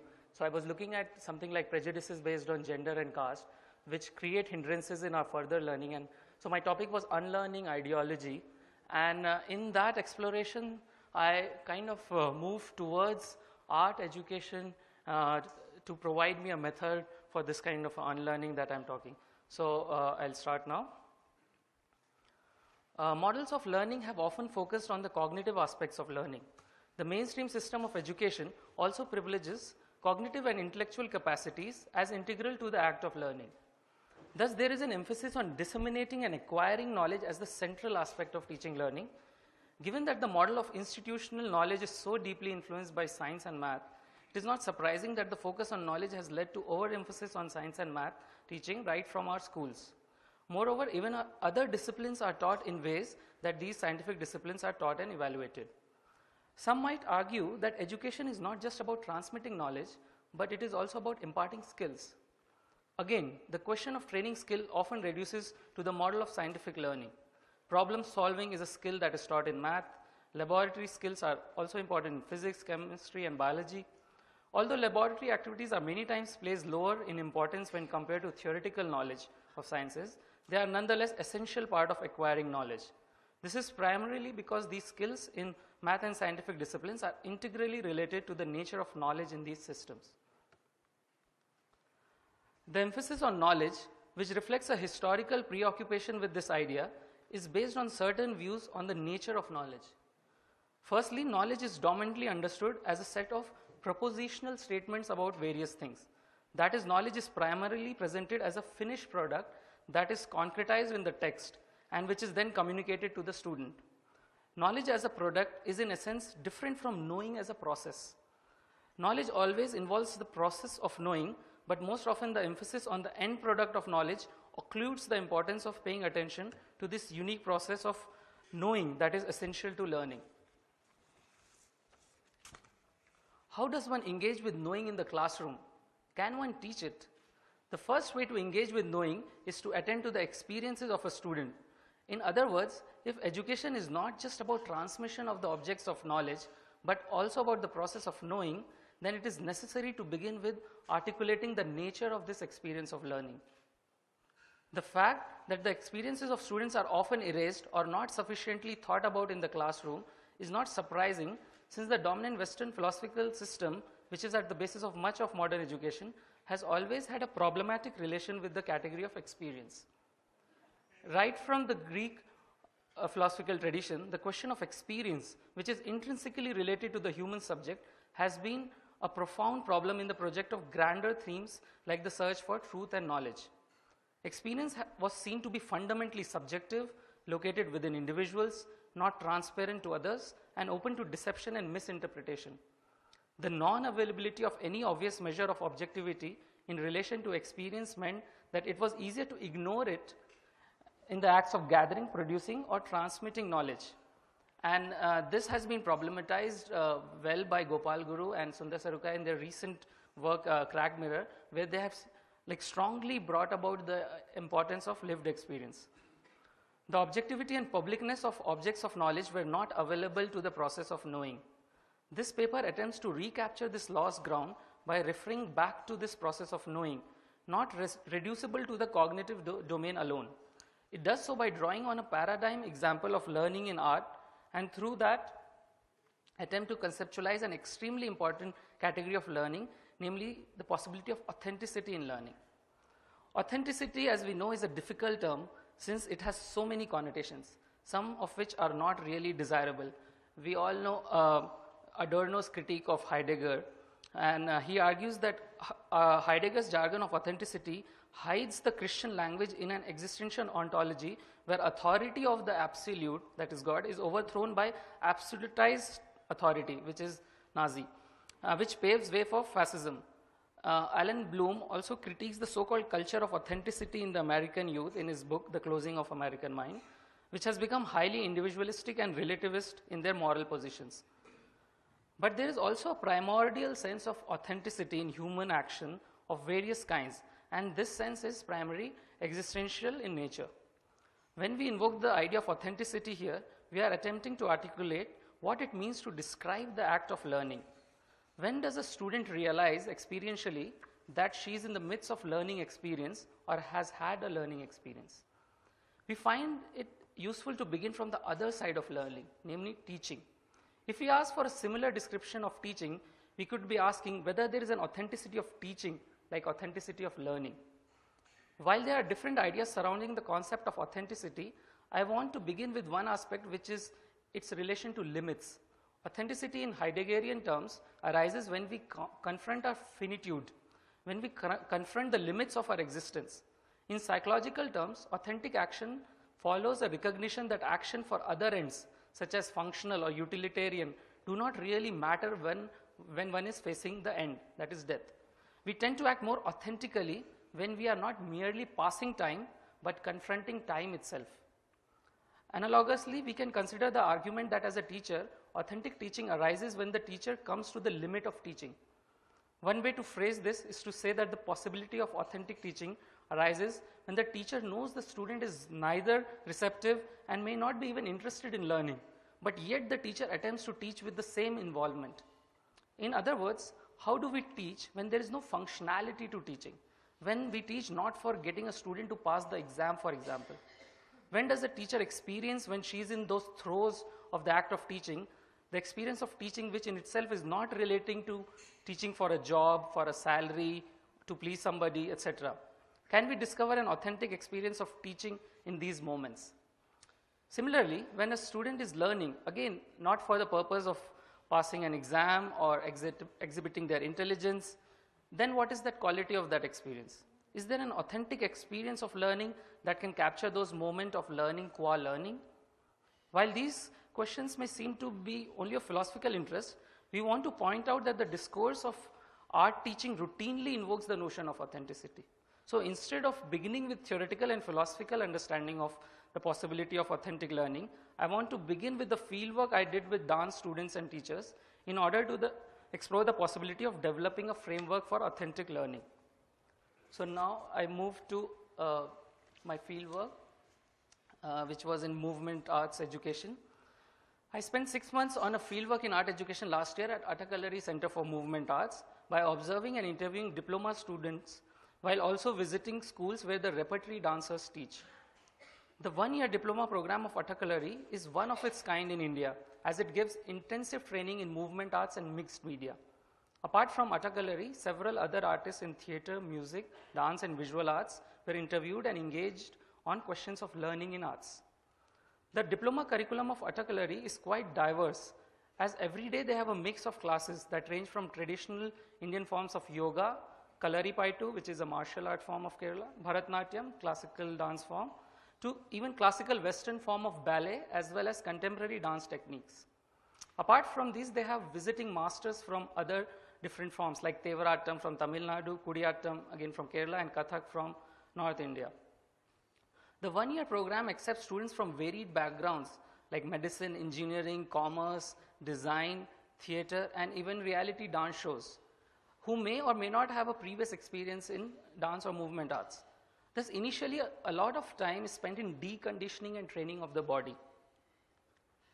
Because even as non-dancers, we are habituated into certain everyday modes of movement and performance, which is what Judith Butler argues, which is based on gender, caste, religion, class, and which are both advantages and limitation of our movement vocabulary. So the initial preparation becomes imperative for the students to ready themselves for the more complex and diverse movements to be taught throughout the course. Also, if movements are done without enough preparation, then they risk the chance of getting injured. Injury in movement art is not merely something that one has to avoid, but it plays a central role in learning of bodily techniques, as it becomes an internal mechanism to check whether the body is prepared for that movement or not. I began this fieldwork primarily by observing all classes, and as expected initially, the student observes the teachers and tries to imitate the movement that she is doing.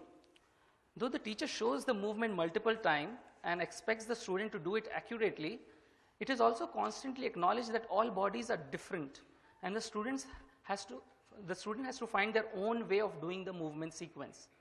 Mere gesticulation, that is just copying the teacher's movement, is not enough, and thus the students are constantly encouraged to go beyond gesticulation and find their own way of embodying it. Now, this finding your own way to inhabit the movement is quite central to contemporary movement education and has many layers to it.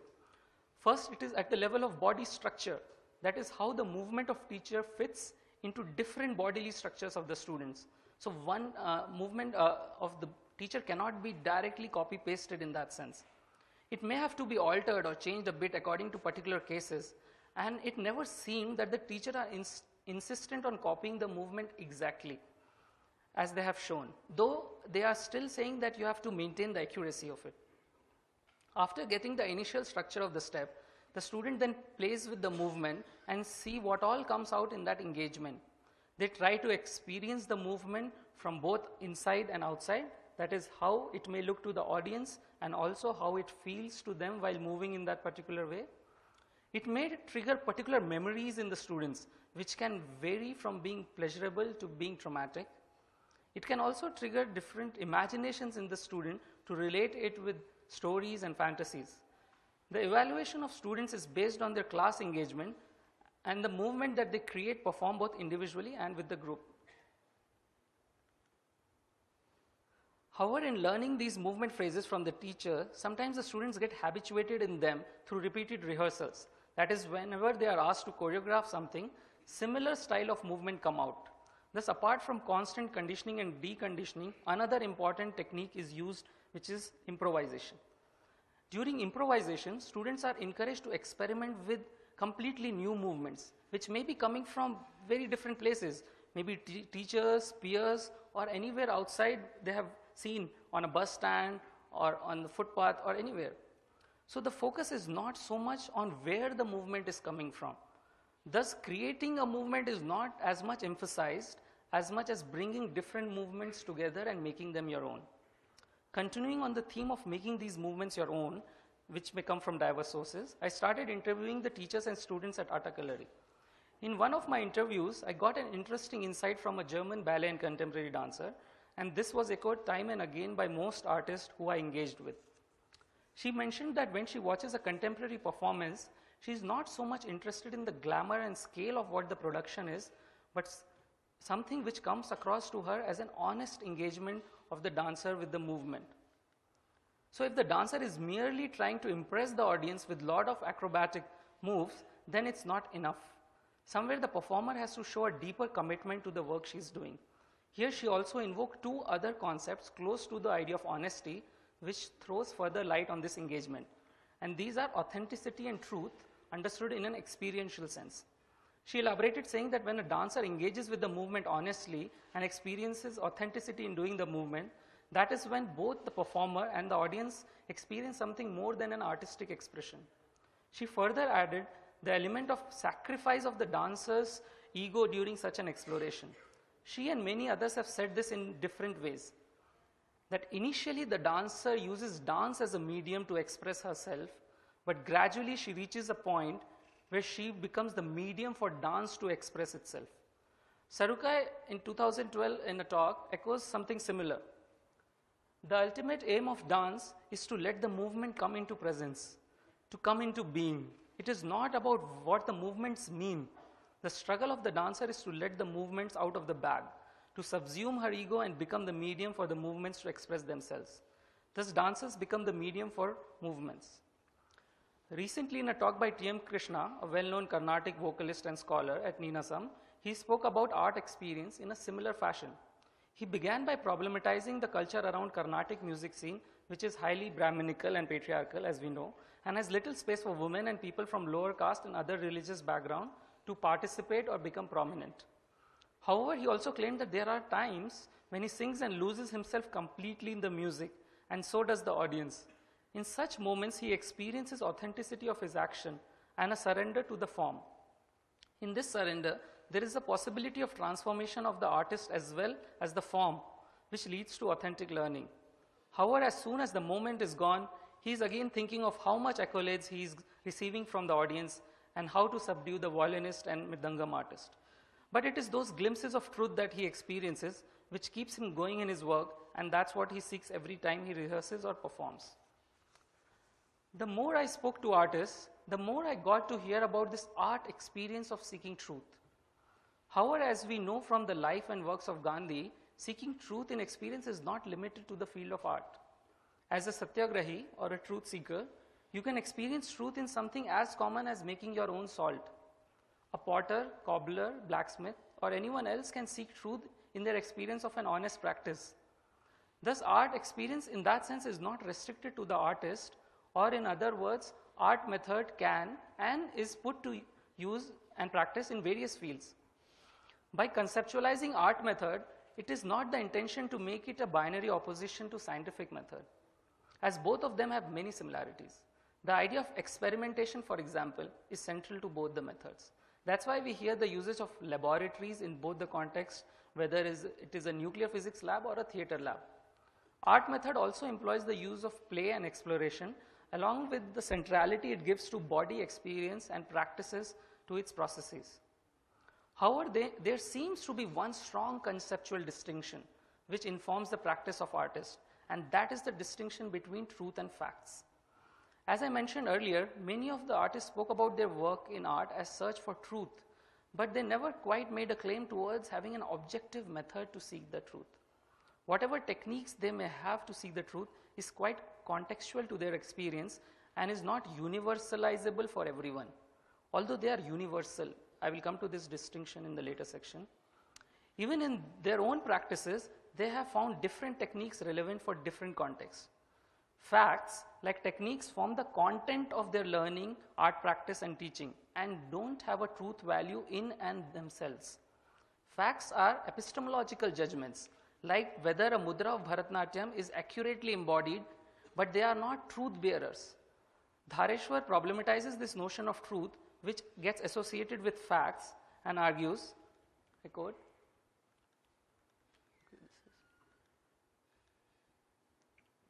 "It is the association of truth with objectual thinking that has made truth an intractable concept. Truth in the Gandhian sense is neither a property of sentences nor of propositions. Truth bearers are neither sentences nor propositions. Literary truth bearers are persons. More accurately, experience is the only truth bearer." That is Gandhi's very Puritan interpretation of what truth is. Thus, for artists, it is their search for authenticity in which they can experience truth and what guides them in their work. So even when they are trying to differentiate their practices from other artists, they shy away from a moral criticism of the artist as such, as they can't judge someone else's experience with complete certainty. Their aesthetic judgment of someone's art doesn't necessarily collapse with the moral judgment of the artist. So I'm using these different things: epistemological judgment, moral judgment, and aesthetic judgment. And they have obviously intersections, but also there are differences which I'm trying to establish.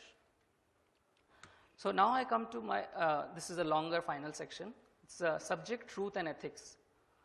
This understanding of locating truth in experience, though not articulated every time, is at the heart of the art method of teaching learning. Jayachandran Palari, the artistic director of Artakalari, constantly reiterates to the dancer teachers to be non-judgmental towards the students and have an inclusive perspective for all sorts of students who are in the classroom with a spirit of positive encouragement.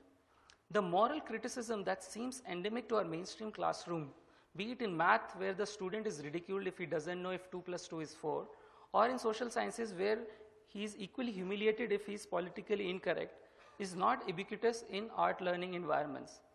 Humiliation, I'm using it in a very particular context of classroom, though as we know, Professor Gopal Guru has done a very extensive conceptualization of humiliation from which I draw, but I limit it to humiliation in classrooms. The normativization process through which concepts, facts, or techniques have come to gain truth value hasn't pervaded arts as much as other fields of education, and seeking truth in experience is still acknowledged.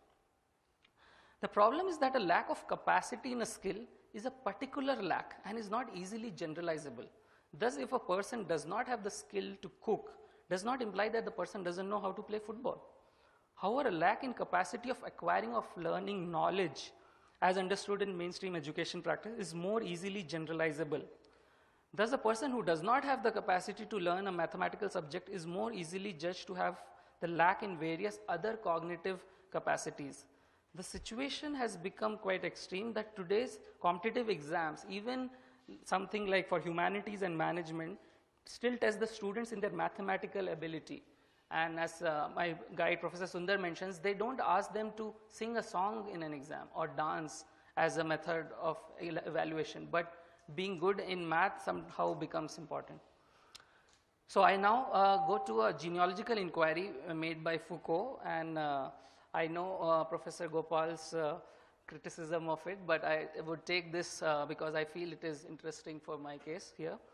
Foucault makes interesting observation about when and how this normativization process happens as he looks at the relation between subject and truth in antiquity, early and late Christianity, and modernity. He argues that in antiquity, and I quote, subject as such doesn't have the right of access to truth and is not capable of having access to truth. It says that truth is not given to the subject by a simple act of knowledge. For the subject to have the right of access to truth, he must be changed, transformed, shifted, and become to some extent and up to a certain point other than himself. Let us call this movement the movement of eros. Another major form through which the subject can and must transform himself in order to have access to truth is a kind of work. This is a work of the self on the self, a progressive transformation of the self by the self for which one takes responsibility in a long labor of ascesis, which is ascetic practices. So basically what Foucault is trying to say is that in antiquity, and he's saying that with Descartes the change happens when the subject's access to truth is through knowledge. But in antiquity and in non-Western traditions, knowledge is a byproduct of subjects' access to truth, and that is based on eros and ascesis, and that necessarily involves some kind of a transformation. So when I look at unlearning ideology, for example, and I look at if I teach some about gender sensitivity in the classroom, sometimes it becomes very easy to say the politically correct thing, but it doesn't necessarily translate into practice because there is no emphasis on the subject's transformation, because once you know the knowledge, you have got the truth. But in this kind of a schema, it's not that subject is getting truth through knowledge, but subject's relation to truth is very different, as you can see. He then argues that the relation between subject and truth changes in modernity, which he locates in Descartes, where now truth is directly accessible to the subject through knowledge of objects. So again, Foucault makes two difference between knowledge of object and knowledge that comes through eros and ascesis. Thus, not only the access of truth is changed, but the notion of truth itself has changed. Truth is taken out of subject's experience, which develops through long engagement with eros and ascesis, and is put into objectual world of concepts and facts. He then argues that even the notion of self changes during this time. And I quote him again from a different book. This is from Hermeneutics of the Subject. I think that one of the great problems of Western culture has been to find the possibility of founding the hermeneutics of the self, not as was in early Christianity, on the sacrifice of the self, but on the contrary, on a positive, on a theoretical and practical emergence of the self. That was the aim of judicial institutions. That was the aim also of medical and psychiatric practices. That was the aim of political and philosophical theory, to constitute the ground of subjectivity as the root of a positive self, what we could call the permanent anthropologism of Western thought. However, a major criticism of this understanding of experiential truth and authenticity come from ethicists, as they argue that it can be easily appropriated into soft relativism and subjectivism, and thus morally weak opposition. We also know how authenticity is a much abused word by the right-wing linguistic and nationalistic groups who are always in search of reviving an authentic past. Even in the arts, post-18th century, movements like aestheticism and formalism have regarded, and I quote Carroll, ethical criticism of art as either irrelevant or conceptually illegitimate, and have argued for unbridled creativity. And this is with scientists also, that we want to have curiosity, it should not come under ethical questions. In such conflicting position of art and ethics, how do we then begin to find common ground between the two? One way to do is this by looking at the idea of moral judgment in arts and other fields. As described above, the notion of humiliation is more pronounced in learning that has to do with disciplinary knowledge as against that in arts education. The fundamental ethical issue can thus be located in this difference of moral judgments in these different domains of learning. How can we conceptualize this form of moral criticism related to humiliation? Although not directly related to arts education, this problem can be analyzed through responses of two seminal Indian thinkers on ethics, namely Tagore and Gandhi. There is another important relation that they bring out, which is that art is fundamentally linked to non-violence in an essential sense, and thus is taken into the fold of their ethical project. Both Tagore and Gandhi problematized the normative concepts that colonization imposed to occlude the experience of truth assimilated in the lives of common people in India through centuries of integration of eros and eschasis. These are my words of Foucault that I'm using for them. Two small examples that Tagore mentioned are of those villagers who didn't think twice before giving water for Tagore's overheated car, even when there was a water scarcity in their village. And when the people of Mahsood village saved the pilot out of plane crash who was actually bombing their own village. So how did virtues of generosity and hospitality become so well integrated in their lives that they couldn't act in instrumental reason, which Charles Taylor says it's a feature of modernity, for their own benefit. By the way, we have to be also aware of Ambedkar's critique of this, where he says the love of the intellectual Indian for the village community is of course infinite, if not pathetic. What is a village but a sink of localism, a den of ignorance, narrow-mindedness and communalism? So I don't want to go in either directions. I'll try to see where I can mitigate my position between these two. I'll now take Bill Grami's interpretation of Gandhi here useful, where he tries to articulate the deep integration in Gandhi about truth and non-violence. He claims that Gandhi saw a fundamental difference between moral values and moral criticism, which to a modern eye are invariably linked together.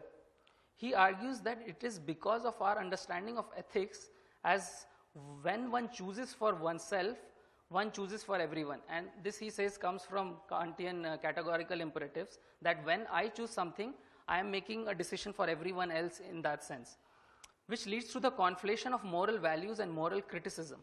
However, Gandhi saw a deep source of violence in this understanding, as this means that whatever one does, he would try to impose it on others, failing which he will judge and criticize them.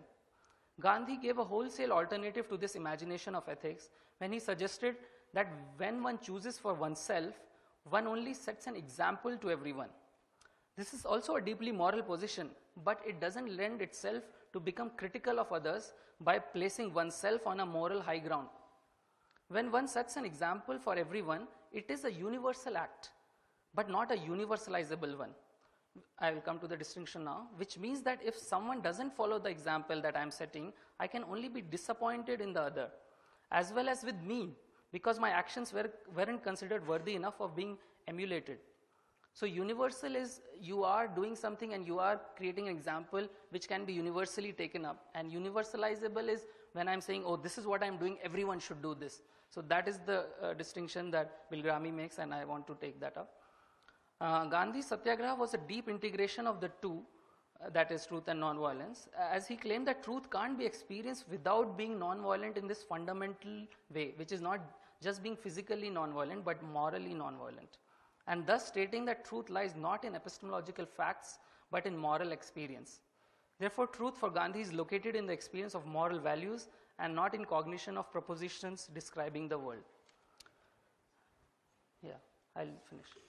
Based on this background, let us come to the issue of teaching and learning ethical concepts, especially when they gain moral truth value and become normatively right or wrong. We encounter many normative concepts in our classroom, like secularism, Brahmanism, patriarchy, privilege, etc., which comes with a moral force that pushes the student to conform to a norm of political correctness. A student unaware of these norms, like who's new to humanities, for example, has to learn it the hard way, which may include ridicule and humiliation of being labeled as sexist, casteist, elitist, or mere ignorant. However, once the naive student learns the tricks of political correctness, he takes up the role of disciplining others into this language. In such a context, the concept becomes rigid to experimentation, as there is a punishment associated with not adhering to the norms. Thus, a different kind of imitation emerges where, unlike in the arts, this imitation is to conform to what is already right. Whereas in the arts, the imitation was to experiment, play with something and then make it your own. The learner has to constantly discipline herself according to the diktats of the concept, which may lead to either conformity or sometimes resistance to learn, which we see a lot with this whole claims of pseudo-secularism and all. There is a strong resistance to learn secularism in that normative frame. In the cases when the student is actually able to engage with the concept, even with the normative concept, through her lived experience, and a new interpretation emerges, which is her own, there still remains a difference between the two. Shiv Vishwanathan raises this problem in the case of secularism, where he states that the plural interpretations of secularism in Indian context have become a private affair, about which the official version of secularism doesn't care and keeps pushing for a standardized interpretation. So this raises the important question of whether authentic learning is even possible in the context of teaching ethically normative concepts. Based on the above problematization, we need to rethink how we wish to bring ethical concerns in the domain of education, that is classroom teaching and learning. If the normative force of the ethical concepts create a resistance in learning among the students and may come across as a violent form of pushing some ethical principles down the throat of students, then the very purpose of ethics education is defeated, as the form itself has become unethical, to use Gandhi's understanding of moral violence. However, there are many valid concerns in the marginalized groups if we begin to question the validity of these normative concepts, as both Ambedkar and Tagore have highlighted, and even Gopal Guru critiques this in his Dalit Critique to Liberal Democracy. So how do we then imagine an authentic engagement with ethically problematic scenarios?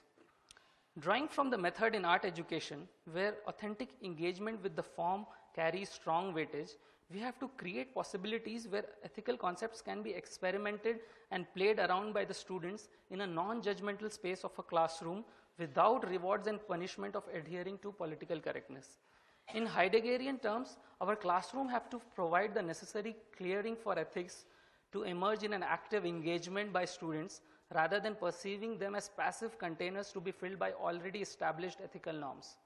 The question that arises here is fundamentally about pedagogy, as to how do we build the trust and skills that the students are able to arrive at their own understanding of ethical action. From the fieldwork in art education and Gandhi's and Tagore's experiment with truth and ethics, there is a possibility of developing this pedagogy for an authentic engagement of ethics in education. And this is my final, just to chart out all the points that I have been trying to look at.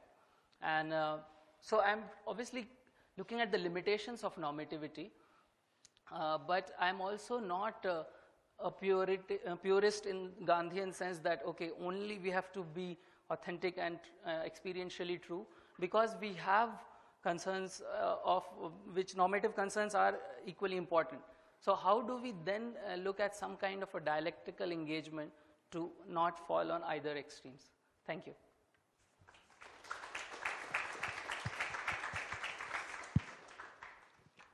Thank you, Haseem. That is absolutely on time. And we have a very broad canvas that Haseem has opened up, and I'm sure there are questions. So there's one here. Any other questions? I would really request a lot of comments for this, because... 1, 2, and 3. Then maybe we'll come to this end. Yeah, go ahead, please. Yes, sir.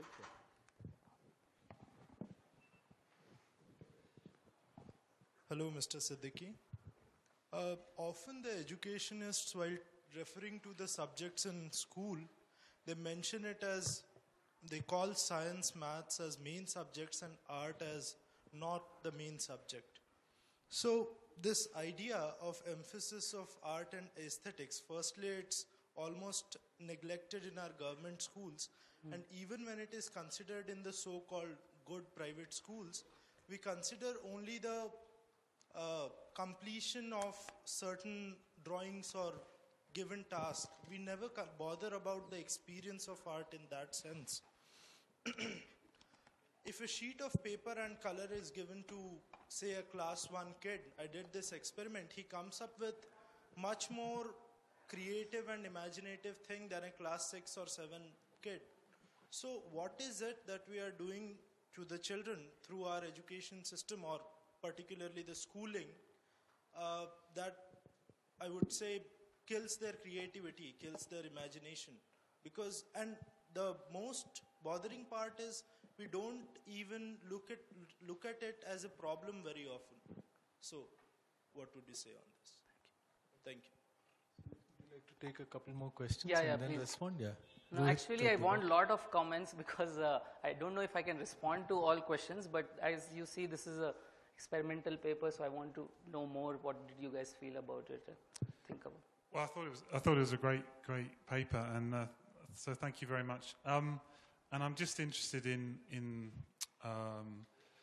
the what I would perhaps articulate as the devotional conception of art. I mean, obviously, there's a conception of aesthetic experience which might be non-devotional. The traditions of devotion, I think, particularly in this culture, and you mentioned patriarchy, Brahminical traditions, and those sort of social problems that attach themselves to conceptions of devotion in art. Nevertheless, there is something fundamental to the concept of devotion, particularly, I think, making a link to the clearing in the sense, and Heidegger's conception of waiting, for example. So I'm wondering what role there might be, or one way to link this together is to sort of bring together the devotional with the clearing, as you kind of mentioned it.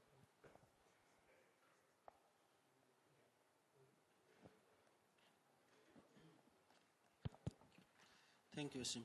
But I'm also somewhat mystified. I don't know how, in what sense you are using truth. You seem to be using it in a very broad sense and some deeper sense, but I didn't get it.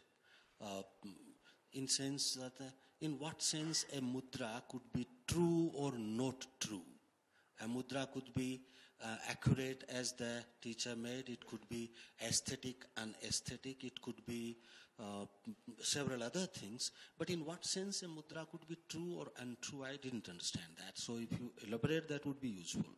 Another little thing, I think this conflating the moral and epistemic sense of truth, does it help or hinder the understanding? Let's try to understand when someone says that you should always speak the truth, then you are using the term truth in a moral sense.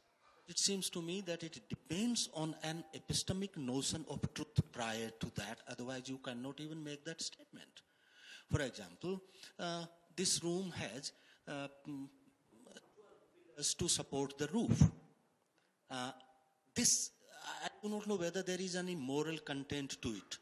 But outside this room, if someone asks me and I say 18 pillars, then if you tell me you should speak the truth, then actually that moral sense comes into play at that. But that is dependent on this. So in what sense this statement that this room has 12 pillars to support the roof could be violent or non-violent or more statement? The last thing I would say is that and I might be wrong here, and perhaps I would like to understand that. It seems to me that the Kantian notion, when you are choosing for yourself, you are saying that everyone should choose that, somewhat misinterpretation. Because Kant seems to be saying that follow only that maxim which you can wish to be universalized. Yeah. So he is not saying that my choice is binding on you. He is giving you a rule to make your choice. Yeah. So this is prior to making your choice, number one. And this is rather than binding on others, this is binding on you in the sense that you should choose only that which you can wish. In wishing, you are telling others that you should also do the same thing. It's a little bit seems to be staged. Therefore, the rule for choice and making a choice a binding example for everyone, if I take that route, then it seems to me that Gandhi's thing, that I choose it for whatever reasons which I don't explain and I don't know my antaratma ki awaaz, and that is an example for everyone else, that looks more coercive to me. So I don't know about that. Thank you. Okay, yeah. The first question, obviously we know these problems and other issues that I was raising about knowledge as a process and knowledge as a product and knowing as a process in the first. So the initial, like how science, math are imagined, the way of even learning is imagined based on those lines, that there is a knowledge which has to be acquired. So it's not that the student is creating something there, it's happening in between the interaction. It's more in that model. So obviously those problems we know. So this paper is actually to address some of those kind of, what you can say, just pure focus on some ways of knowing and not looking at other ways. And I'm trying to go deeper into it by saying that art method is even bringing much more. It's not just a tokenistic thing that we should have an art education because it has some, again, instrumental values which may help the kid, but in itself, is it useful? So definitely that point is taken. The second question on devotional conception of art is very related to actually when I'm saying the surrender of the self idea which is there in medieval mysticism and even in Gandhian context of truth. So there is that devotional aspect, but more than the devotional aspect, what Bilgrami talks about, it's an enchantment. So even when we have secularized, where we don't have those devotional aspects as such, we can still be enchanted. So he uses the phrase again, don't throw the baby with the bathwater. So even if you want to desacralize because of the problems of whatever Brahmanism, patriarchy and all that, these things, but you need not disenchant yourself completely from this. So again, there is a, like in Gandhi, obviously there is an extreme of the sacrifice of the self, but if we look at it as a more dialectical thing, then it's a kind of between sacrifice of the self and self-determination, some kind of engagement between the two. And Rohit's questions, thank you Rohit for those, and they're all very important. I'll try to deal with first the most important thing, which is what is the notion of truth that I'm speaking about. And while using this epistemological and moral differentiation, I'm trying to say that propositional statements making truth is one imagination of truth, which is about facts that, oh, there are 18 pillars and that is the truth. So that is definitely one idea of truth, but that doesn't capture the whole schema of what truth can be. So what the artists speak about when they say that, oh, I experienced truth in my exposition of a raga, for example. So that is not the same truth which the propositional truth. So it's a different kind of a truth. And what is that truth is the difficulty of it, because it is at a very experiential level. But what a lot of dancers and theater people and all of them agree to this kind of experience where initially when they start, they are singing a raga and they are like going on with it, and at some point they are not singing the raga. They have become the medium for the raga. So, and that is what Foucault is talking about, the practices of the self which prepare you for that kind of a transformation.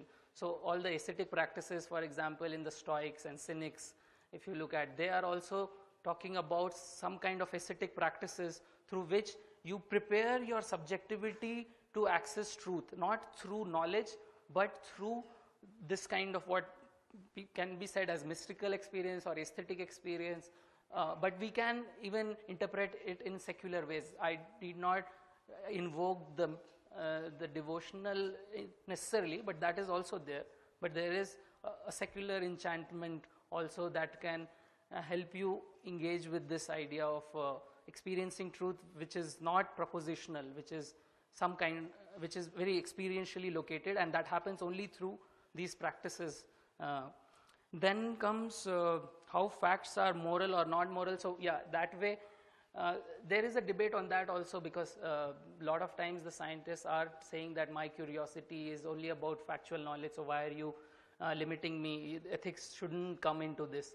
And I feel that this is all happening during 18th century. Even with arts it's happening, that ethical questions shouldn't be posed to arts because we are doing something free, and the freedom seems to be from some kind of ethics which is binding them. But what Gandhi uses, the notion of ethics, is not something that anyone else is normativizing on you, but it is something which you are dealing in yourself. So even when I'm saying 18 pillars in this room, it is in a context. Maybe I want to blow up this place and I want to know how many pillars are there to see where. So it's not out of moral experience, and nothing is, so they are all interrelated. But if it becomes, someone comes and tells you, no, you can't do this because it, like some kind of a normativized moral high ground, that becomes more of a problem. So in that context, I think facts are also in that moral realm. And Kant's, yeah, what you said is obviously the right way, but in that there are a lot of problems also emerge. For example, if I'm homosexual, for example, and if I say in Kant's time, for example, that, oh, if only everyone can be homosexual, then I should be homosexual. Then it seems like I can't be homosexual at all, because if everyone is homosexual, then the species will die. So it becomes a very, like, I know what you're saying, but it becomes the other way also. So because I want to be homosexual, and it doesn't come necessarily from Kant imperative, it doesn't allow me to be homosexual, then I can reverse it also. And that's what Bilgrami is saying, that it gets reversed. A lot of times we are not thinking about our choices based on if everyone can do, but if somehow we are doing it, then somehow, and we are sure about it, then everyone should also be doing it. So there is that tension in it, in Kant's categorical imperatives. Yeah.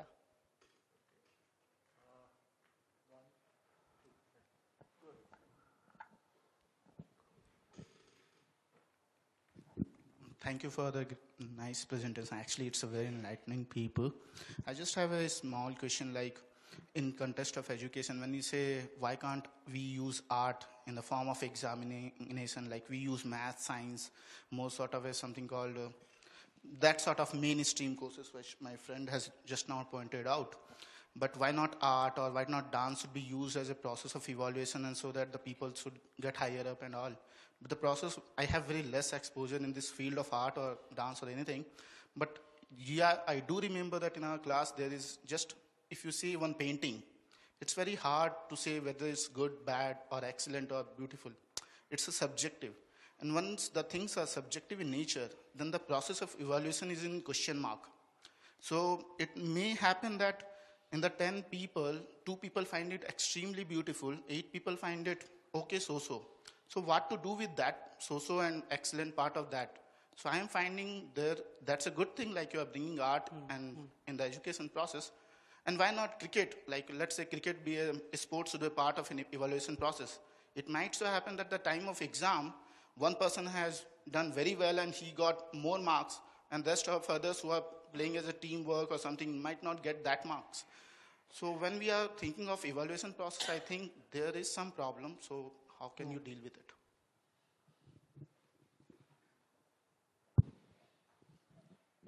Yeah, thank you, Asim. 2-3 questions. Like when you talk about experiencing the truth, once you have experienced the truth, then it seems that the possibility of any kind of dialogue is over. Because and it seemed as we had seen with Gandhi also a lot of times, when he had actually had the revelation that I have experienced the truth, then he was not willing to dialogue with anyone. It was his truth which was prevailing. So sometimes it might seem that that truth might be even much more violent than the truth that you are actually critiquing. So, so what happens when you reach the truth? And why do you preclude the possibility of a dialogue? Because I think you're talking about experiencing the truth, but what can actually happen, an alternate, which generally modernists would talk about, like, you know, in modern political theory, when we talk about, we say, we will dialogue it out. We'll start with an issue, say, what kind of secularism do we want? And then we start dialoguing, say, in this hall or in this room or in a classroom as well. We can talk about, like, okay, what different conceptions there are. Rather than imposing a certain kind of conceptions, we can put certain kind of normative constraints. Like, you know, okay, like certain things will not be allowed because, okay, because you also have to take into account, like, who are the other, like, if you say, if I bring my own conception, and if I'm pushing you to accept a certain version of secularism, yeah, I might be doing a certain kind of disfavor to you. But if you allow, say, casteist ranting in a class, you might be doing disservice to somebody who's belonging to lower caste, or like if you allow certain kind of misogynist, you know, like statements to be prevalent in the class, then you might be doing disservice to the other community. So I think there could be a possibility putting certain kind of normative constraints of allowing for a certain kind of dialogue. So why do you preclude the possibility of a dialogue? And so yeah, I think that's it. Yeah, thank you. Evaluation for arts, as you said, sometimes we think, yeah, it's a very subjective thing when you see something and it's you like it. But if you look at this appreciation of art kind of thing, then it's not a very purely subjective thing. It's very intersubjective. So you may see an art piece and you make no sense out of it. But then I will come along with you. I'll say, oh, see this part and that part. You'll say, okay, maybe this is good. Somebody else will come and say, oh, maybe that is bad. So it's not like first you come across an art piece and you are decided, oh, this is good or bad. It's in the constant process of dialogue and negotiation in some way. So the artistic, you may experience something very beautiful, which obviously nobody can argue you out of it. Nobody can say, no, what you experienced was wrong. Nobody is saying that. But in your own thing, you will engage with people and you will try to say, oh, I found that beautiful. Maybe he will say, no, but there was this problem in that, and then something else. So in that sense, and to bring the, even some people say whether fascist literature can be good and all that. So that also becomes a problem in this kind of notion where I'm saying truth and nonviolence are very much related. So if I say that, oh, I liked this art which was very patriarchal or casteist or fascist, but then I will, if I am engaging with the community who's appreciating it, then I will also engage with, then they will say, oh, but didn't you see that was so patriarchal? I say, oh yeah, maybe that was. So then I will constantly reevaluate my position. It's not like fixed in stone in that sense of experience. And so experience in that sense is also not like facts in that sense, that facts is 2 + 2 is always 4, whether you like it or not. But here experience is negotiable. It's not completely other way, but there is something that you have experienced, you will stick to it, but some things you will also engage in a dialogue. So about the, about Manohar's question, I think there is a possibility of dialogue where Gandhi's idea may be very purist in that sense, but if we don't go to that extreme, what I'm trying to say is when you experience truth in something, nobody can argue you out of it. You have experienced it, but because you have experienced it, you know that the other person also has to experience it. So you can only get into a dialogue. You cannot take a moral position because it is not this experiencing of truth is not lending itself to a propositional truth. If it lends itself to a propositional truth, then I will say that, oh, I didn't experience that art is good, but the art is good in itself, and then I can impose it on others. But experience doesn't allow you to do that. So that is why I'm interested to hold on to the category of experience, and there is inherently a dialogue and a negotiation happening in this kind of intersubjective context. I think we'll have to stop here, I'm afraid, because we are over time. Yeah, please. But maybe I will just allow one question because all those who asked were men, and I think, okay. Please be very brief, and you can also be a little brief. I think we are a bit over time.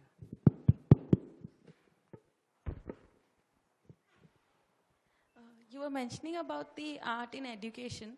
If that is what we are looking at, then what are we looking at teacher training? How do you propose should teacher training be? Also, if art is there in art as part of education, then each child will need individual attention and hand-holding. Considering the high pupil-teacher ratios in India, how do you think that will be feasible?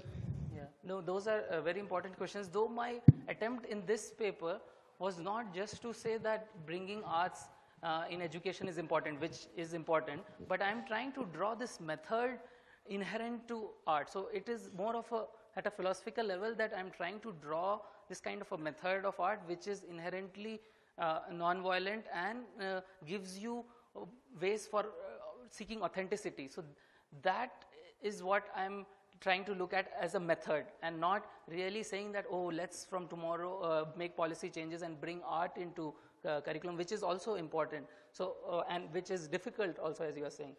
So so that way, if we can look at teacher training from this artistic method of teaching learning, which is not saying that just by doing art, you can do other things in this method, which is, as I was saying, okay, this presentation, can I have that? Okay, that's gone. So artistic method is basically giving you a non-judgmental, non-humiliating space where you can experiment and explore with concepts without strict judgments from the teacher, whether you are whether you are right or wrong. So that kind of open, safe space for students to learn, rather than to be told this is what is right, you have to learn this, and this is what is not. So in that sense, I am trying to address the problem at that time.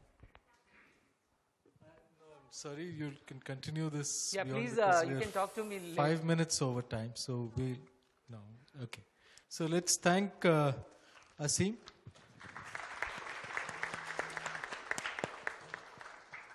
And I now invite Udit to give his presentation.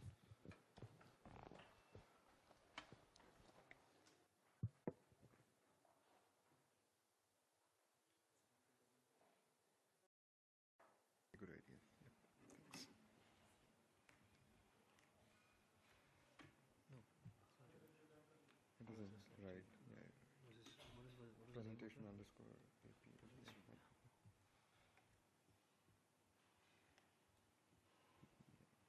Can I use a laptop to do it? Sure.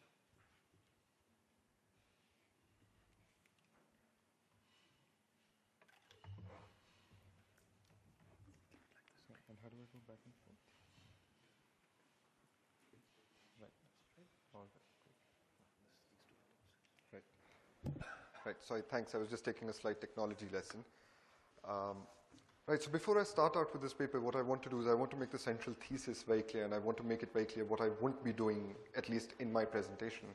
What I'm trying to do right now is I'm going to say that Rajiv Bhargav's theory of contextual secularism, which I'll explain shortly, has important explanatory and normative force in assessing the jurisprudence on minority educational rights in India. But just one disclaimer that I want to make, that though I am applying Bhargav's theory of contextual secularism to an Indian practice, an Indian jurisprudence, I don't want to wed it to the Indian context. I don't think contextual secularism stands in opposition to, for instance, something like a Western standard of secularism. For me, contextual secularism stands in opposition to a conception of secularism which requires very strict disengagement between the state and religion. And therefore, there is a possibility that this form of secularism that I talk about is applicable in several Western pluralist societies as well. I will explain the picture at some point. Right. Now, defending a theory like contextual secularism as the appropriate normative principle for the relationship between the religion and the state has three important steps. Firstly, I need to show that it adequately captures the practice that it seeks to regulate, so that it adequately captures the practice of minority educational rights in India.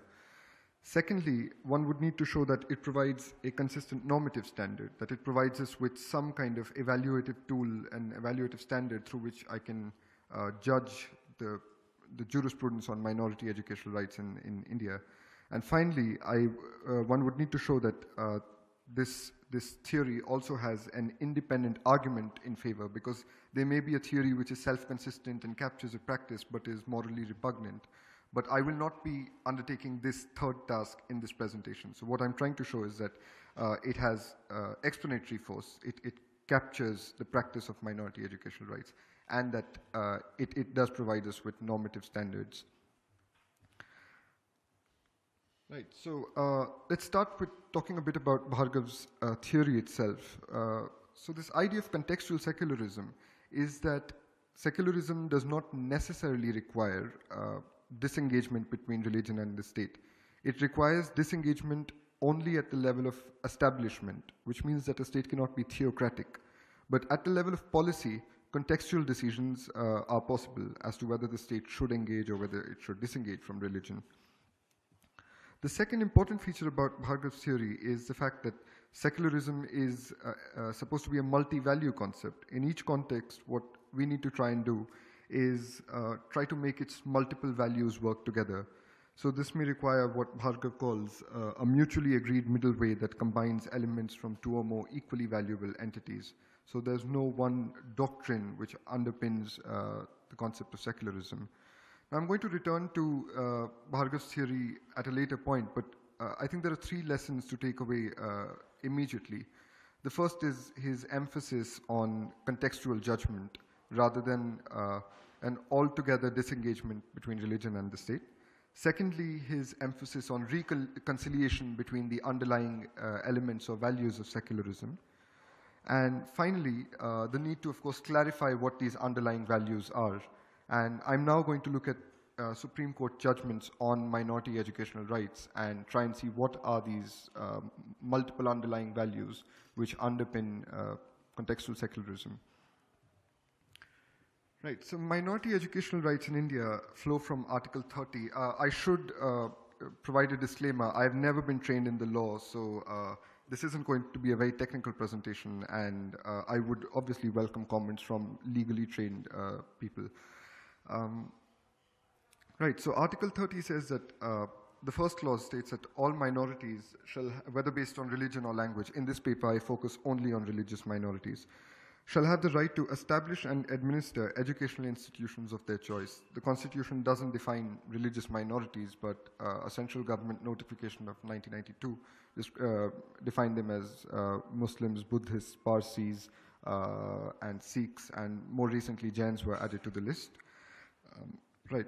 So, firstly, I think it's important to know a little bit about the history of Article 30, which is that if we look back at the framing of the Constitution, Rochana Bajpai has argued that, do I have a slide there? Yeah. So Rochana Bajpai has argued that Article 30 should be understood as an exception. The framers of the Constituent Assembly were largely very hostile to any sort of group differentiated rights.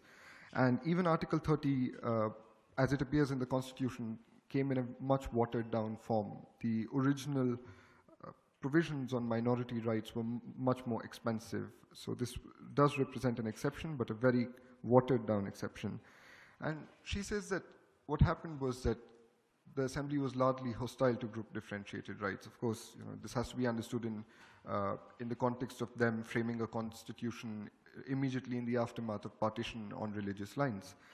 And she says that the dominant concept in the Constituent Assembly debates was national unity, and national unity was conceptualized in ways that were inimical to group differentiated rights. And there were several other concepts in this debate, democracy, equality, democracy, justice, and secularism. They were all conceived in ways, because of the importance of national unity, they were all conceived in ways which were antithetical to any awarding of group rights. So justice was conceptualized, she says, in very individualistic terms. The category of a citizen was emphasized, the individual citizen rather than groups. And democracy, again, was conceived in very individualistic terms, that one person, one vote, and that's how democracy is based. And groups were slowly eliminated, at least religious groups were eliminated from the framing of the Constitution in significant ways. So I'd just like to keep this emphasis of Bajpai on national unity and its opposition to group rights in mind for now. We'll return to this later. Now, let's move on to these cases themselves. Article 30 has been the central basis for minority educational rights in the country. There has been no subsequent legislation defining the scope of minority rights. And the entire practice of minority educational rights and what is permissible and what is not has come from a series of Supreme Court judgments. The Kerala Bill Education case, the St. Xavier's case, the St. Stephen's College case, and the TMA Pi, the Pi Foundation case, and the Islamic Academy and Inamdar case. Most important to these is the Pi case, and which is also why the first draft of this paper was titled The Life of Pi, which explains the picture. But then I had some recommendations from some well-wishers. The final two cases, interestingly, were simply clarificatory in nature. The Islamic Academy case said, we are trying to clarify what the Pi case said. And the Inamdar case, the judges said, we are trying to clarify the clarification that the Islamic Academy gave of the Pi case. It is a very complicated set of cases. So these are the cases that I've looked at. And what one finds in these cases, and I can describe this later when we go to question answers, is a high degree of intermediacy. So, what the court often does is, let's take the example of this question of governmental regulation versus the minority's right to administer autonomously.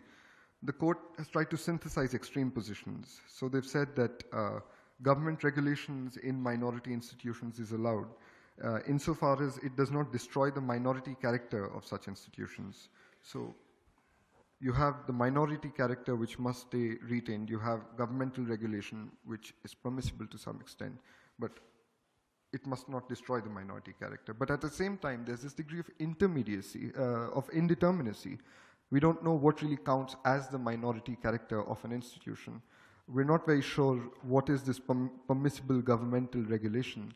So on several claims, one finds this repeated trend of an intermediate, a reconciliation, followed by this high degree of ambiguity. And like I said, this ambiguity is simply not my reading or a reading of legal scholars. It's also the court's own reading. The courts have said that we need a clarification and a clarification of the clarificatory judgment. So the court itself has admitted on several occasions that we're not quite sure what precedent, judicial precedent on the matter is.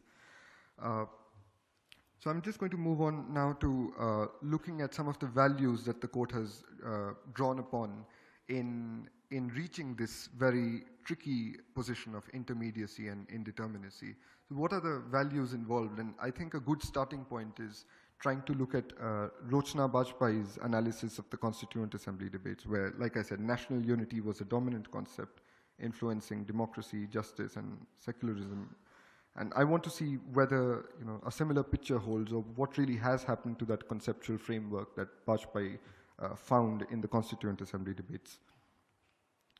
Right, so if we begin with national unity, what's interesting is that the court has argued that concern for national unity, unlike the Constituent Assembly debates, they've argued that it actually requires differentiated rights for religious minorities. So whereas the framers of the Constitution had argued that we need national unity, let's do away with all these minorities and whatever groups, let's have individual citizens, the court has said, no, we need to make sure that minorities, religious groups, they don't start feeling alienated or separated and foster sort of isolationist tendencies. So we do need to accommodate them and give them a certain set of differentiated rights. And interestingly, they drew upon a parallel with the imposition of a common language of Hindi in south of India, and they said, look at the violence that led to, and what we don't want is that kind of violence happening in the domain of religion. So we need differentiated rights for the sake of national unity. But at the same time, the courts have also argued in another context that national unity requires that everyone should be equal. We can't completely segregate minorities. And this has played a role, for instance, in this idea. There was this conflict about whether religious minorities in state-aided institutions can have completely segregated institutions. Can St. Stephen's College, for instance, reserve 100% of its seats for Christian students? And the court said, what national unity requires is Christians to also interact with others. We don't want there to be enclaves of certain religious groups. So you can't have an extreme right where an institution can be reserved entirely for members of your community, at least in state-aided institutions. So national unity has also been deployed in ways that are sort of, if not inconducive to group differentiated rights, at least play a role in containing the extent of group differentiated rights. So democracy, similarly, has been conceptualized in what can be seen as competing ways by the Supreme Court.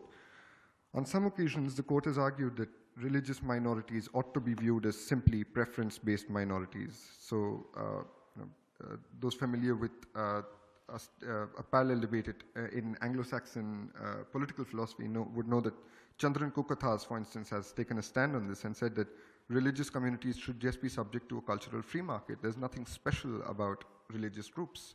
In a democracy, there are majorities and minorities. Why should religious minorities be any different? So the courts have said on certain occasions that there's no need for them to intervene any more than they would intervene for other sorts of electoral minorities. But its judgments have also suggested in other contexts that religious minorities cannot be subject to the contingencies of electoral politics. And this goes back to Will Kimlicka's response to Kukathas, which says, hold on a minute, religious minorities are different from other minorities. They represent relatively stable entities which do warrant protection by the state. So the court does, again, draw upon these competing conceptions of democracy. Now, when it comes to justice, there's again this tension between a substantive and procedural account. So the court has said that procedural justice requires that we treat minorities and non-minorities equally.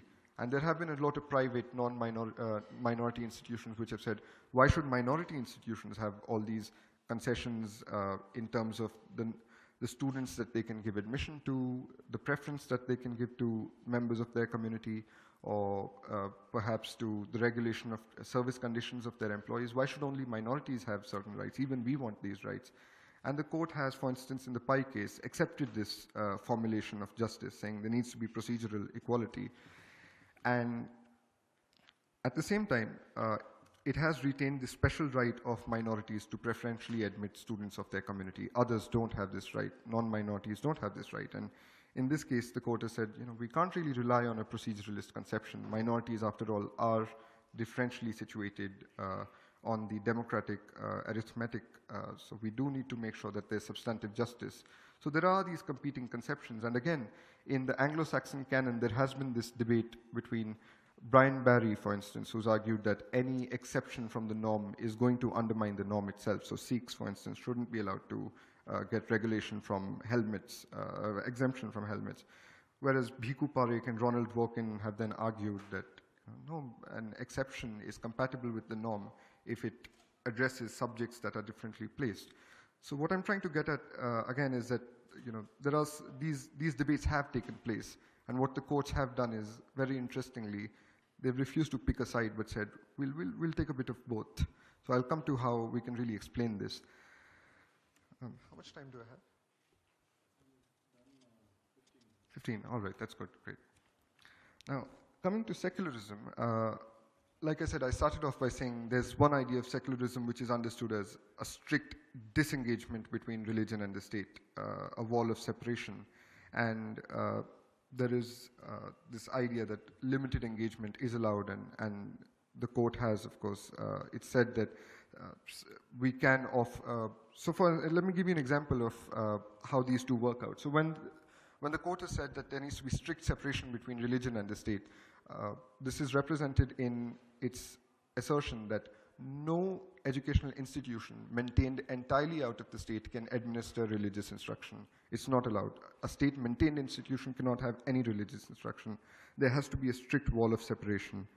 But at the same time, it says if an institution is merely taking aid from the state, it can impart religious instruction. It cannot make it compulsory for its students. That's what Article 28(3) of the Constitution says. It can't make it compulsory, but it can impart religious instruction.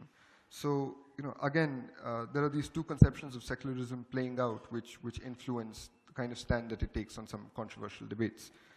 Now, this is one of the most interesting turfs on which the debate on secularism has taken place. So on the one hand, religious communities have argued that we ought to have a right to reserve all our seats entirely for our students. If we have started a school or a college and we're taking aid from the state as a religious minority, St. Stephen's College or Allahabad Agricultural College should have the right to say that all our seats are for, or a majority of our seats are for Christian students.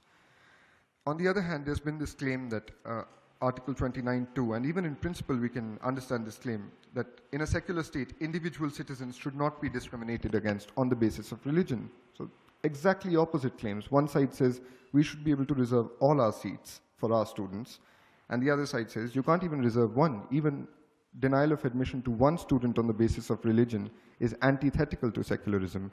And I really like how the court has judged this as a matter of secularism. It's very representative of what the court has tried to do here. In the first case, the Kerala case, the court said, well, what we need to do is we need a harmonious reconstruction of the two. So minority institutions can reserve seats for members of their community, but there needs to be what it called, a very interesting phrase, a sprinkling of outsiders. So you need to sprinkle your college with some outsiders, but otherwise you can reserve seats. Now when this case, when this question comes up in the St. Stephen's College case, the court says, no, sprinkling isn't enough. We want you to foster more tolerance, for instance. National unity requires it. So you can reserve up to 50% of your seats for students of your community. And more recently in the Pai case, the court said this rigid ceiling of 50% is not required.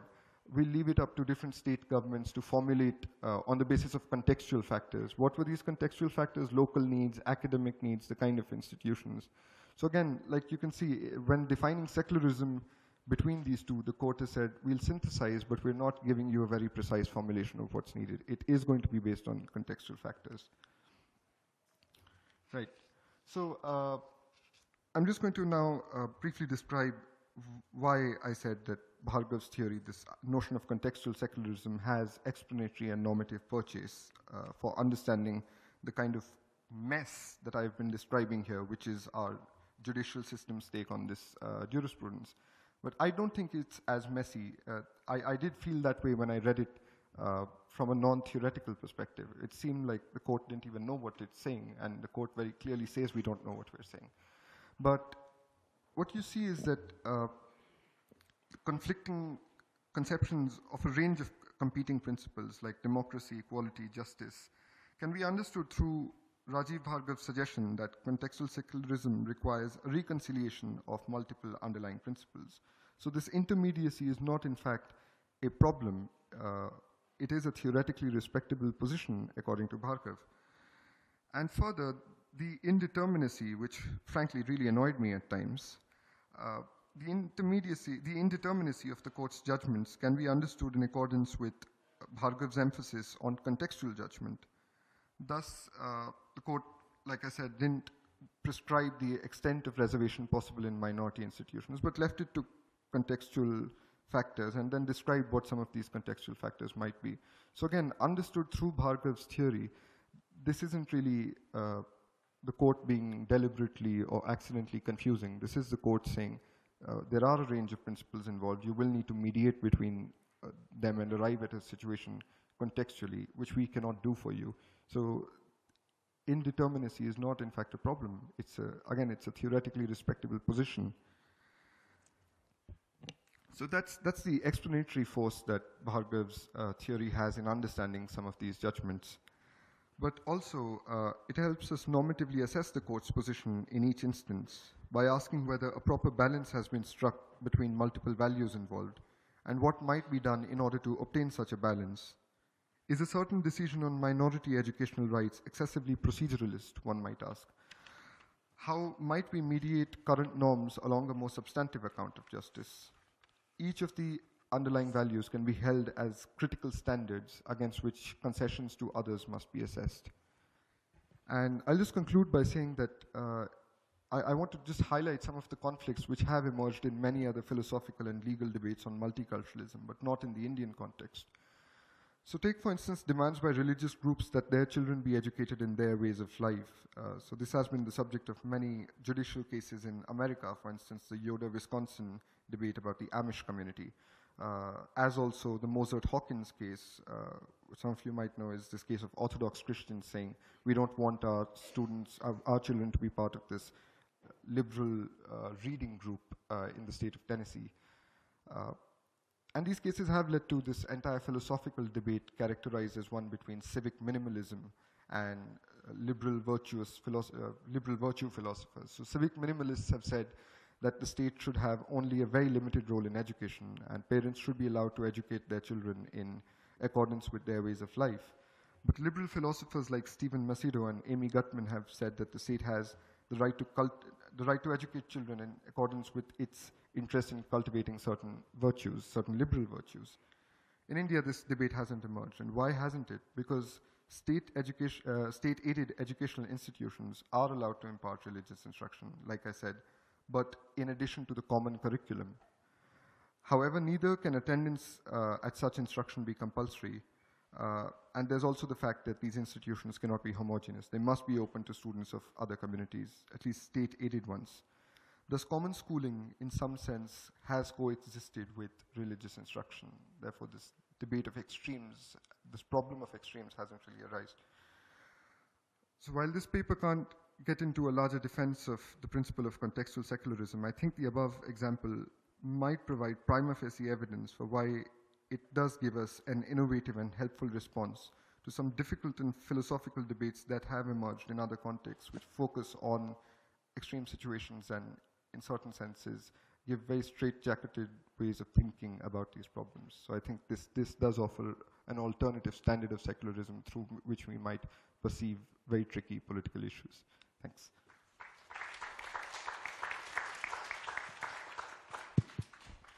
Thank you, Udit. We can take questions now. Yeah. 1 and 2. Yeah. Thank you. 3. Yeah. Okay. Well, thank you very much. I have one or perhaps two questions. I want to put the discussion on a more conceptual level first.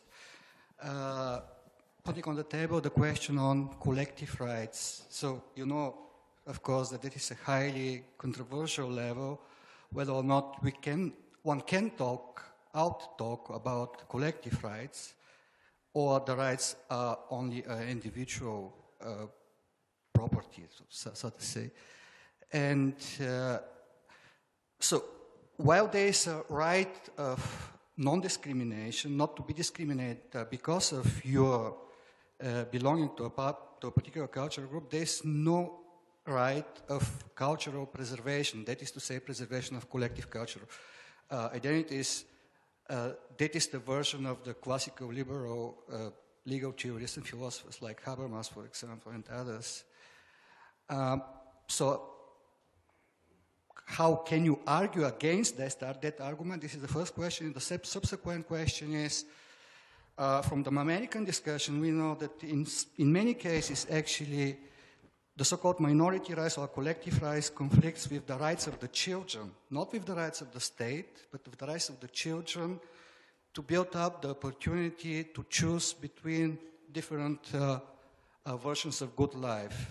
So it is not primarily a right of the state in the version of Goodman or others, but it is about the rights of the children. And what is about such conflict situations between claims of minority groups and the right of individual children, actually? Can I answer one by one? I think that allows more. Yeah, thanks, Krasmi. Those are some very important questions. Firstly, this idea of collective rights and individual rights. I think there has been a slightly unhelpful tendency in the canon on Indian multiculturalism, with due respect to a lot of scholars who were present here today, who played a very leading role in this canon, to characterize the Indian constitution as conducive or as granting certain group rights, and Article 30 is often given as a canonical description of group rights. But again, when you look at the court's judgments, who is being given these rights? These are rights which belong to the management of educational institutions. So the constitution may say rights of religious minorities, but these are really the rights of the management, individual or let's say corporate managers of certain educational institutions. Which is not to say that the rights which are granted to them do not affect others. So for instance, because they have certain rights to establish institutions, parents have greater choice in sending their children to schools established by people of their community. Children have the right to, not right, but have a greater chance of finding schools which are more conducive to their religion. But these are really properly understood individual rights, which accrue to individuals as members of certain religious groups or members of a certain religious identity. So I think let's unsettle this thinking of collective rights. I want to focus on individual rights, which these rights really are. Now, of course, there's this problem of the preservation of culture. Can any group claim it has the right to solidify its culture always and forever? And does this not militate against the right of children to choose their own good conception of the good? And I hinted at this in the last paragraph that I read out, which is that I think that the current framework that has come out of this judicial practice doesn't allow for a reification of a culture, doesn't allow for a freezing of the group's culture, while it gives it an opportunity to disseminate it. And I pointed to two important features of this jurisprudence. One is that these institutions cannot be entirely segregated, the state-aided ones cannot be entirely segregated, which means that it's much more difficult for a student to not be introduced to other ways of life. The other, perhaps more important one, was that religious instruction cannot be made mandatory, so the student does always have the option of withdrawing from religious instruction. And in fact, a third feature, which again I mentioned, which is that religious instruction, religiously oriented instruction, can only be in addition to the common curriculum. It cannot substitute it. So I think in these ways we do have a sort of mediating influence which will not allow for, or will at least reduce fears about the reification of one's culture, while allowing opportunity to disseminate it.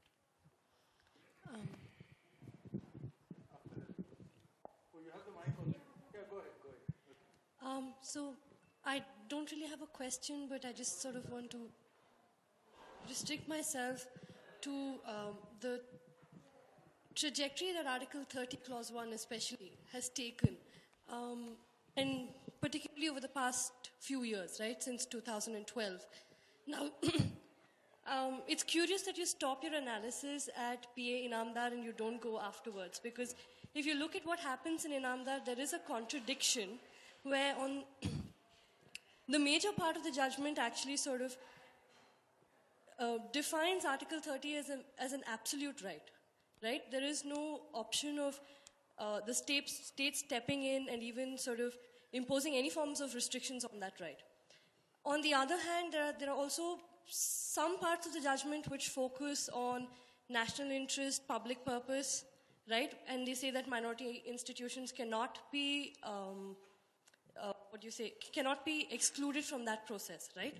Now, if you take a look at how either the Society for Unaided Private Schools of Rajasthan case or the recent Pramati case, which was 2014, read Inamdar, they actually sort of, they narrow down that entire jurisprudence, and it's read as Article 30 clause being an absolute right of minorities, which is precisely why that distinction between the application of the Right to Education Act on minority-aided institutions versus, the non-application of that act on minority unaided institutions collapses. Yeah. So I think it may be a good thing for you to sort of also take a look at come after Inamdar purpose. Right, thanks. Thank you a lot for that. I will do a slight bit of shameless advertising, as I think in academia you're occasionally allowed to do. I have written a short piece on the Pramati judgment in particular, and why it violates the larger jurisprudence on minority rights. If you could just look up the competing claims of social justice, Pramati, and you should find it. I'll just briefly summarize what I've said there. My argument is that, first of all, I think this granting of absolute rights to minority institutions, or couching the rights as absolute, my reading was that it stemmed from this attempt to equate minority and private non-minority educational rights. So when we were trying to equate the rights of private educational institutions, we were trying to expand them. We said that under 19(1)G they have the right to engage in their own occupation. What happened was we said, because we need procedural equality between minority and non-minority rights, both of these rights are somewhat absolute. I think that was a bad reading of the law which came before that, and which is why a lot of constitutional commentators have said that Inamdar and Islamic Academy only created more confusion on the jurisprudence in PI. As far as the Pramati judgment is concerned, I have argued that the lack of application of the RTE to aided minority institutions was constitutionally and morally suspect. And I've argued that if we read the court's jurisprudence as instituting two broad aims, which is the cultural preservation, cultural protection of minorities, and other mediating interests involved, the interests of the disadvantaged, vulnerable teachers, students, then there is a problem. What the court could in fact have done was, it could have said that you need to take in 25% of the EWS category of poor students from members of your own community. That would have fulfilled both these aims.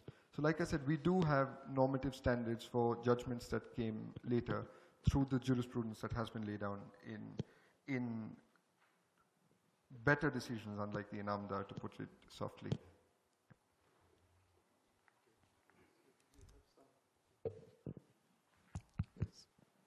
Some other hand, somewhere there? Okay. Go ahead. Yeah, this is not so much of a comment on your presentation, but on the on contextual secularism, Rajiv Bhargav's idea, because, and also the way, because you see, you also said that the courts said that they were relatively clueless about how to proceed, and it seems that this conceptualization itself leaves us very clueless about from what standpoint can we actually judge, because if you are having a contextual idea, you can, and if you bringing in different values, which actually Rajiv also privileges in his account, like, you know, he's talking about plurality of values, and you can have these competing values and you choose one over the other depending on the context or the situation, then it leaves us, you know, kind of clueless. I don't know what position to take, because it could equally be justified to take another position which might solve the issue for the time being. So I don't know if it resolves the question of what kind of secularism are we looking at.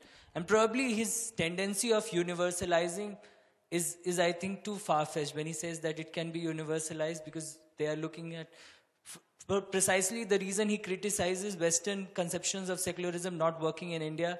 I think this contextualism will not work in their domain as well. So like 2 points basically there. Thank you. Right, thanks. I'll take the second question first. Like I said at the beginning of this paper, I am not going to argue for a universalization of contextual secularism. I think it depends on, again, looking at some of the practices of religion and how it engages with the state and the other way around in other contexts, and seeing whether this has applicability. At the same time, I don't want to foreclose the possibility of it. So I am not going to comment on the universalizability of this theory. But the abstract and clueless sort of judgments that it leads us to, I think it's unfair to say that it leads us clueless. I think it does, I will agree, it leaves us in a sense without a sense of finality. And I'm all right with that. I think what it allows us to do is it gives us normative standards, it gives us these multiple principles, and it does allow us to judge in each particular case. So for instance, in the Pramati judgment, I've argued that aided minority institutions on the basis of these values should have been asked to follow the RTE. And I can say this with a degree of conviction because in a particular instance when an application of these principles is involved, I can engage in moral argument and draw on precedent from these values.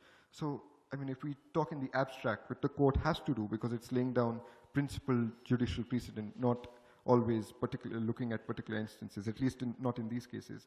I agree, it does leave us with a sense of dissatisfaction, but I think when we do take these down to particular cases through moral argument, I would be able to, or I think I would be able to resist anyone who thinks that the Pramati judgment was rightly argued.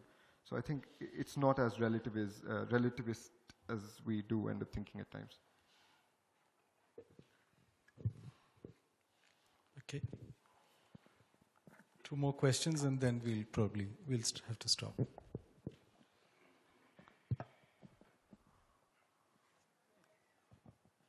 have a question of informational kind.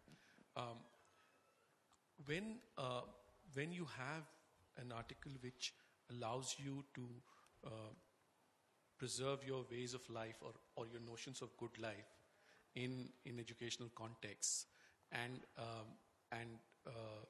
you are using that to set up institutions, does anybody ask the question that whether it is indeed a notion of good life that is being promoted, or is it being used for ulterior purposes like, you know, subverting RT, etc. And what would be a stand on that? And then if promotion of good life or a notion of good life is the agenda or the aim, then what stops it from extending it to tribal rights? We know in some way or form are counted for, but I would ask, one can argue that there is a different rural way of life and so on and so forth. Where does it stop? Right. That's a very good question. You know, if you look at, you've really hit on something here, because if you look at the court's reasons that it gives for Article 30 rights, you'll find out that it's not always consistent. They're not always giving these rights on the basis of the minority's right to attempt and preserve their way of life. So, for example, in the St. Stephen's College case, the college argued that the interview, it said Delhi University admits students on the basis of marks in their school exams, But St. Stephen said we want to interview students because we think it's a better indicator of academic merit. And they gave lengthy arguments about why the interview was an indicator of academic merit and there were no ulterior reasons involved. And then they argued that as a minority institution, they were entitled to choose a better indicator of academic merit. Now, this argument has absolutely no connection with the cultural protection aim that we do have sympathies with, and in which case we can criticize this granting of this right. Similarly, there was this claim that minority institutions should be allowed to fire teachers in independence of the norms of the universities under which they come under. Now, if they were to fire or discipline teachers on the basis of blasphemy, for instance, or on the basis of some violation of their cultural ways of life, I might still understand that argument. I may not agree with it, but at least that's understandable. But that's not the scope to which minority institutions have asked for that right. They've asked for simply a larger right to fire and regulate the disciplinary conditions of their teachers. So you're right, there is a sort of larger right which minority institutions have claimed and the courts have granted. And I think, again, contextual secularism allows us to say that's incompatible with what we're trying to do here. Thank you. Just to remind ourselves that perhaps because the protection for linguistic minorities is not a very strong one, there was a conference of chief ministers in 1950 or something in which drew up a set of guidelines for states to build orders on to protect the rights of linguistic minorities in India. But given the worldwide experience and in India as well of cop-outs, clawbacks, escape clauses of the kind that say as far as practicable, if possible, wherever possible, and so on, I think there is a case to be made out for drawing upon, more extensively, drawing upon international conventions of various kinds in ensuring linguistic human rights, the Universal Declaration of Human Rights, the Child Rights Convention, the 2007 Declaration of Indigenous Peoples, and so on. That's right. Thank you for that. Like I said at the beginning, I am not someone who's read the history of linguistic minorities in a larger perspective. And my paper wanted to comment on how the state should respond to religion. I don't think contextual secularism can be the regulating principle for all kinds of sort of exclusions which are perpetuated by the state.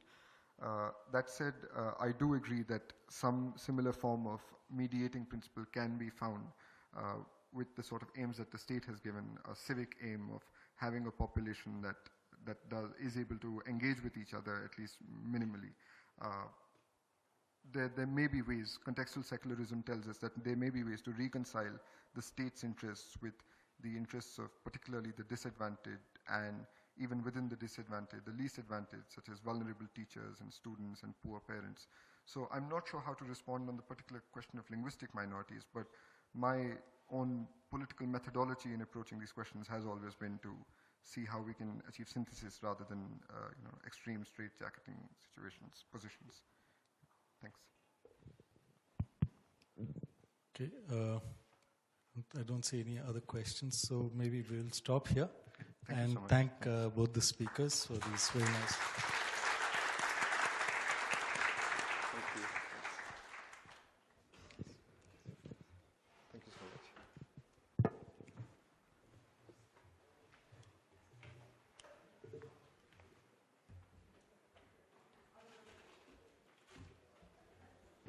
Thank you to the chair and the speakers. We'll break for tea now, and we'll start the next session at 4:20 precisely. Okay, thanks. We have 15 minutes.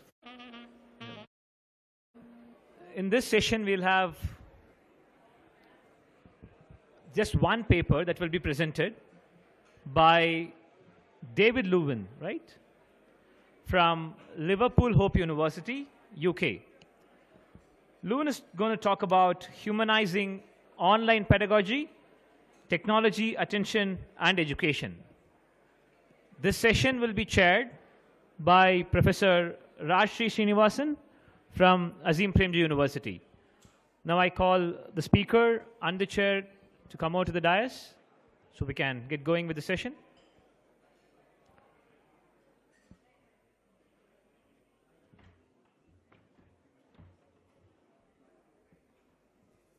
The talk will be for 50 minutes, 35 minutes presentation and 15 minutes for questions and answers. Thanks to the audience for settling down. Yeah. Over to the chair.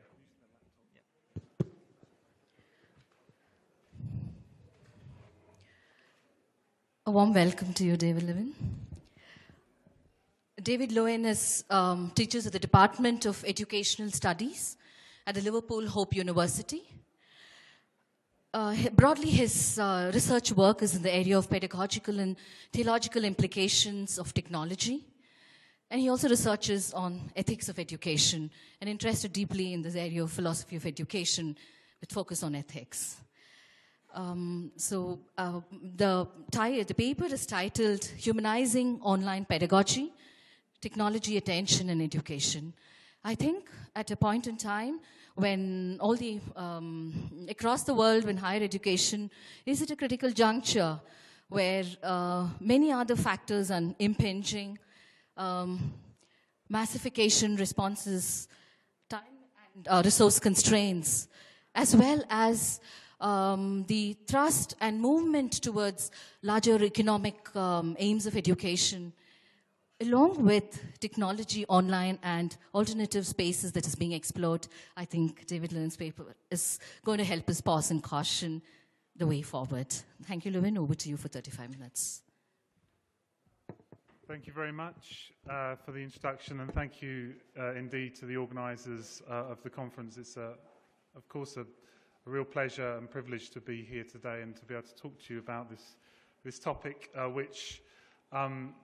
which is indeed something that's becoming more and more a part of our lives, technology, and in terms of education, part of how we perhaps engage or disengage students, first and foremost with PowerPoint. And I'm always unsure whether to use these technological supports, but today I'm going to give a few slides to support what I'm saying.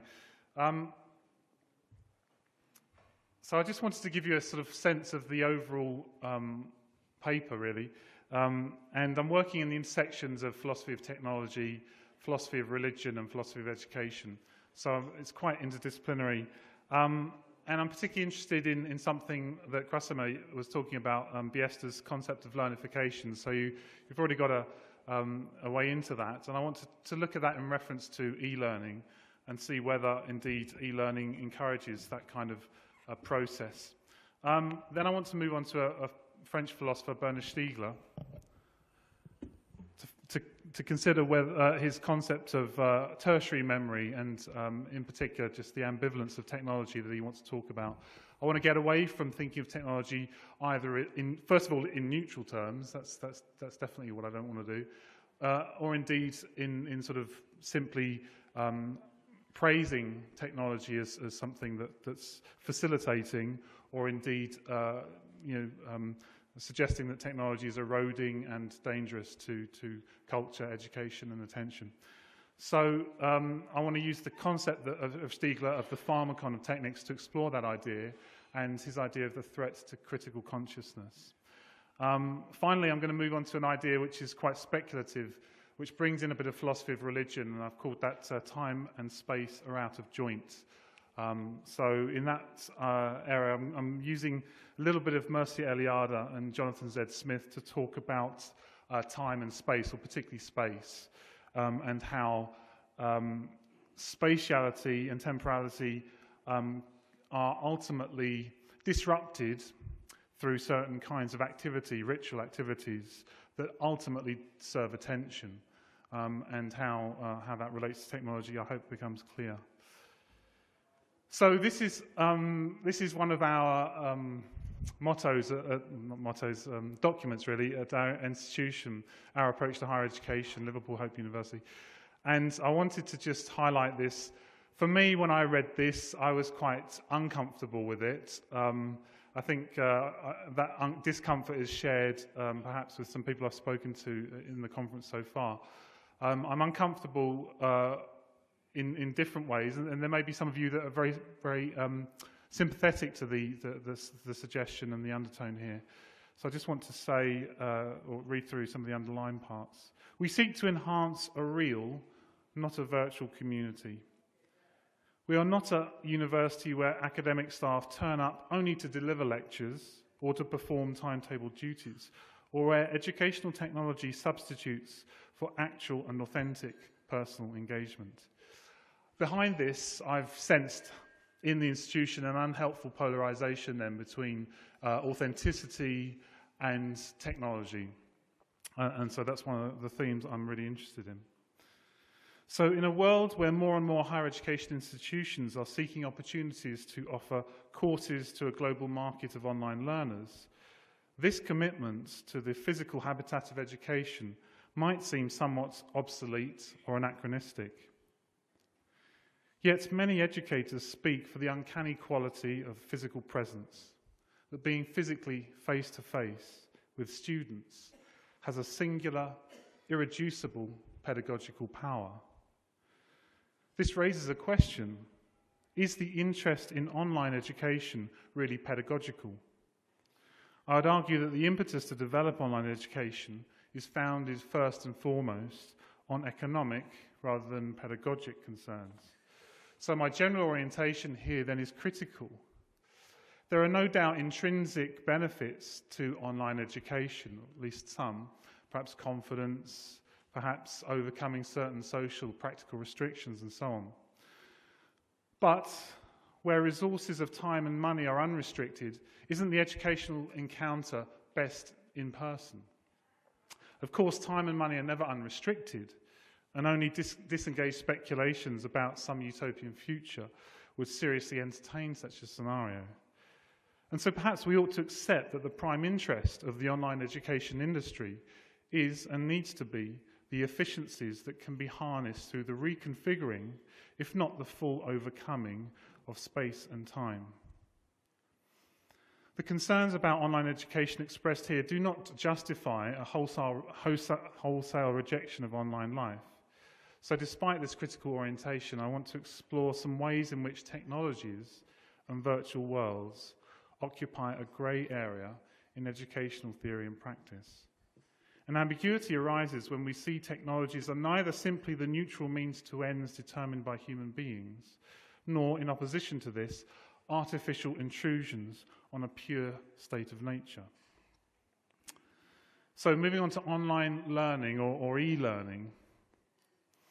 Online education, is a complex and multifaceted phenomenon and can hardly be defined in straightforward terms. We might first wonder whether online education is equivalent to online learning or e-learning, terms which Wikipedia, to take an example, presents as synonymous. This is an important question for philosophers of education because education as a substantive and multifaceted phenomenon can be distinguished from learning in important ways, as Biesta has shown in his critical analysis of the learnification of education. For Biesta, this shift in our language from education to learning is related to the fact that we have lost sight of questions of educational purpose and value. E-learning does have some of the characteristics that Biesta identifies with the shift towards the language of learning. E-learning is more consumer-driven in the sense that it tries more than ever to adapt to the needs and contexts of learners. This can be observed in the spatio-temporal flexibility of online education. It can take place synchronously in real time, so to speak, or asynchronously, whenever suits the learner, i.e. self-paced. Though the asynchronous component is more characteristic of learning online, where learners engage in email, blogs, forums, wikis, and so forth. This flexibility can facilitate independence of mind and self-directed attitudes towards education, but more negatively plays into the student as consumer attitude. E-learning also tends to be individualistic, often replacing classroom experiences with structured activities that can be tutor-led, but are typically self-directed, emphasizing learning as a process about, and often only about, the learner who acquires knowledge, understanding, or skills. Despite his critical analysis of the shift to a culture of learning, Biesta acknowledges that these features of learning, and by implication e-learning, have some emancipatory potential.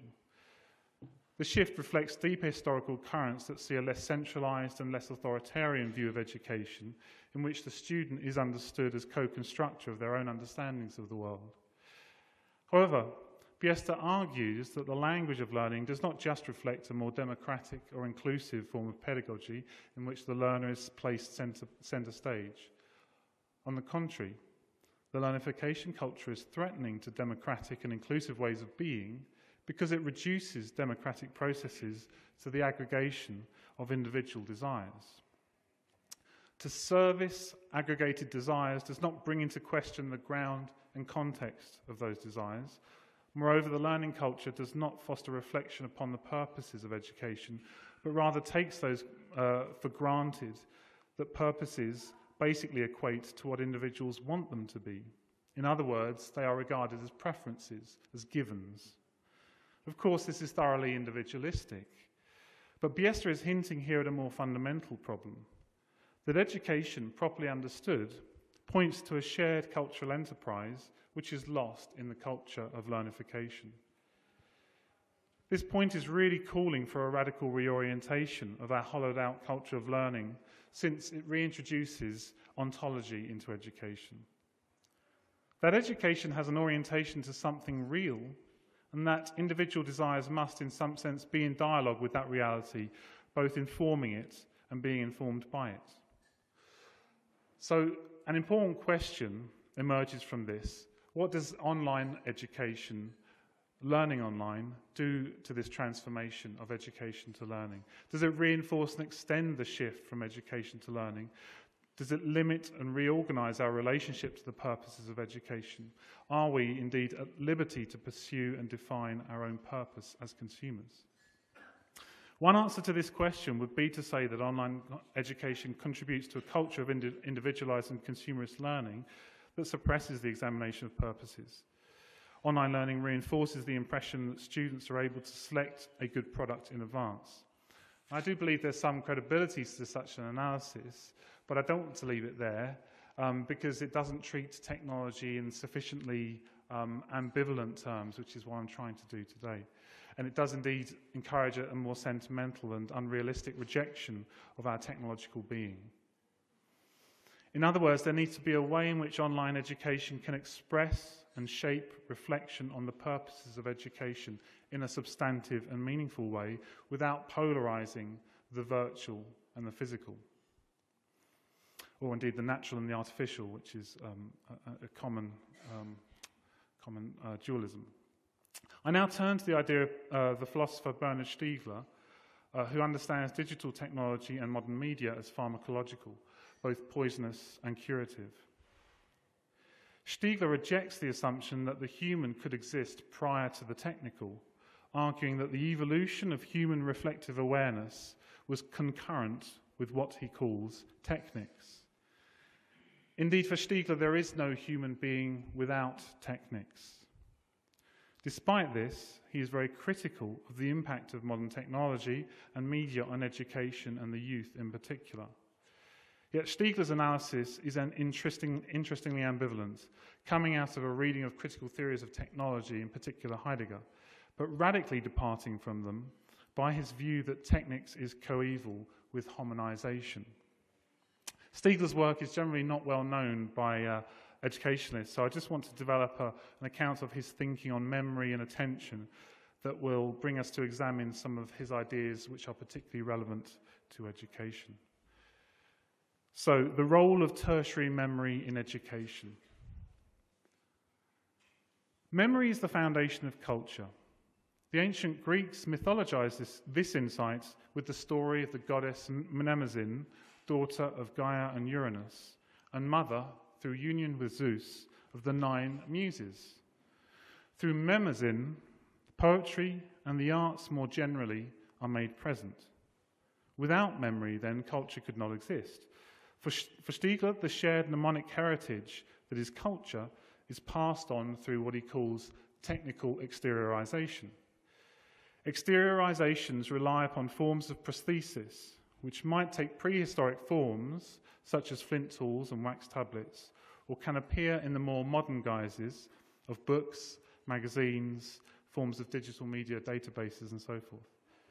Such prostheses are forms of tertiary memory, since they are distinct from primary and secondary forms, namely genetic inheritance, primary memory through genetic inheritance, and secondary memory through individual awareness and experience. So while genes we can't control, memories die with us. Those are the primary and secondary forms of memory.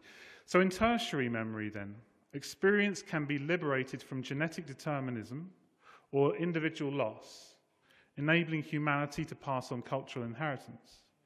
In prehistoric times, cultural transmissions would have been slow and fitful. Particularly from the 18th and 19th century, this transmission is driven by and appropriated by a more industrious and methodical spirit. Stiegler argues that the scientific revolution and the Enlightenment, with the perception of science as fundamentally progressive, inspired a new sense of the significance of history and of temporality and the passage of time. And there's a Hegelian, an important Hegelian connection, of course.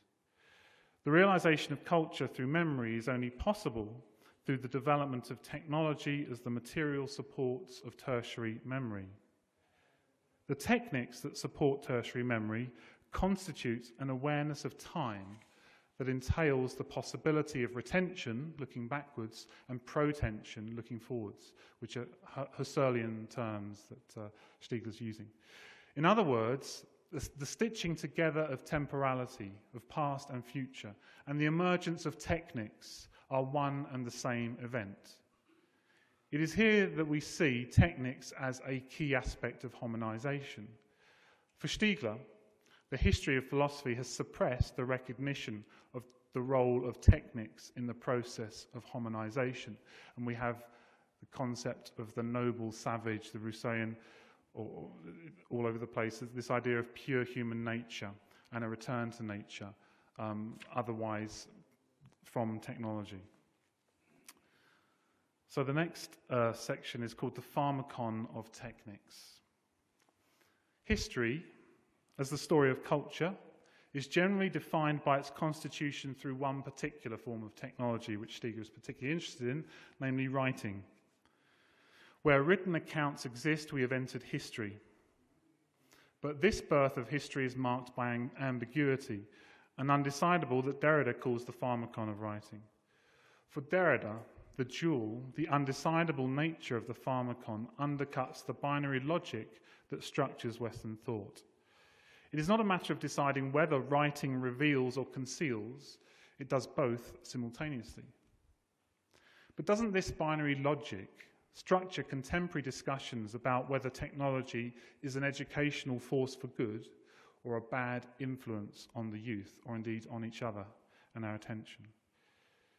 We might want to avoid talking about technology in a general and abstracted sense, a sense that is sometimes called essentialist, by arguing that each particular technical device has some educational potential and some dangers.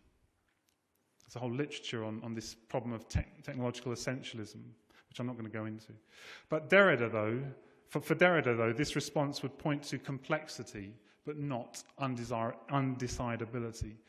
Undecidability being an intrinsic and irreducible quality of ambiguity. Furthermore, I would argue that it is quite clear that technologies have something undecidable about them. Technology is both what puts power in our hands, while simultaneously threatening to erode that power by making us blind to the scope and significance of our own actions. As Gunther Anders, speaking of atomic energy in the 1950s, put it, this is a quote, as engineers, at least as engineers of nuclear weapons, we have become omnipotent, an expression that is little more than metaphor. But as intellectual beings, we do not measure up to this omnipotence of ours. By way of technology, we can no longer conceive what we can produce and do. We can no longer conceive what we can produce and do. Technology both makes us smarter then and more stupid, more engaged and more disengaged, more potent and more powerless. Online environments feel much the same. They simultaneously present and hide the world or worlds. Drawing on Heidegger's critique of technology, Albert Borgman makes the point that the characteristic feature of technology, which he defines as an ability to make things available to us in unprecedented ways, availability is his word, that availability is marked by an erosion of the significance of things. In other words, the more things are available to us, I think I've missed my slide. No. The more things are available to us, the less significance things have for us. I don't know if this is your experience, it's a little bit my experience. The more film and music become on demand, available, 24/7 I think is the phrase, the less committed and my listening and viewing becomes. We see with MOOCs, the massive open online courses, which are so popular right now, we see with those an extraordinarily enthusiastic take-up, which doesn't translate into quite such extraordinary completion rates, or indeed transformative experiences of education. I'm not sure. Not to say they're not incredible, striking changes. Borgman defines technological availability as what is rendered, quote, instantaneous, ubiquitous, safe, and easy. That's what good technology should be all about. There are problems with this definition. For example, the digital divide between those who do and do not have access to digital technologies raises questions about ubiquity. The use of technology in abuse or issues of online privacy makes safety a questionable feature of availability. Many other problems we could go into. Despite these problems, the definition does provide some insight into the way in which the world is made available, more available through digital devices. This definition of technical availability might well be applied to online environments and extended to online learning specifically, at least where they work reasonably well. But does this availability carry with it an uncanny disengagement with the substance of learning, as Borgman might suggest? This is a question that we need to at least be able to ask, and I suggest in the current culture climate of our relation to technology, we don't really even ask the question. We assume that things are delivered, made available without wondering if there's something else going on. Do we not often mistake the content or process of education for education itself? In a similar sense, doesn't online education presuppose an educational model as little more than the transmission of knowledge, Freire's banking model, for example? Is online learning not fundamentally reductive? Isn't education irreducibly founded on contact and relation between teacher and student, a relation that cannot fully exist in an online world? It would be tempting to argue this. It would be tempting to reject technology as King Tharmas rejects the offer of writing in order to remain in a natural state of immediacy with nature, where our faculties can be employed in a fully human way. I'm sure you all know King Tharmas, the Egyptian king, who's offered the gift of writing in Plato's Phaedrus and rejects the offer because it will erode memory. Even if we wanted to make such a rejection of technology, we could not do so if technology is part of who we are. As Stiegler argues, the history of technogenesis is the history of anthropogenesis. From this point of view, the problem of how to humanize online education might seem predicated on a false assumption, namely that online is basically inhuman, unreal, absent, disconnected, and disengaged. But the recognition that technology is central to human identity does not mean that we uncritically embrace all that we call technology as the affirmation of human creativity. Technology is the invention of writing, or the splitting of the atom is the pharmacon. And really it's the discourse, the prevailing discourse that is so polarized and I think makes us unable to consider the threats in a reflective way. So in his recent work, Stiegler has shifted his emphasis from technics to the related question of attention. I'm just going to have to sort of go very quickly through this. There is a clear connection to memory here, which I hope becomes evident. In some respects, Stiegler's analysis is a rather hackneyed neo-Frankfurtian attack on the danger of a manipulative culture industry determined to commodify, colonize, and corrode the attention of the youth. New media tech, and we've heard it about books, we've heard it about TV, you know, every form of media has a phase of reaction. New media technologies are increasingly effective at manipulating attention, and so the emergence of the new science of attention economics is both inevitable and perhaps alarming. With the proliferation of each new form of media, newspapers, pulp paperbacks, movies, TV, and the internet and social media, emerges new worries about the creation of the next generation of what Stiegler calls I don't give a dammers. In this vein, Stiegler draws on Catherine Hales' view that our media-rich environment is eroding our capacity for what she calls deep attention, particularly in the youth. Deep attention is here being replaced by what Hales calls hyperattention. Hyperattention characterized by switching focus rapidly between different tasks, preferring multiple information streams, seeking a high level of stimulation. I'm sure if you've checked your phone in the last 5 minutes, you know exactly what I'm talking about. I'm watching. Indeed, Stiegler argues that the very distinction between adults and the youth is being unhelpfully confused, whereby the critical maturity of adulthood is stunted or even entirely arrested. There's a big section about what's happening in the relationship between youth and adult culture in France in particular. Stiegler is also keen to acknowledge the insights from brain imaging, which depict the adaptation where the brain's adapting to its environment in the early years of life and throughout life, to establish the shifting scene of the brain by exploring synaptogenesis.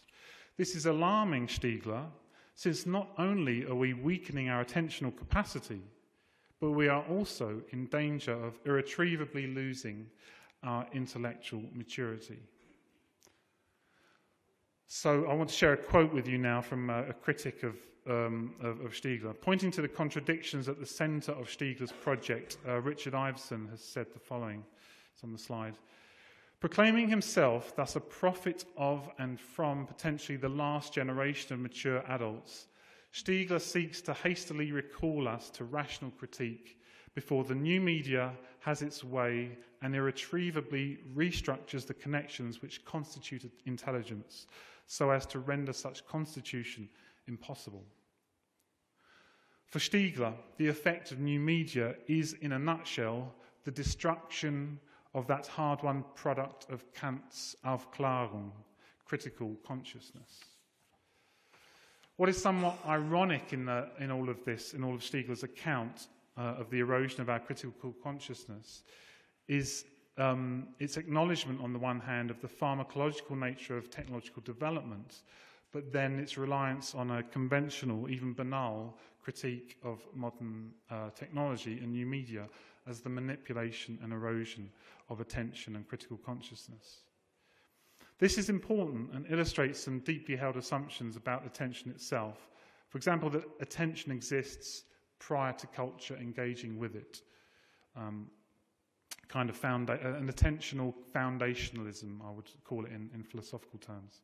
And there's a bit of psychology here, which I'm not by any means an expert on. Common among psychologists is the view that attention is akin to a spotlight that the subject can point towards objects. But this view of attention suggests that the spotlight itself does not alter what it points towards, but only illuminates it. It is simply a neutral faculty or tool. There are many problems with this view of attention as a neutral tool.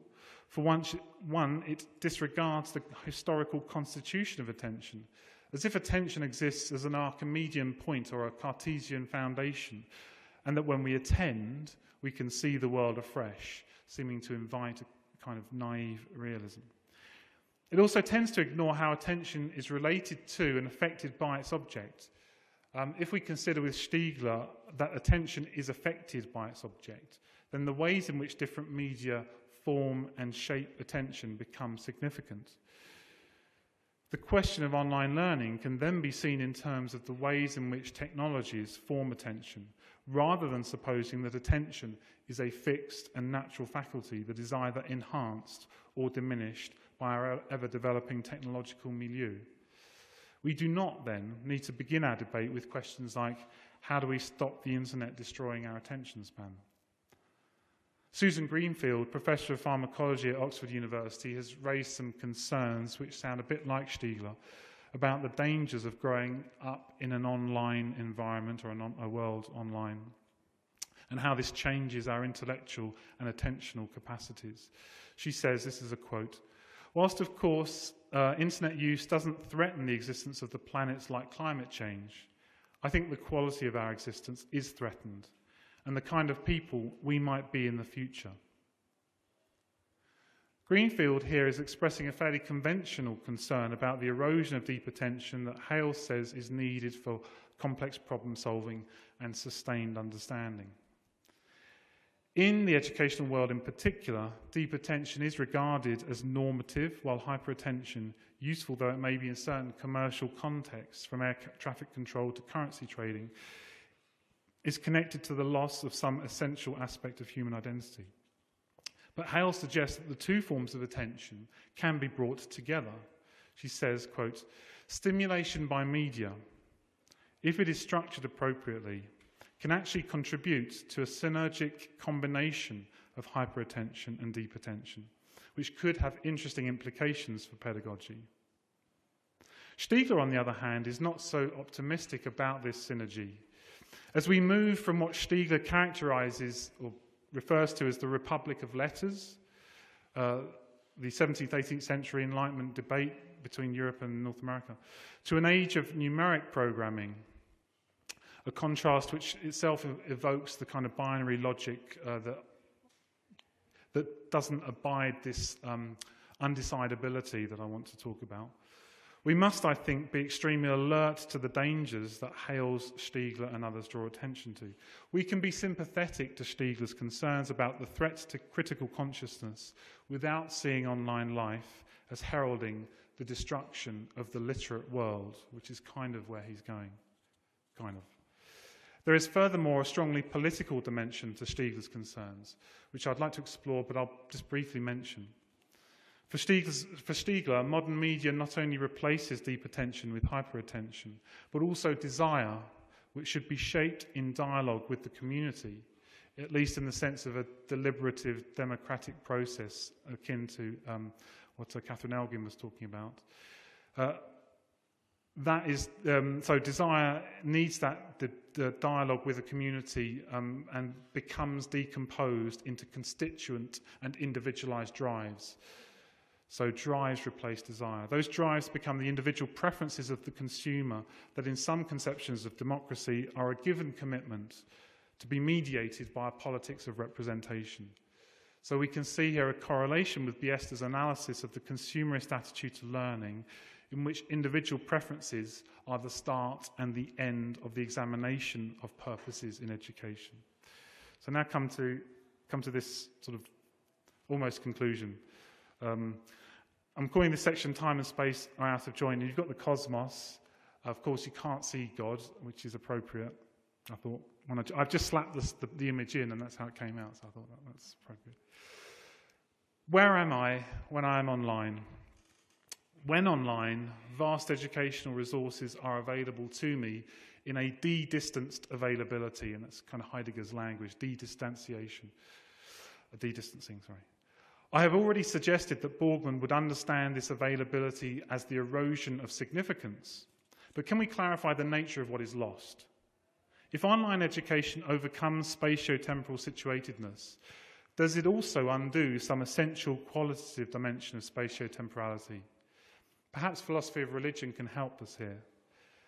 Mircea Eliade distinguished between sacred and profane with particular reference to the nature of time and space.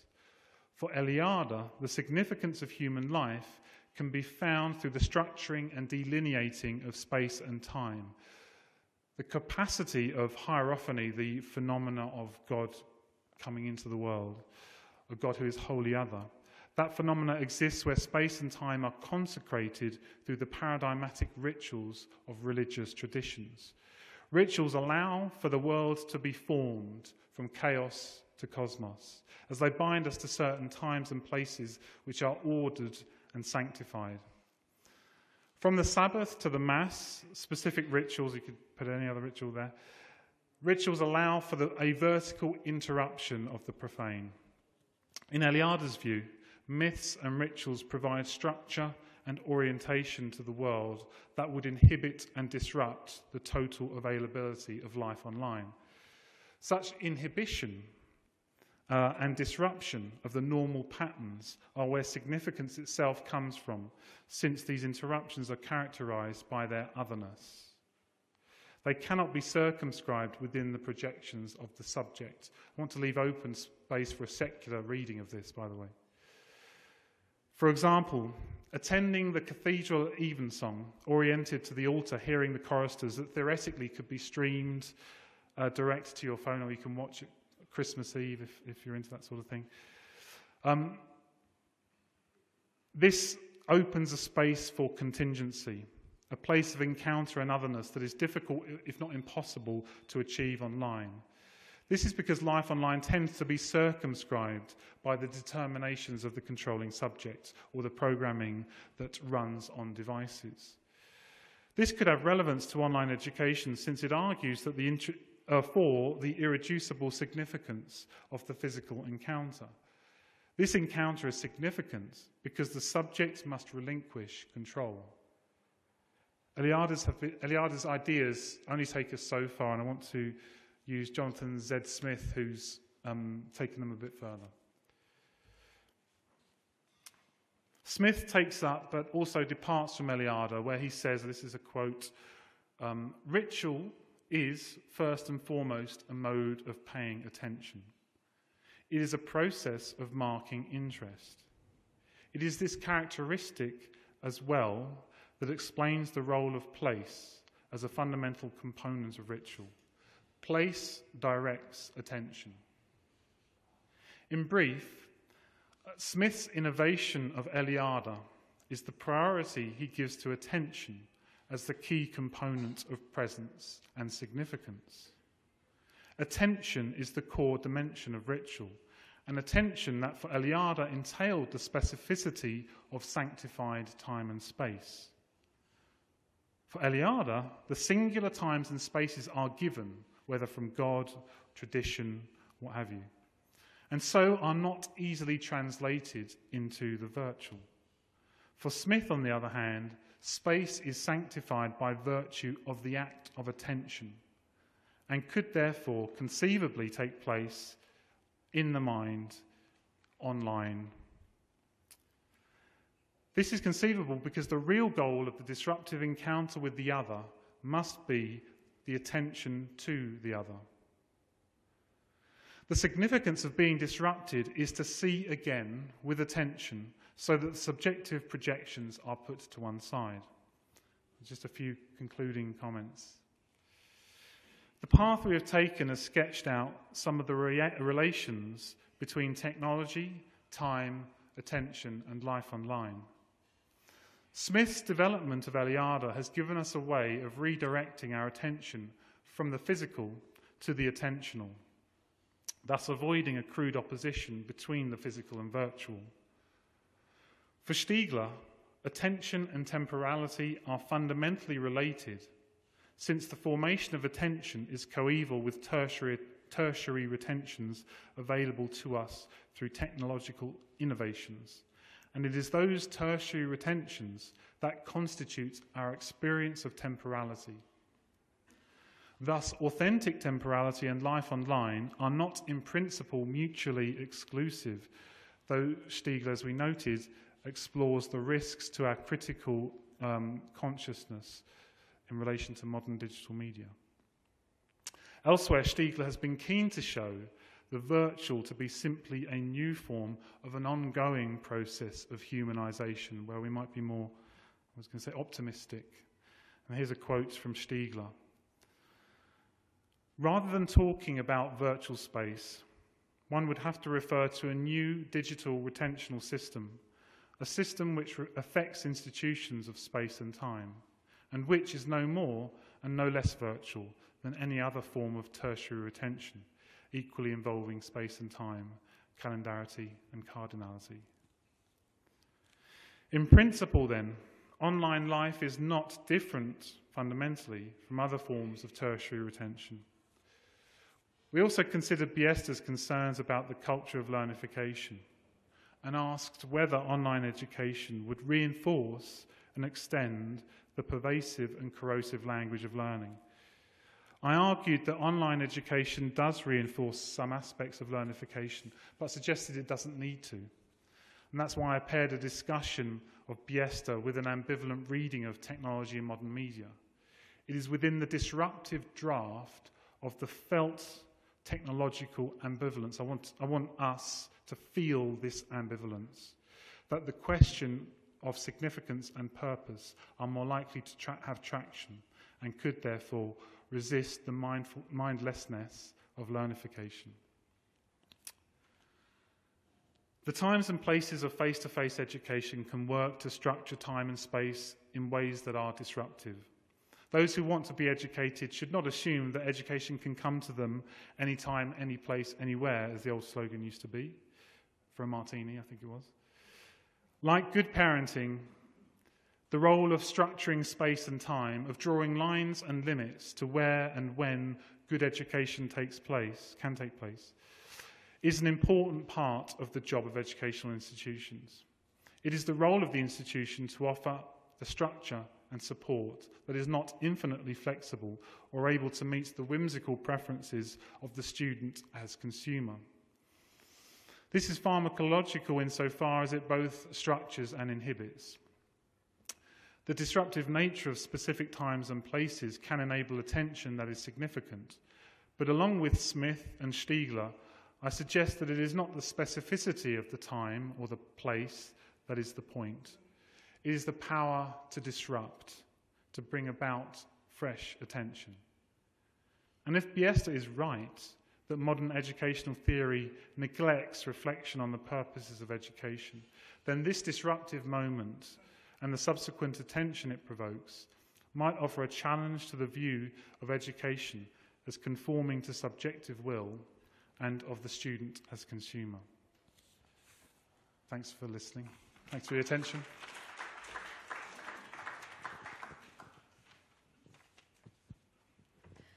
Thank you, Lewin. I think that was a wonderful exposition where you began to navigate and to understand not to dichotomize the physical and virtual learning and moving towards using Biesta's and Stiegler's expositions. Thank you so much, and I think I'll leave it open now for the discussion for the next 15 minutes. Yes, between 10 and 15 minutes, maybe a set of few questions since we have another presentation. Yes, here, and then next hand there. Yeah, this is the third row, please.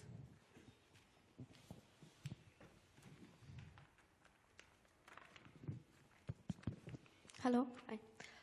Thanks for your presentation, and please correct me if I'm misunderstanding you, but I feel that we're still viewing this whole phenomenon of online education from the lens of the traditional brick and mortar style of education.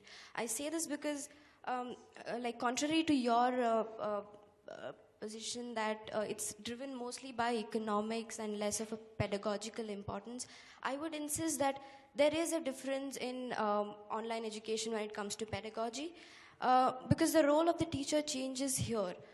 Earlier, while the teacher was someone who was imparting a body of knowledge to the student, here the teacher becomes sort of like a curator of information and media. And like you mentioned, we are living in a world where we are being constantly bombarded by information and media from all places. And a teacher in such a scenario becomes a person who's putting it all together.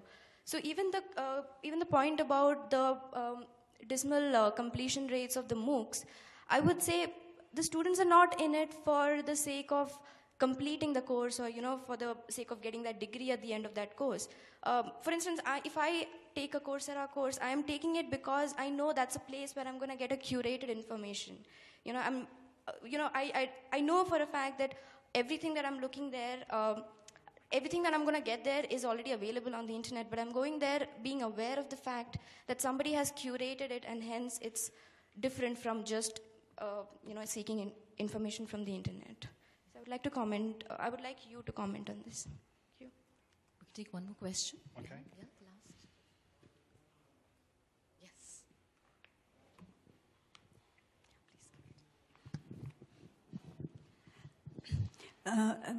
Very nice presentation, but still, I mean, online learning is something we are just beginning to make sense of. Still, since we are so used to face-to-face interaction, and of course there's no substitute to physical presence and body language and expression and communication and so on, one agrees, and there's no fight with that. But on the other hand, even traditional pedagogies of mostly have worked under huge assumptions of learner attention, learner motivation, learner interest. If in this hall you are speaking, out of suppose 200 people, you really with no sense of confidence can you say that whether the attention is 10%, 20%, 30 or 40 or 50 or whatever. So without making those assumptions, the traditional, with those assumptions, traditional education has gone on. And online, as we know, puts really onus on the interested learner, in the hands of the interested learner. So what do you say to that? Would you like to answer these two questions? Yeah. Thank you. Thank you for your questions. I detect a connection in the two questions, and it's to do, well, I mean, obviously there's a bigger question to do with what is the nature of teaching generally, and what is it indeed sort of delivering information and imparting knowledge, and or to what extent that is the sort of prime role of a face-to-face encounter or indeed an online encounter, and isn't a large part of what education is about, as you put it, curating, as providing some kind of relationship to knowledge and mediation.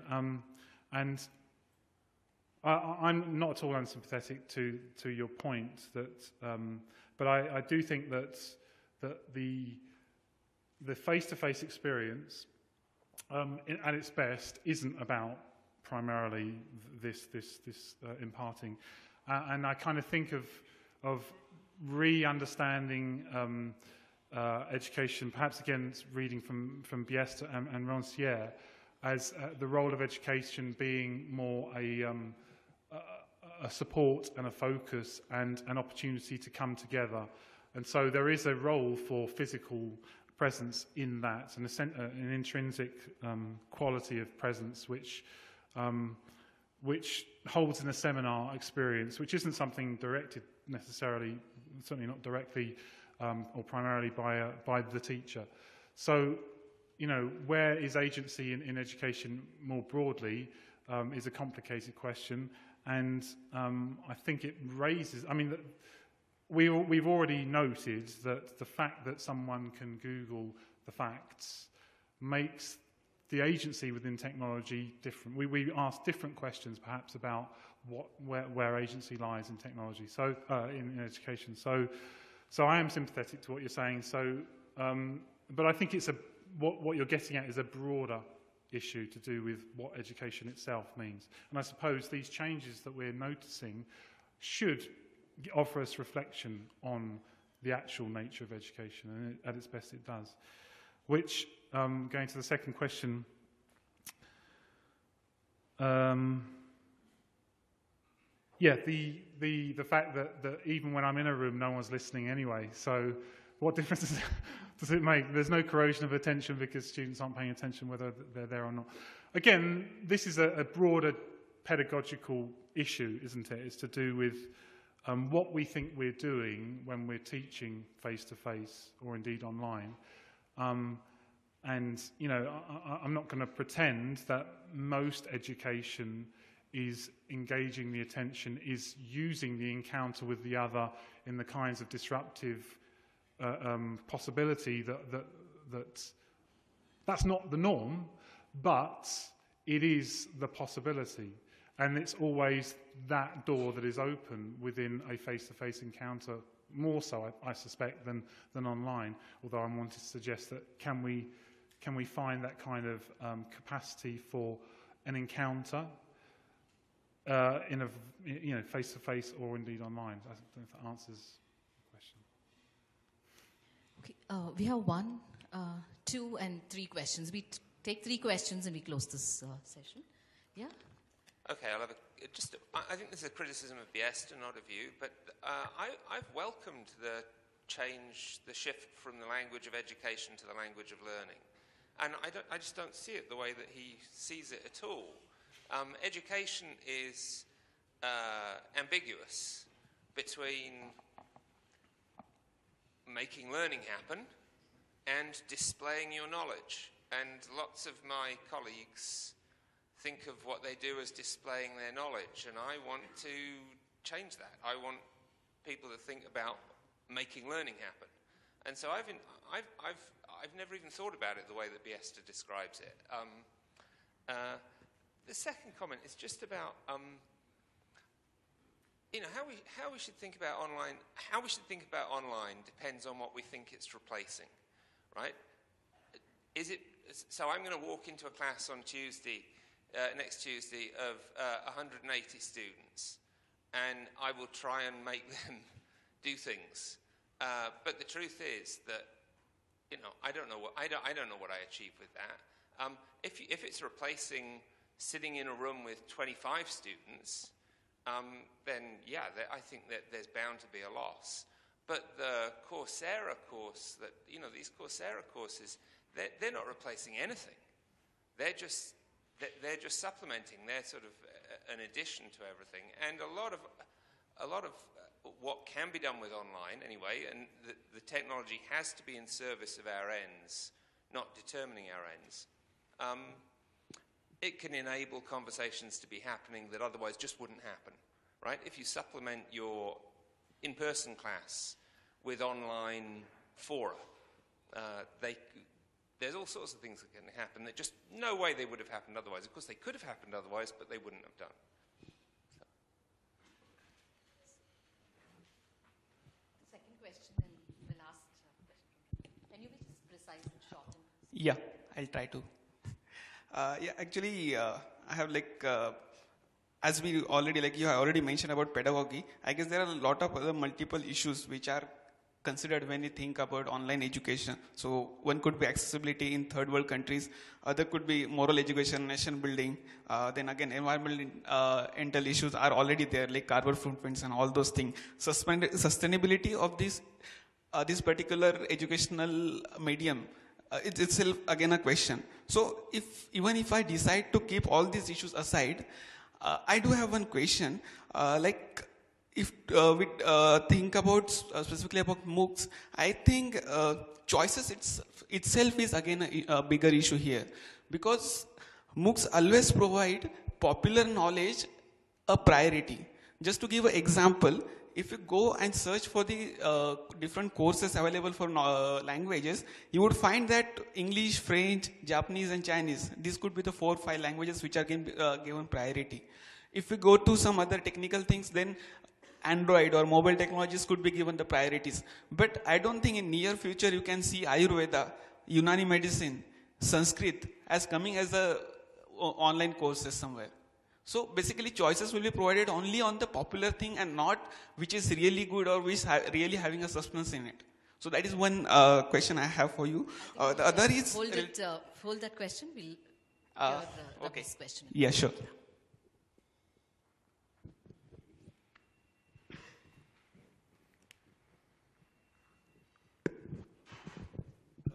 This is more in the nature of an appreciative comment, sort of prompted also by the reactions about online technology and its pedagogical implications. I mean, I just wanted to say that I really appreciate this talk and having introduced, I think, certain important notions which must mediate the way we think about our online experience. The notion of temporality and the notion also deriving from philosophers like Heidegger of how the object or the thing, as he says, has a way of coming into presence, which includes also the coming into presence of our memories and the past, as well as of future possibilities. And I think it's quite right to say that by and large our online experience is not of this sort, but it's of the experience of links, if you like, rather than of links. You click on links rather than experience things in themselves.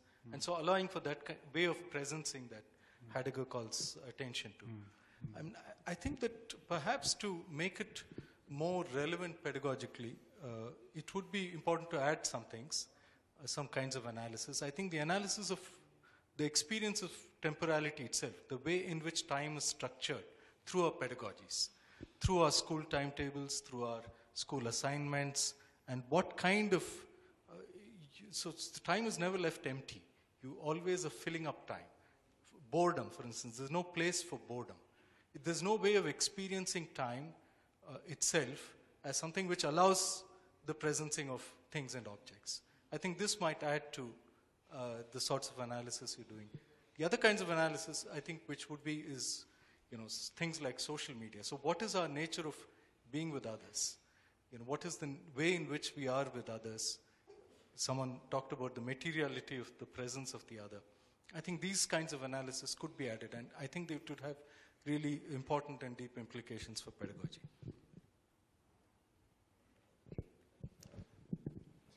Okay, thanks.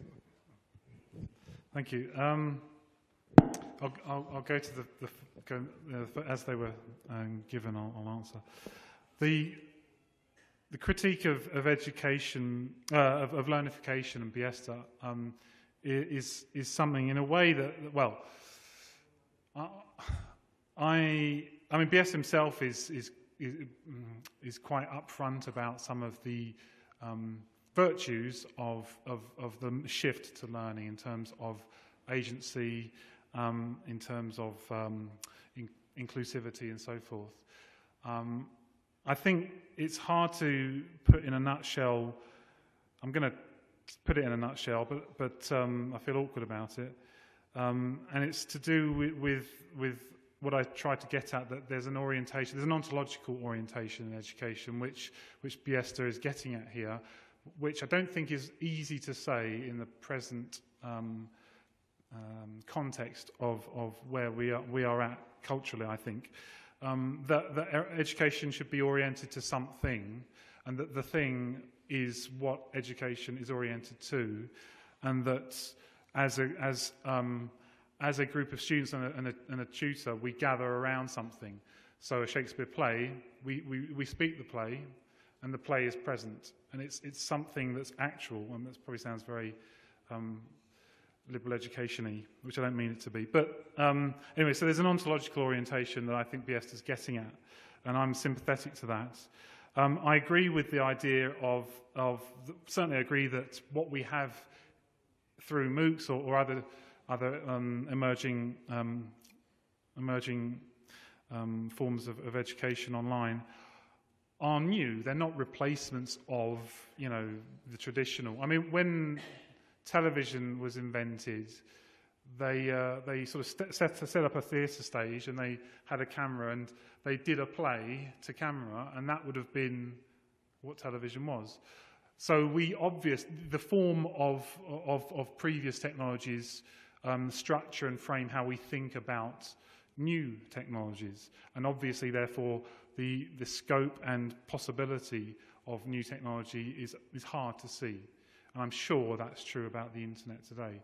We don't really yet see what it can do, and I mean that positively and negatively. So what I'm calling for really is a more hermeneutic of suspicion, you might say. Yeah. So the question at the back,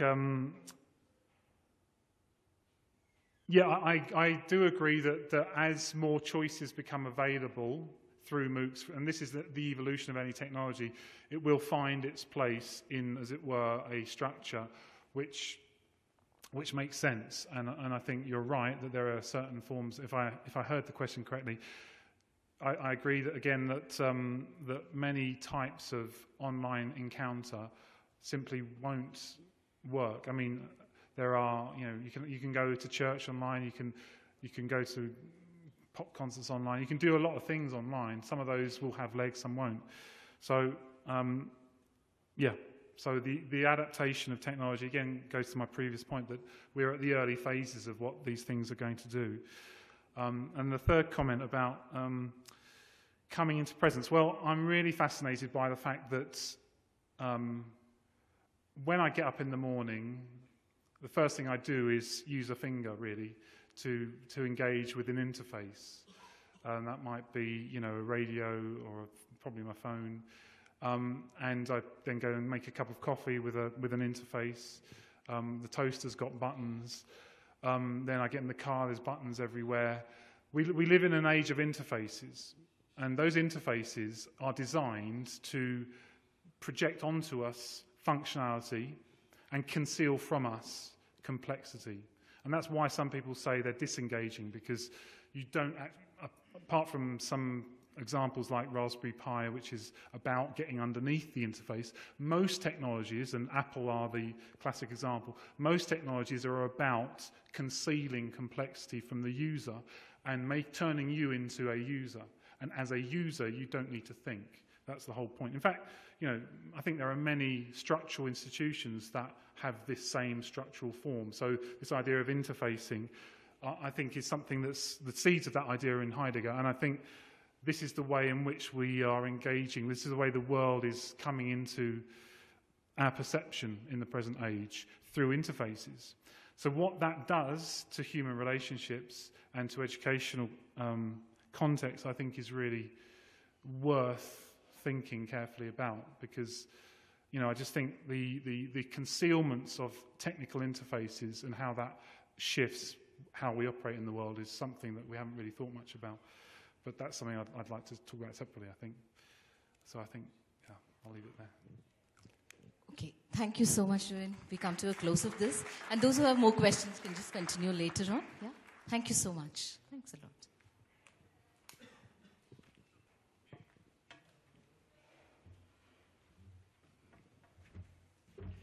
Thanks, David and Rajshri. Now I call upon Professor Gopal Guru for the last talk of the day. Professor Gopal Guru is from Jawaharlal Nehru University, New Delhi. He's going to speak on ethics of responsibility in the practice of higher education. This session will be chaired by Professor Rohit Dhankar from Azim Premji University. I call upon the speaker and the chair over to the dais. Over to the chair now. Thanks.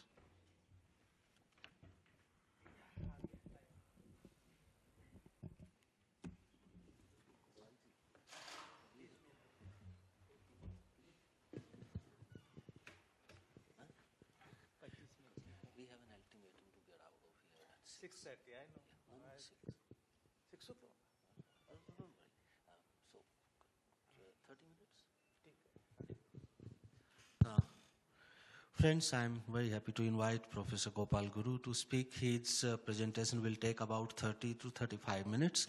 Then we might have a little less time for questions, because we have to close by 6 or something. So I invite Professor Guru to give his talk.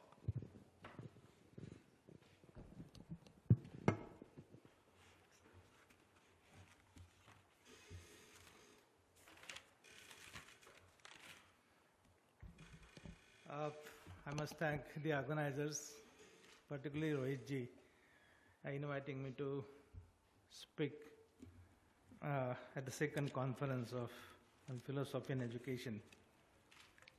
I also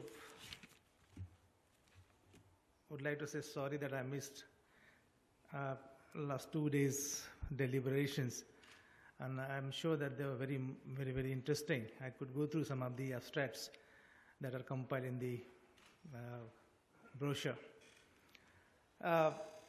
Somebody was talking about time.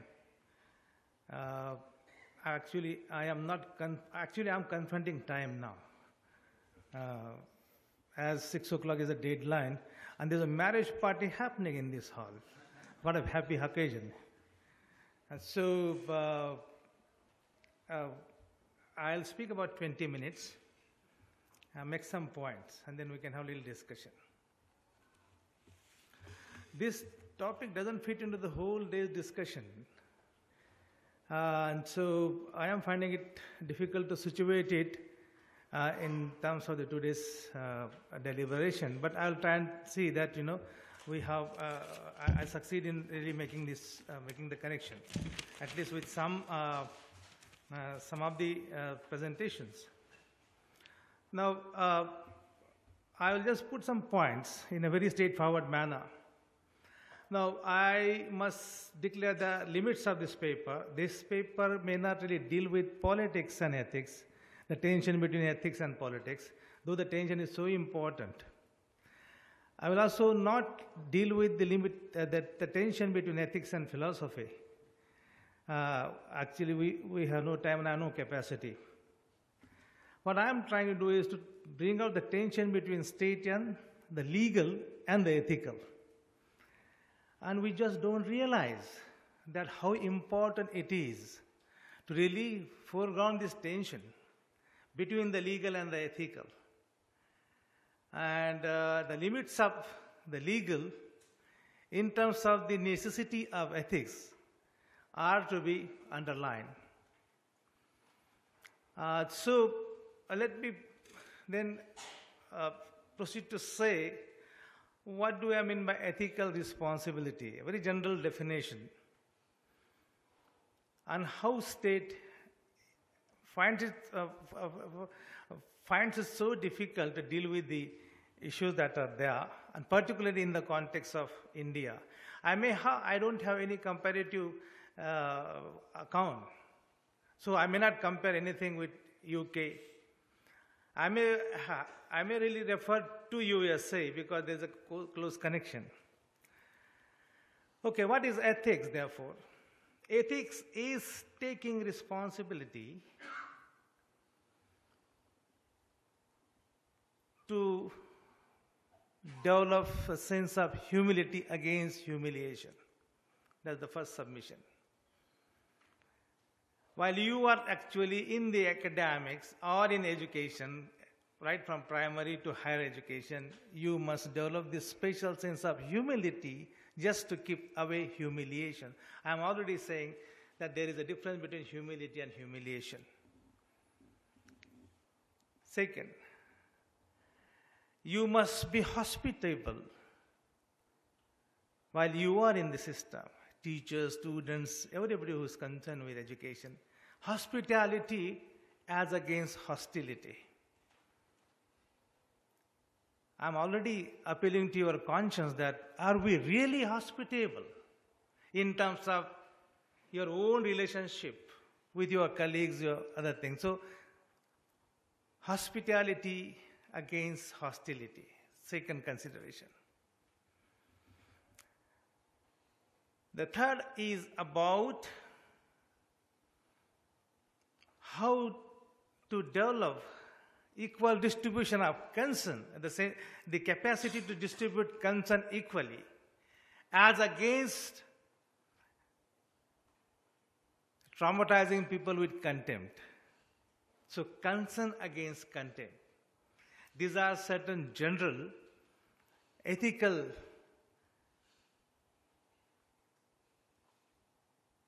obligations that one has to develop while one is trying to develop one's subjectivity in education. Now, primary level kids, the children may not have that capacity, but their parents are. So it becomes the responsibility of the parents. Somebody mentioned in the morning triple K in the US. Do parents teach their children KKK? And I'm sure there are some who are doing this. The Ferguson case is so important there. And you have a different situation in the US. I mean, the kids are killing other kids. I don't have to mention this anyway, but that's there. Now, again, this, I would like to formalize the notion of ethics later, but this is the general situation. Now, as against this, the state is actually, I mean, the state is, Indian state, and state is not the right term, a government. And I'm already planting difference between state and government. And we have no time. We can discuss it some other time. We always commit this categorical fallacy to collapse government into state, which is not the case. So when you are talking about market, are you talking about state or you are talking about government? So those are all conceptual questions need to be clarified later occasion. Now the Indian state, through government, is trying to sort out these problems. How not to treat people, how not to maltreat each other, maladjust each other. The state is putting some mechanism in place. And somebody was actually saying RTI is a fraud thing, which is a very harsh condemnation of RTE. RTE is not that bad here. Don't throw the baby along with bathwater. So you have, and I'm just saying that GS Cash against sexual harassment, Saksham report of the UGC against general harassment of women on the campuses, and right to education. There are several policy mechanisms that are in place to see that you bring in the ethical. Now the question is, can you really ensure ethical sensibilities among the people through this legal, semi-legal intervention? And our experience in India has been that no. Despite the fact there are mechanisms in place, we have incidences happening. Everyday forms of humiliations happening with women, tribals, and the Dalits. So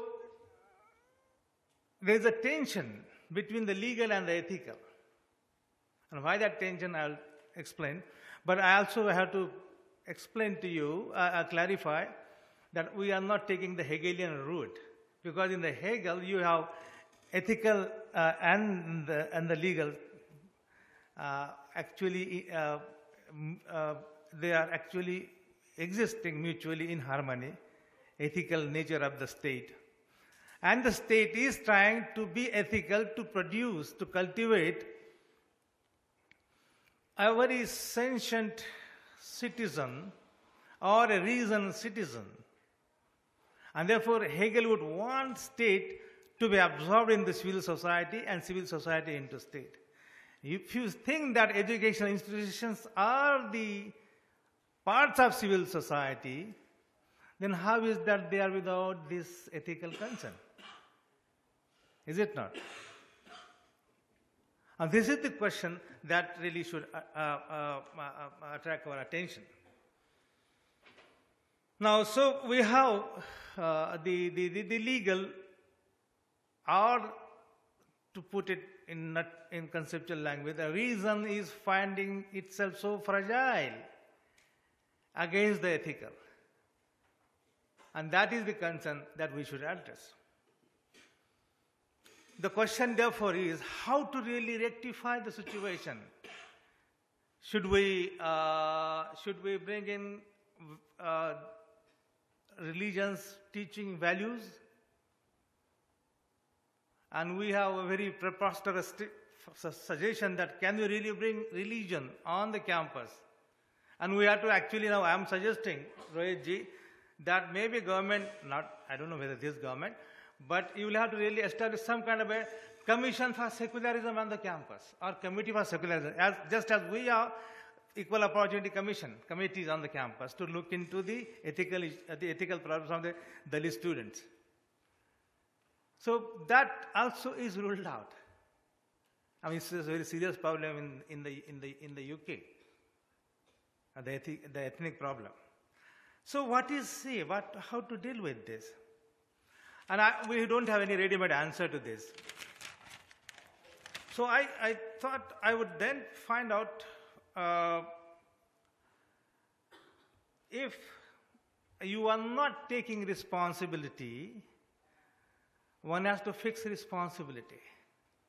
A friend of mine whose name is Peter D'Souza has really divided this. Taking responsibility and fixing responsibility. If somebody refuses to take responsibility, you have to fix the responsibility. Now for that, just to really produce, so to create some space for ethical subject. And why do you want to really bring in ethics therefore? And that is the second point I would like to raise. And what does it do to us, the question of ethics, if not philosophy? Ethics in certain sense is a relation of sentient singularity, which is prior to universalization and rationality. And this is an important point. Therefore, I am already suggesting it is outside some kind of a very instrumental scientific reason. And therefore, you cannot really develop ethical sensibility through intellectual practices, philosophical deliberations, because it is basically pre-reflective. It has to come in you as if you are actually concerned about the things happening around you. You don't have to wait for reason. Back in JNU, people reason out. चर्चा करनी, debate करनी है, हाँ, क्या हो गया? I mean, you just can't wait for that. And that is some kind of a liberal escapism. And in liberalism of fear, you serialize the evils and therefore differ yourself from taking any action. We'll debate. JNU is a very, I'm not in JNU, elsewhere as well. So this is a, so we have to, it's not something which can be postponed. You have to really immediately act against you teasing, against sexual harassment, against caste atrocities, against everything. If you're not doing, as Judith Scalard, a very, very prominent American philosopher would say, you are doing injustice, a kind of passive injustice to those people. You fail to intervene. And so, you will have to really immediately act to see that persons do not feel vulnerable to the threat that might really destroy their morally integrated personality. And therefore, your intervention is so urgent. You can't defer it. You feel first, you feel deeply disturbed about it, and then act. But do people feel disturbed? Or do they really derive vicarious pleasure? I have no answer to this. People in this country will give the answer. So this is the ethical that is so important. So therefore, the ethical emerges from the realization. Another, I think, as far as I can say, is an important point. The ethical subject, the ethical sensibility, and ethical stamina. I'm just using in the same logical class. All these emerge from the realization that no one is an object of vicarious pleasure.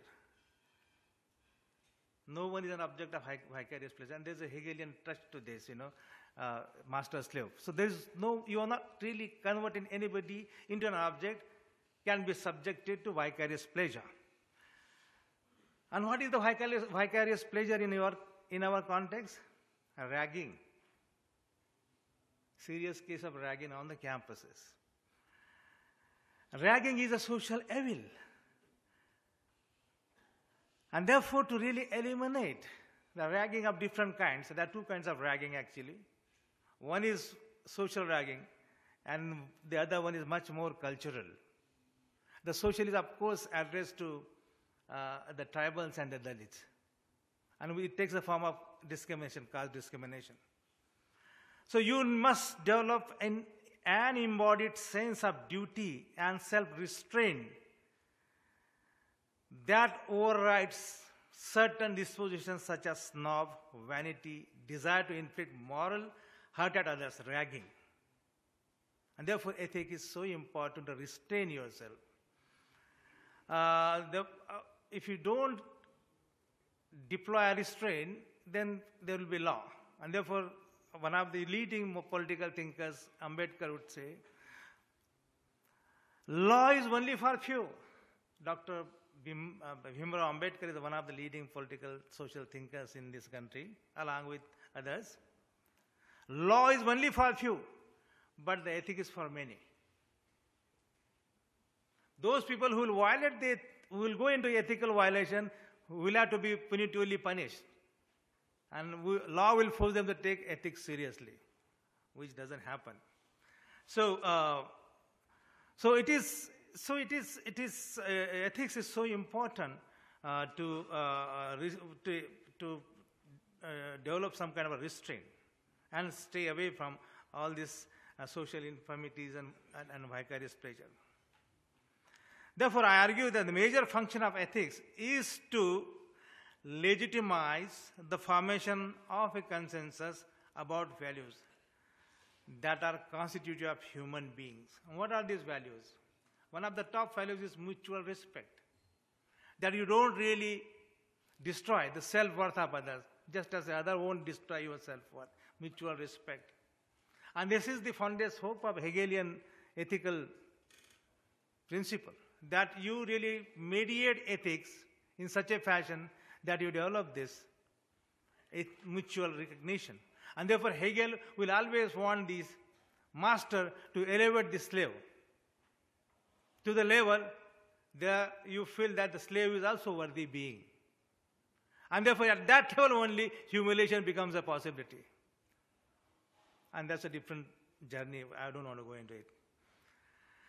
Therefore, so mutual respect, dignity, patience, and even sacrifice.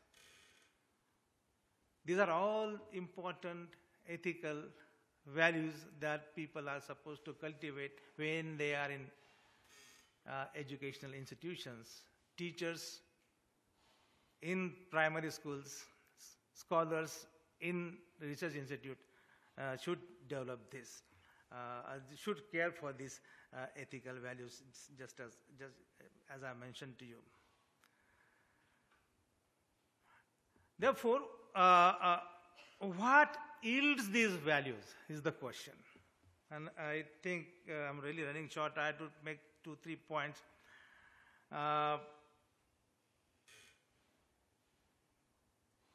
State doesn't produce these values. Civil society is so away from this whole thing. And therefore, we have to really bank on the community of academics or educationists or anybody, that that community which exists on the campuses. I said sacrifice, and there are stories why people don't. In this online education, people have become so impatient. Impatience and online is so closely related to each other. You know, you are in a great hurry to download. Others will otherwise download before you. Therefore, some people don't sleep at all. They're all the time on this. So that is another problem. And therefore, you have to really deploy sacrifice, the notion of sacrifice. The other people who don't have access to this are waiting for your own attention. But you have no time. And there are issues involved in this. I would also say how to cultivate, how to yield these values. And I have 3 ethical processes. One is the commitment. Other one is generosity. People talked about generosity. Asim talked about generosity. And then and immersion. Commitment versus preference. Preference is basically a market thing. And there was so much of talk about market, gaga of market in so many talks. Preference is a problem. It is so painful morally. So commitment versus preference is one pair. Then we have generosity. And I am finding another opposite word to generosity. Please give me some word to put against generosity. And immersion versus assimilation. These are all loaded terms, and we have no time to go into details of these terms. But I'm going to pick up only one term out of these 3. commitment. And I think Anurag wrote an article yesterday, and that the article is suggesting that there are limits to state intervention, and those policies that are very, very important, progressive, committed to social justice, but those who are supposed to really take these policies seriously do not show sufficient commitment to carry forward those policies. So what kind of commitment are we talking about? Preference is something which is against commitment. Choice. You are preferring. Preferring is very, very humiliating. I prefer one student against another student. I want only students who are so bright. Look at the ABCD classification at the school level. Trust me, this is so painful. That's why Hoshangabad's experiment is so liberating, so egalitarian. It is so painful. And it is because of capitalism. You are actually doing that. I'm really oversimplifying it. You require more discussion on this. So the preference is against commitment. Commitment is an unconditional requirement on your part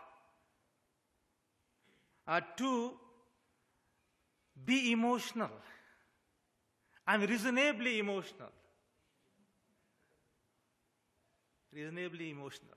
So there is no tension between emotion and reason. I'm just suggesting that. It's a problematic formulation, but we can discuss this. Very good. Actually, ethical is to restrain from your whatever. So what kind of commitment you need to have? And it has to be unconditional commitment. Commitment to certain ethical principles such as being generous to the needy students. It has to be a social generosity first and cognitive generosity later. I am putting social before cognitive because it is a precondition that will help the needy to prepare for the reception of cognitive generosity. Cognitive generosity becomes available and receptive to students who are needy only in the condition they are also the recipient of social generosity. For example, if one shouts at the Dalit tribal students or students from the backward region, or somebody like as our friends P. Sainath said, if some students in Rajasthan, there are people from Rajasthan, my friend is from Rajasthan, Sridhar. You know that story when this Valmiki girl, the girl, untouchable girl, used to walk into the room, all the kids will go into chorus and say, Bhangan aayi re Bhangan. The scavenger girl is coming. Now, if this is your reception, and you are not completely sensitive to the social, she will really lose her attraction, aspiration for any kind of cognitive enterprise. How much damage are you doing to that little girl? And she has stopped going to the school. So just as many students drop out because of this social harassment of this caste-ridden society.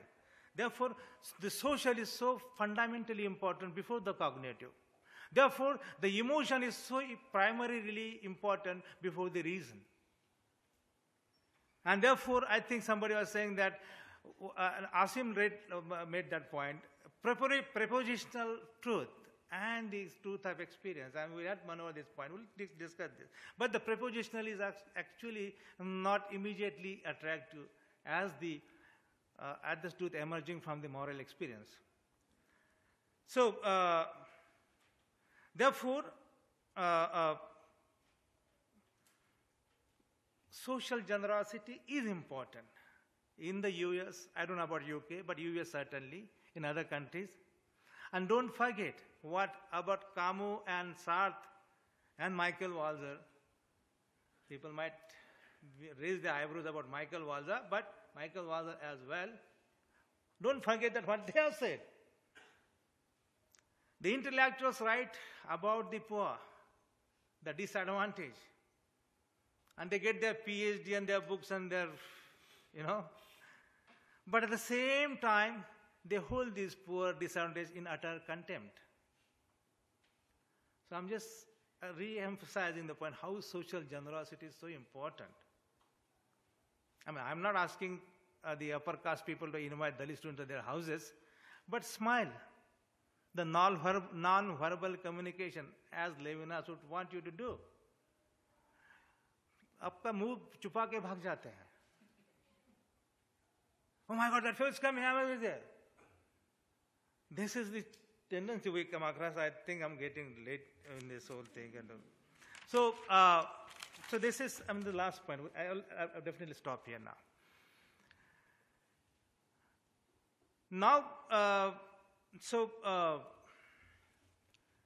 This is the unconditional commitment that you require. And I'm also making 2 points in this. You require strong commitment and you don't require weak commitment in the education. And Anurag is making that point in his Hindu article. Strong commitment, weak commitment is actually based on preference, self-interest. And it really is not supported by the notion of patience and sacrifice. And in the Institute of Higher Education, teachers and researchers have no patience for those people who require their attention. Teachers have no time to go through the term papers, their dissertations. And they want some bright students, even from the untouchable community, so that they don't have to really do some babysitting for them. Babysit is not the right word. But they don't want to do babysitting because they have no time. And therefore, social justice becomes a burden for them. Again, Anurag. It is a burden that they have to carry. And they don't want to carry that burden. So this is the weak commitment. What is the strong commitment? And I'm just quoting.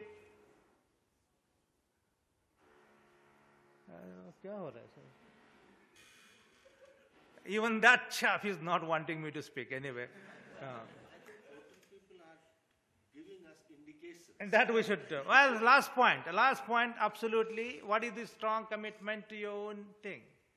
Just to really make it ethical, sustainable. Professor Anand Murthy, Anand Murthy was a very prominent thinker of this modern India, and he passed away recently. He was the Vice Chancellor of Kottayam University in 1990, a very great literary figure. He said there's a mountain near the ocean, and there's a small little stuff floating in the ocean. And that little thing has come up right from the bottom of the sea, deep sea, and has surfaced and being there and smiling nicely. Now the little thing is a Dalit, tribal, OBC, invisibilized person who has come up fighting against waves, undercurrents, and everything has come there and just showing its head, little portion there. But the mountain is already there, historically privileged, inheriting the property of and other things of families is the mountain. You must see that this person who is surfacing has to be cultivated, conserved with care, love, and patience. And that is the strong commitment. And this is the ethical challenge. How many of us really show that challenge? Anywhere. And we have narratives about how really, at different levels of educational institution, we have narratives, very painful, lacerating narratives that we just have no time. These are all dispensable groups. However hard you try to make this low-caste private schools and all that. Somebody was making this point. The quality of life in the structural sense will not change unless you do something extraordinary. And therefore, I'm thinking that ethics is not simply sufficient. You require politics. And what kind of politics? We'll take up next year. Thank you very much.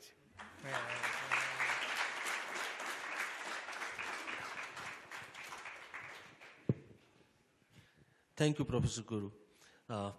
We invited Professor Guru with a sort of lot of, in Hindi, what we call agrah. I do not know how to translate that, but we did want him to come. He could not come for the first 2 days, and today also, because his presentation is connected with ethics and education and related with pedagogy, so it should have been yesterday actually, but he couldn't come.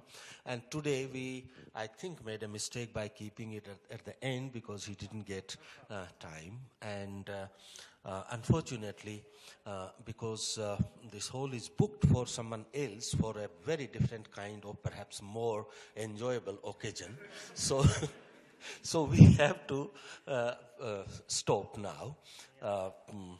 Since we so no questions on this. Otherwise, I do believe that he has said several things on which I have at least 5 questions, but that's some other time, maybe next year. Now, if this is working, my colleagues tell me that since there is paucity of time, so together with this session, I'll also propose the vote of thanks. And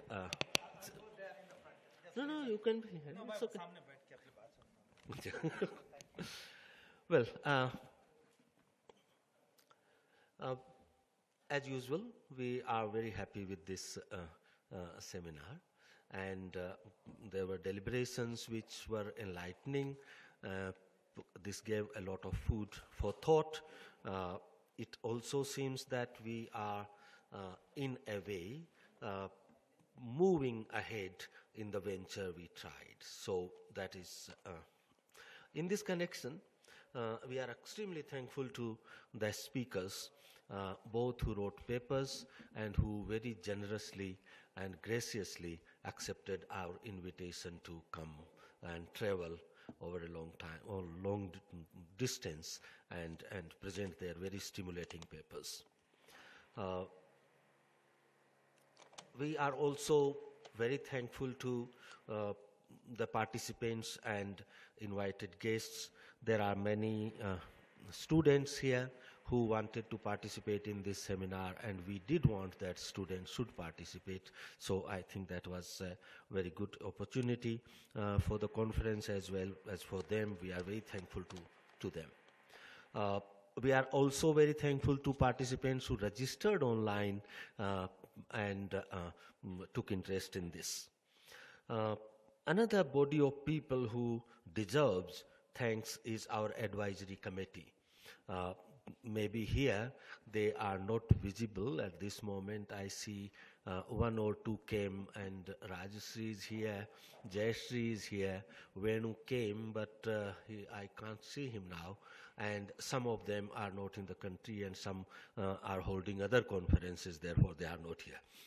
But they have guided us and shaped how we will do this, so we are very thankful to them. We are also thankful to the Hotel Atria for making good arrangements, and perhaps they are allowing us a few more minutes. We are much more thankful for these last few minutes too. I think their arrangements were beautiful and they were very smooth.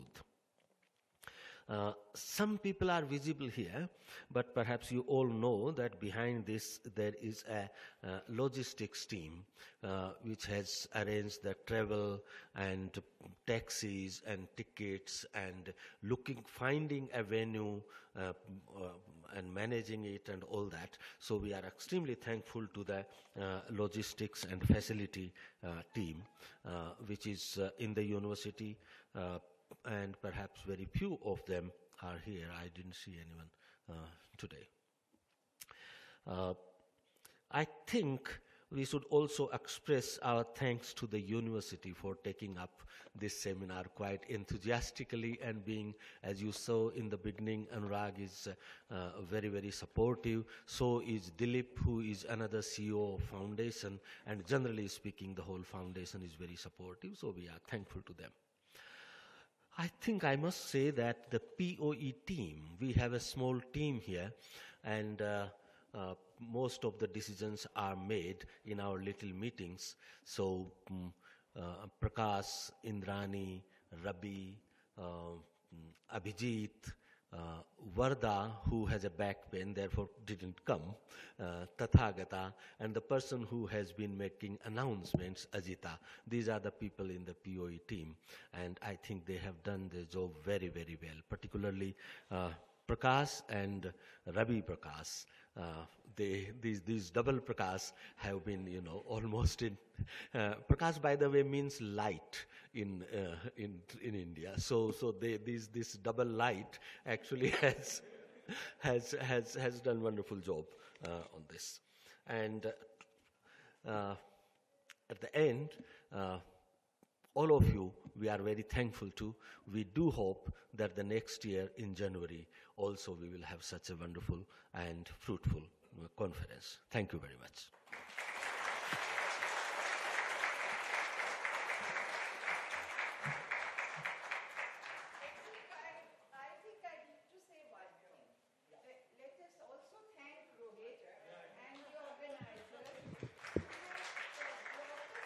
In this forum, I think somebody should say, that's why I got up and said, otherwise I don't normally talk. Thank you.